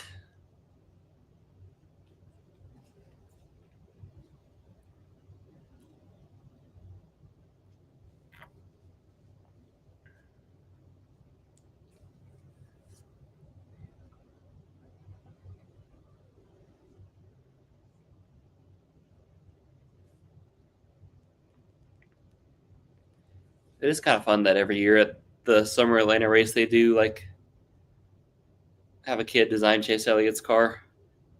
Yeah.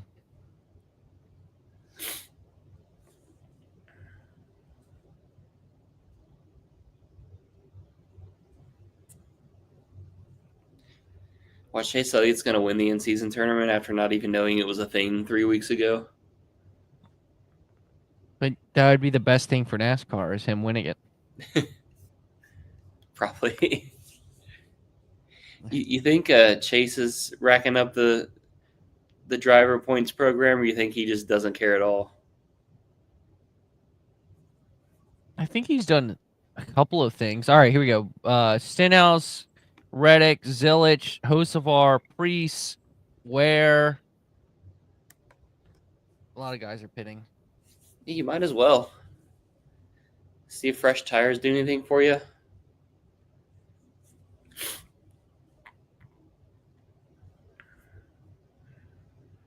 Pancakes! So I think you would agree. This broadcast, well, it's the same broadcast crew, so I can't really say it's not been like I think what made Prime distinguishable is the pre and post race. It wasn't the booth. The booth has been the exact same because it is the exact same booth. And I guess you can't give them the full pre-race because they didn't, they couldn't do their full pre-race. So I guess we would have to wait till post-race. But I'm not going to stay up for the post-race because Trey Lyle's ready to go to bed. Yeah. So you can report back to me. I mean, I don't know how much of the post race I'm going to watch either. I'm going to hop in the shower and I'm going to To be fair, I also haven't heard much of the broadcast, so. I like how some of these, like BJ McLeod, you clearly can tell that's not a, like, Connor Zilich is a photo from some event. Oh. Yeah, the BJ one is old.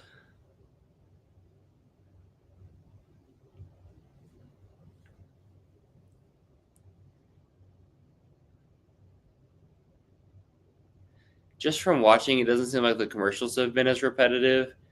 But then, like, Prime would, like, in between the stages, they would, like, send it down for some extended coverage to their team, like the Corey LaJoy, Carl Edwards, and was it Daniel? Well, they did that. I think TNT did that for the third stage. Yeah, like they did that one moment, but I feel like Prime had that crew more involved in their broadcast a little bit. Yeah.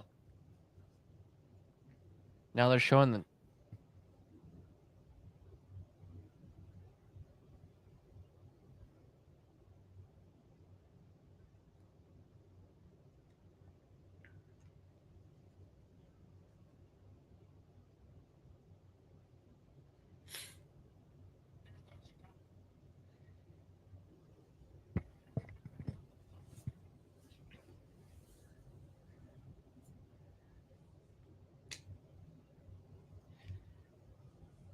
can't tell if 29 laps is going to go by quick or if it's going to take forever.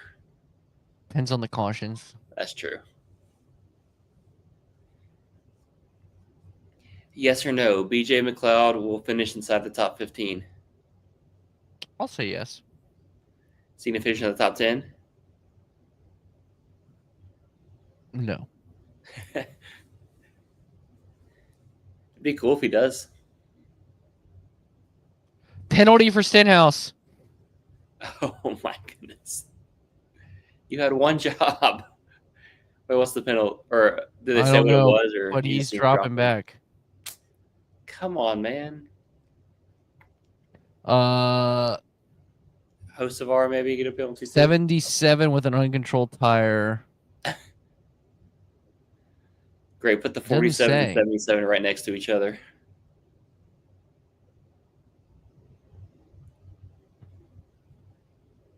Zero race winners from this season are in the top 20. So yeah, I think we're gonna have a new winner tonight. I'm gonna go out on a limb. It's pretty fair guess. Better, Yeah, way SVG, better restart. that spin really think- took him out of it. 14th. I think 14th is this. Ooh!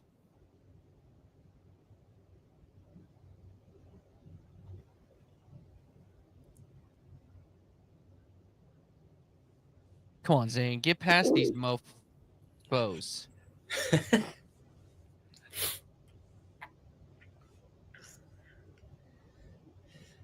It's sort of Nashville vibes from last year where Zane Smith finished second, although he's about to let Ty Gibbs get up there. Ooh, that was tight.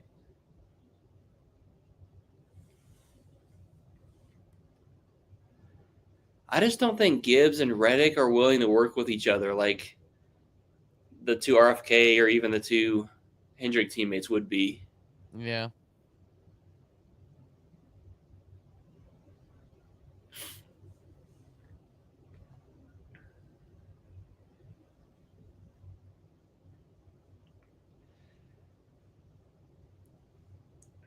Who were some of the first ones that pitted? Zilich was one, right? Reddick, I think, is the highest in Okay. 6th. Come on, Zane! Chase got a little tight on the inside in 1 and 2 there. Ooh, Bowman left him.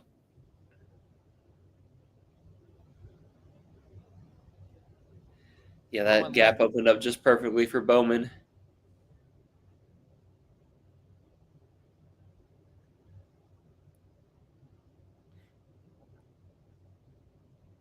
Ooh. Tie with a block. Attempt. 25 to go. Whew. Chase got really tight there getting into turn 3.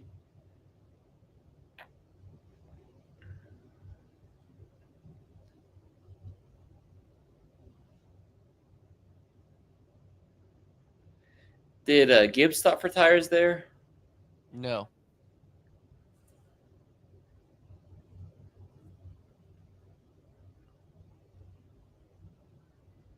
Hocevar is back up to the back end of the top 10.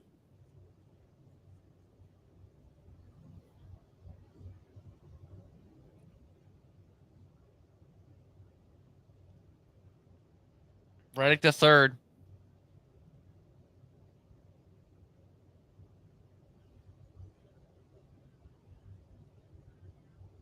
Go, Zane, go! He's getting a nice push from Tyler Reddick. Zane Smith P1! Oh.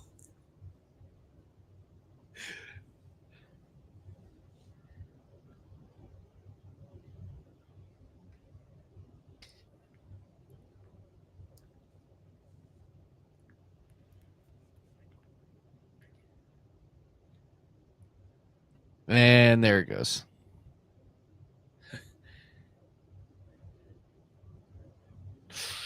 Dang. It's okay. Zane, just set him up with 1 to go. Oh, just- Reddick's about to get a big run. Yeah, the problem's going to be all these other guys.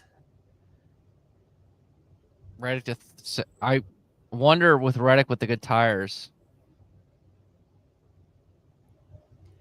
Yeah, Hocevar and Stenhouse are right next to Now each other. here goes also with Reddick tires. inside for the lead. Maybe Hocevar and Stenhouse can pull a Days of Thunder move and enemies to friends work together, get to the win.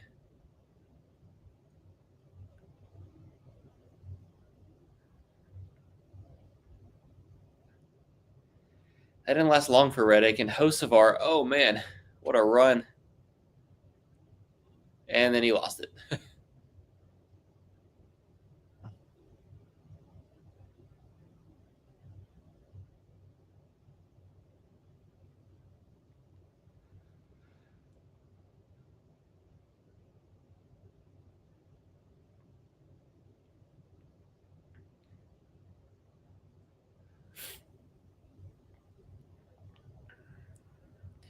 Ty Gibbs blocking Chase Elliott's letting Busher through.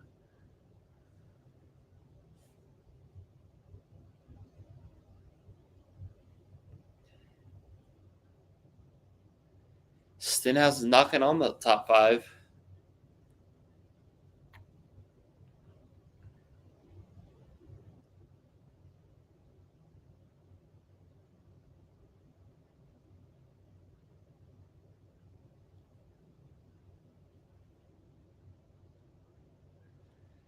Hey, Larson's about to get up in the top 10. There's Bowman going for the lead.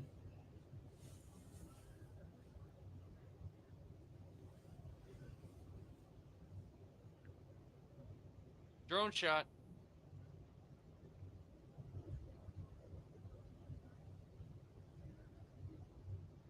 Ooh, what a block.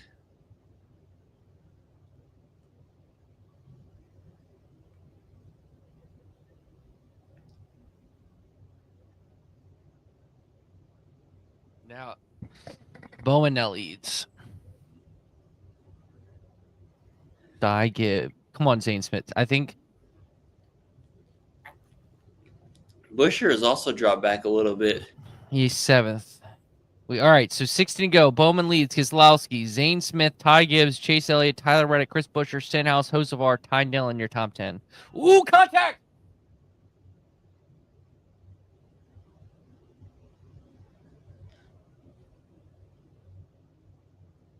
He's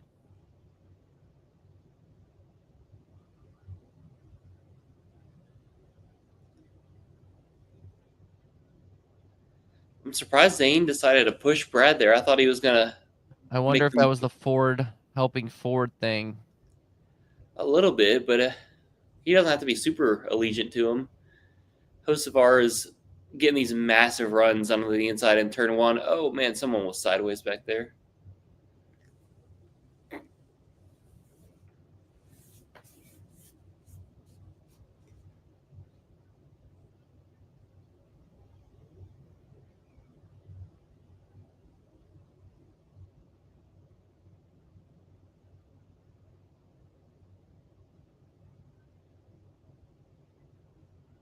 Carson Hocevar is riding the Dente. He is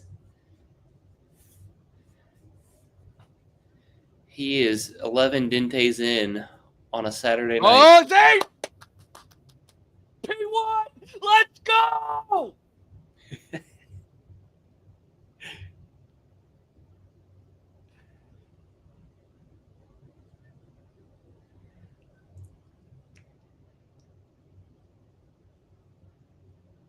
Man, he got out there really far too. Oh, Gibbs in the wall! Gibbs in the wall. Got forced up there by Ty Dillon. Wonder if he broke anything or if he'll be able to get back up. Brad. Ooh, Bowman's not going to be clear.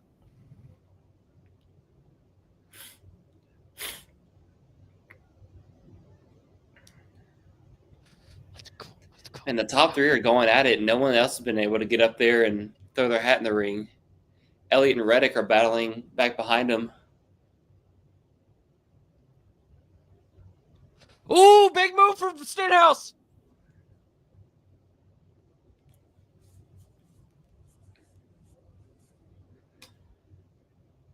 Ooh. With Hayak Motorsports. And he got all the way up to second.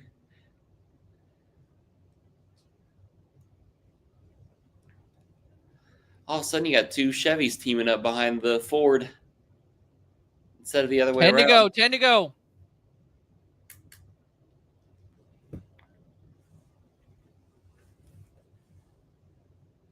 Yeah, I don't think these Chevys are going to Bowman work to the too well. lead.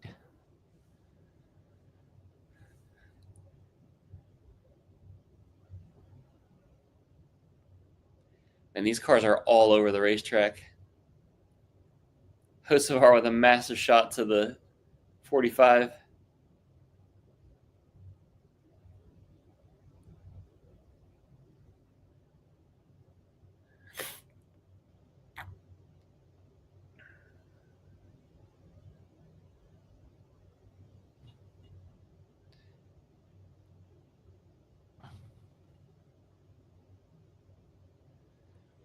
Buscher's trying to get back up there. Oh, he almost put Hocevar on the wall. 8 to go. Now you're like a quarter of a lap ahead of me. The top three have settled down at the front. Yeah, Taylor Smith.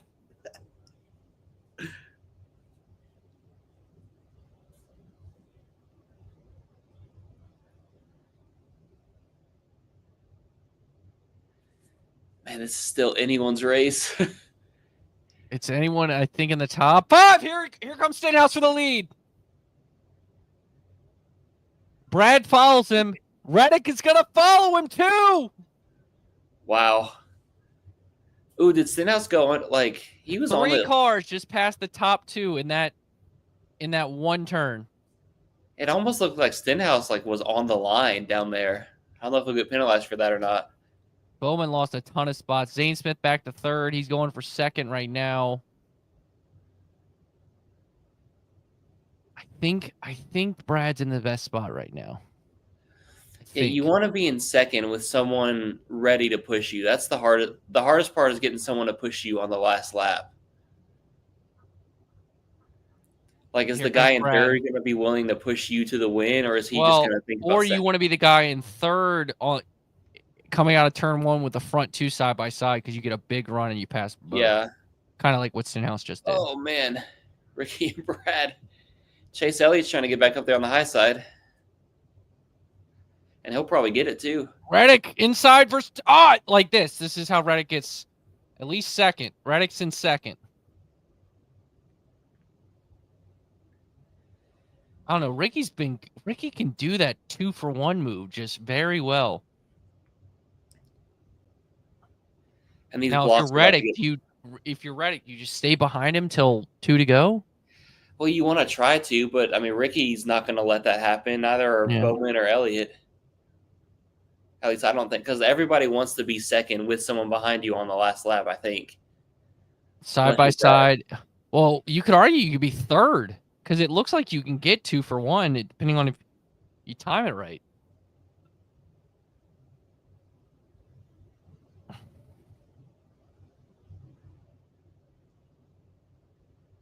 Reddick keeps trying to go for that outside. He keeps trying to fake low and go high, and it's just not working. I honestly think Reddick is trying to save the move until as late as possible.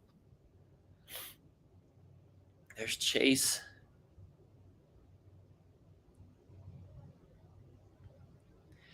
Here we go. 2 to go at the line. 2 to go at the line. Oh, I think Brad went for the block and had to slow up.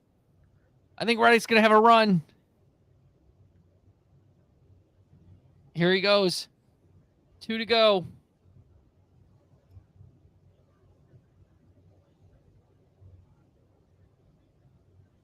Chase is going to clear him. Chase is in 2nd.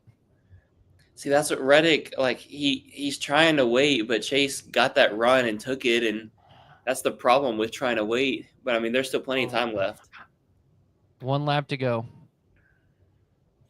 Chase has got it. He's got his teammate and white flag.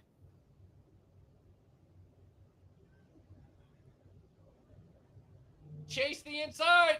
Clears him.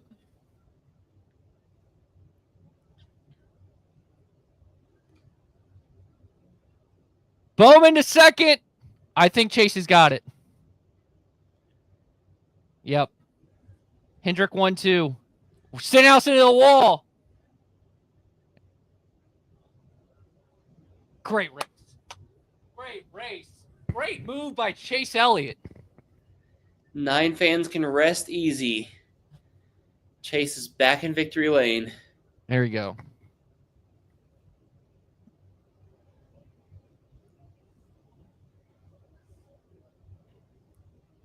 How about that?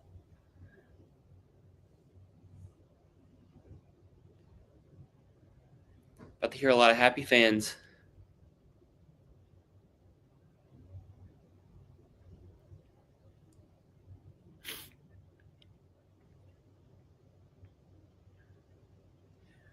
Hey, props to Chase for going with the move whenever it happened and not trying to wait until the...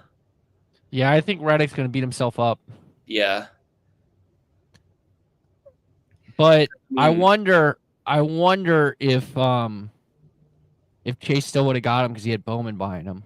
Yeah, that's what I was about to say. Because realistically, I think what Reddick was thinking is if I can be second with 1 to go on the white flag and pass him in turn 1, he can't get back to me in turn 3.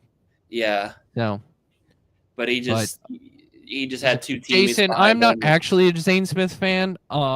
If you watched any episode of Happy Hour, which is why I root for Zane Smith. Yeah, it's a running joke. Yeah. So Jason Jason is not happy about the finish. All right. That'll do it for us. Signing off for now. Kale's got to do stock car scoop, so I'm going to let him go do that. Bye, everybody.